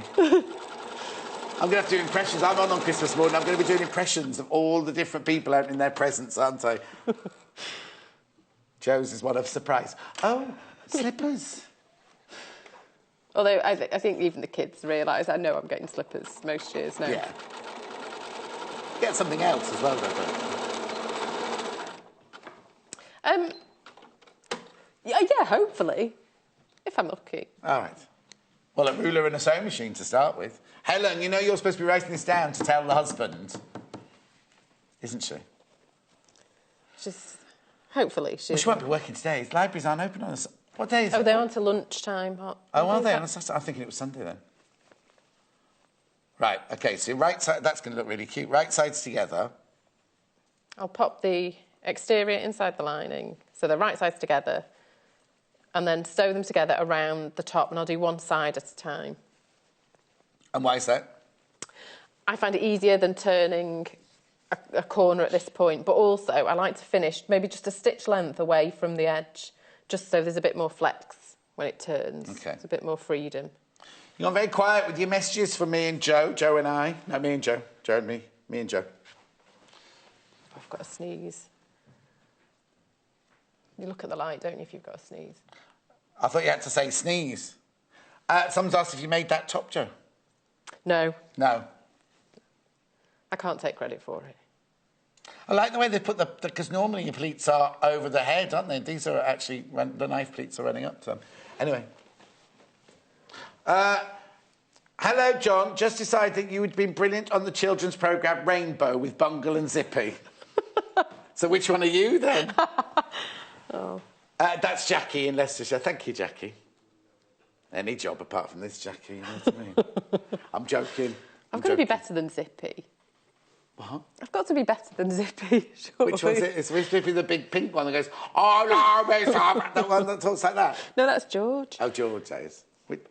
Nigel, John and Joe, are you having the budgie kit back in, please, from Nigel? I don't know, it's not. I've said we need to have it back, Nigel. Anna, write it down in your shift report. Thank you. Dawn's emailed in. She's loving the shows today. She hates them normally, is that what she's saying? But she's loving them today. Oh, yeah, you're right. It's called a murmuration. Oh, is it? Oh, thanks, Dawn. Lots of love from Dawn. That's not Dawn Big Bird, is it? No. Well, no, Dawn Big Bird's where we used to work, wasn't it? But you remember I used to get messages like every 2 minutes from Glenys when we were there. Never heard from Glenys. Moved here. Never heard from Glenys once. So I've stitched one side and I'll do the other. And then... What's he doing? Just sewing the side. I've done one. Just along the top on this side. And then that's all the sewing, apart from closing the opening in the bottom. You don't need me here for your shows tomorrow. You could do your shows on your own tomorrow, couldn't you? Yeah, that'd be That's fine. fine then. Have I got 2 guests tomorrow? 1. I know I've got you. You're doing Tilda tomorrow, aren't you? Tilda, Father Christmas, and Tilda. I've got Tilda Fabrics, and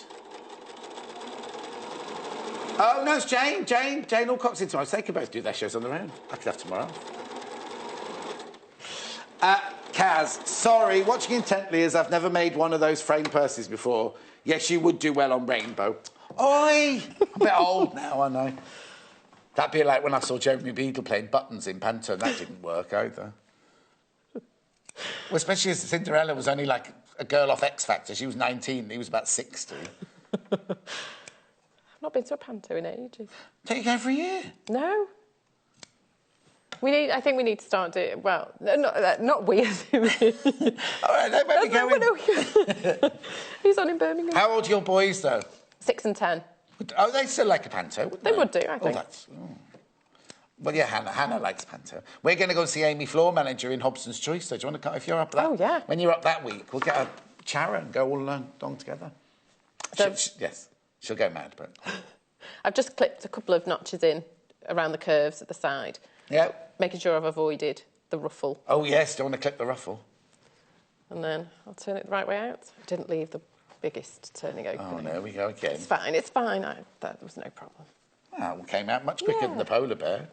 It's a bit easier than the polar bear. How long have I got to glue? How long have we got to do... Oh, ages, look. Ages, no. yeah. I haven't got to make... Oh, yes. Yes, now. Yes, Valerie. Valerie's messaging saying, hello, John, I'm loving the show. And Joe, loving the show. John, will you be selling gift cards for Christmas? Best wishes, Val. You mean vouchers, those kind of gift cards. They're looking into it. They're desperate to do it. But they are looking into the actual way that they could do the whole system. But yes, Val, they are looking into it, definitely. I'm just giving the seam a bit of a roll. Yeah. I'll give it a press as well while the iron's Oh, will there. you? I might as well. All right, then. The iron's on. Use Now, you also, this pink board, this would be a nice Christmas present as well. It would. This pink cutting board back in stock. Oh no, which one are we using? That one. Yeah. Self-healing pink cutting board, inches on one side, centimetres on the other. Brilliant present. $14.95.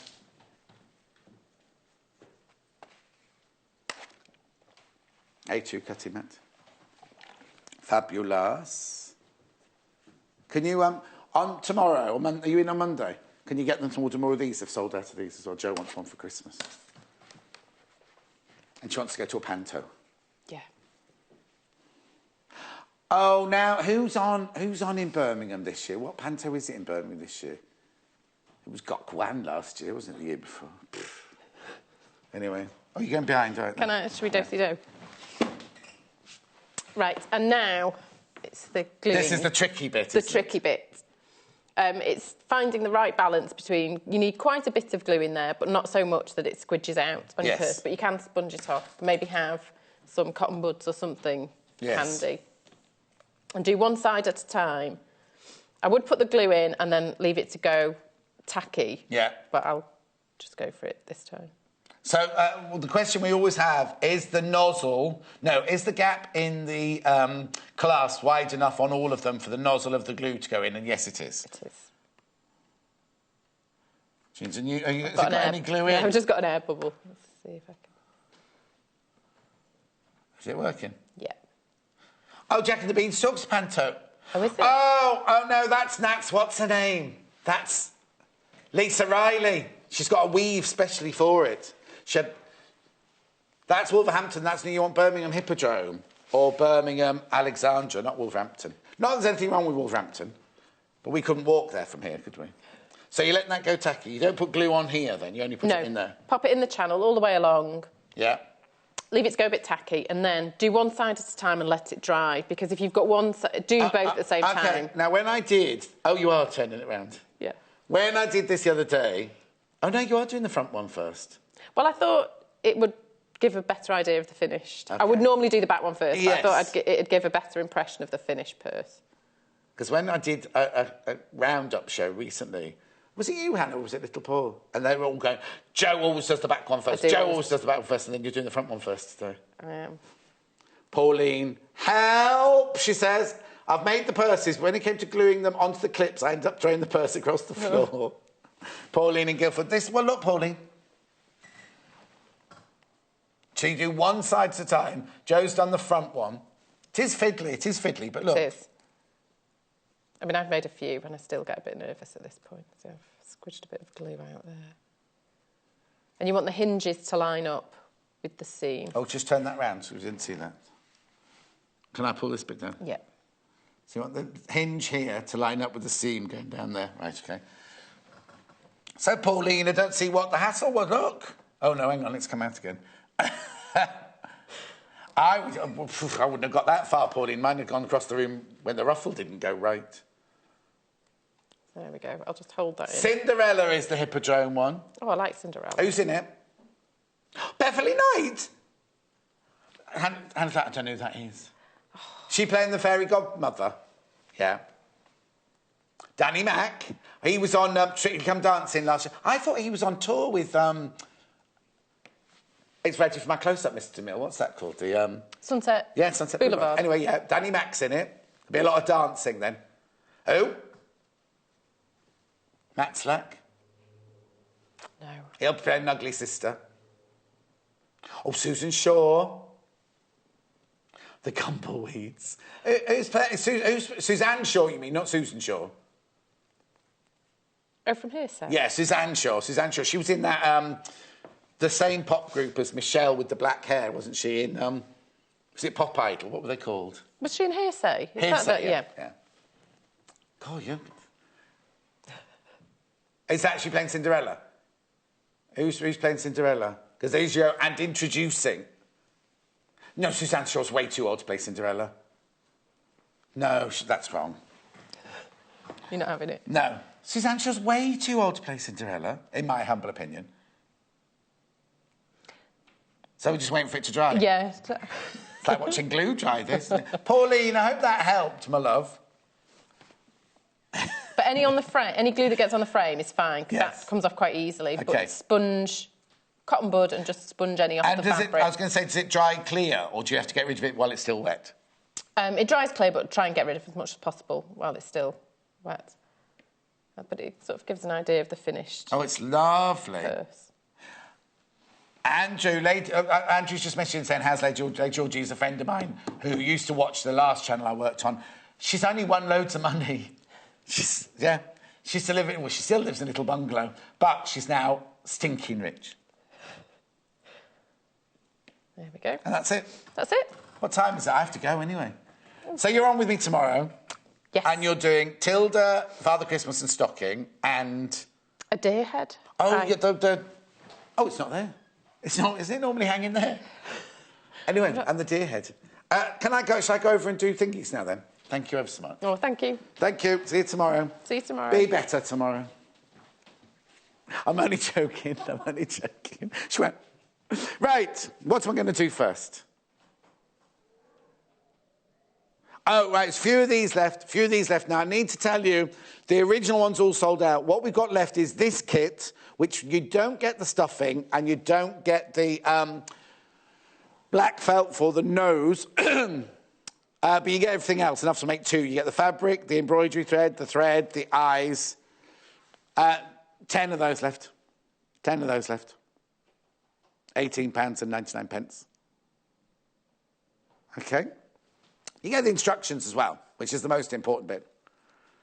Pauline, you give the person another go, girl. Oh, it's that Pauline. Pauline, you can't be a radio producer and throw things across the room. You have to be calm and collected. The snap purse kit, which I can show you a still of. £18.95. You get the instructions on how to make the pattern. And all those 10 clasps, £18.95. Right, it's been a very special day today.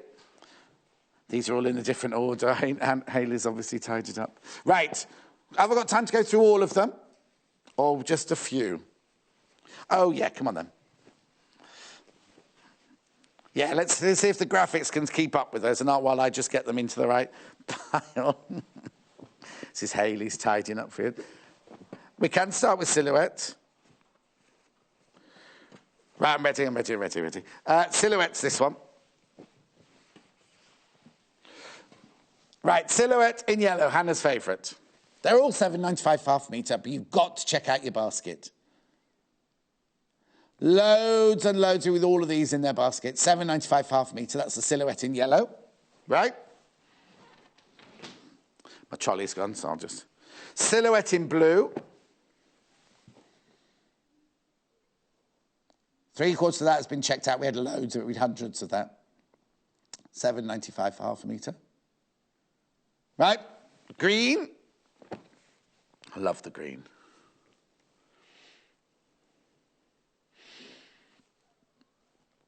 Silhouette in green.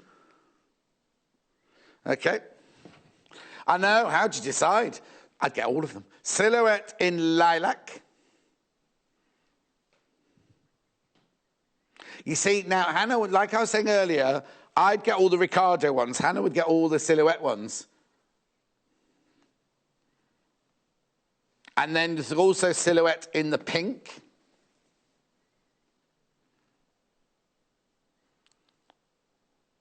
Lovely, that's the pink one.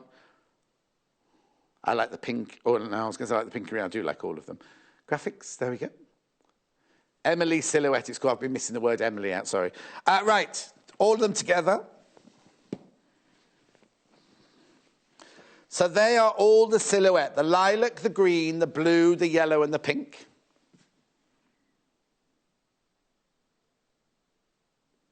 Okay, now next pattern. Riccardo. This one comes in 3 colourways. I've got the lilac first. Have you done the menu? That's the lilac Ricardo.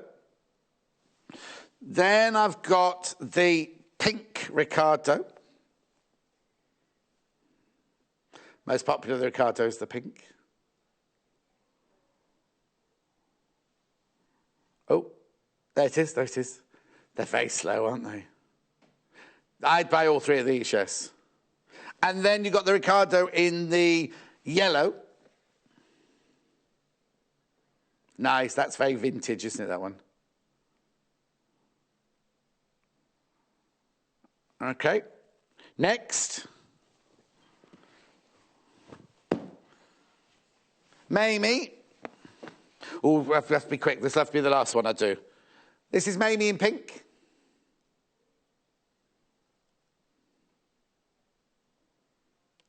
$7.95 for half a metre. Then I've had Mamie in lilac. All of these are listed below me if you're looking on the web, so you can go and see all the ones I haven't had time to go through again. Oh, right, yes, well, I don't think I've got time for that. And then they've got the Mamie in the yellow. If you go to our Facebook page, there is a competition. And what can they win? A Liberty Fat Quarter, and all you have to do is send in a picture of something you made in Liberty fabric. Go to the Facebook page and read more. $7.95. Right, tomorrow's menu very quickly. It's me tomorrow. It's Joe Carter and it's Jane Alcock. So Jane's here doing the Bargello Jewel Quilt at 8 o'clock. 9 o'clock is Tilda Christmas, where we've got a Father Christmas and a stocking and Tilda fabrics by the half metre, which you've all been asking for. 10 o'clock, we've got the scallop cushion with Jane. And then at 11 o'clock, we've got Joe's very famous reindeer head. Oh, hopefully I'll have my voice back by tomorrow. I don't know. I'm going to Tamworth. Are you in Tamworth this afternoon? I'm in Tamworth this afternoon at Amanda Wyatt's shop. Anyway, I'll have my bit of hummus and a drink now before I go. I'll see you tomorrow morning. Thank you very much. Check out your baskets. That's all I can say. See you tomorrow. Enter the magical world of Tilda with Joe Carter and John Scott as they take us to a sparkling Scandi wonderland. Jo will show us how to make a delightful Tilda Santa and a stocking kit. With her guidance, this festive project is a piece of Christmas cake, meaning all you have to do is bag your kit before they're gone. And in the spirit of giving, we're bringing a viewer's favourite back to the show, the Tilda Cottage collection. John Scott will be on hand to talk us through these magical prints, which will add that little touch of Tilda charm to any fabric stash. So tune in on Sunday the 22nd of October at 9 a.m. for Joe's Tilda Christmas, only on Sewing Quarter, Freeview Channel 78.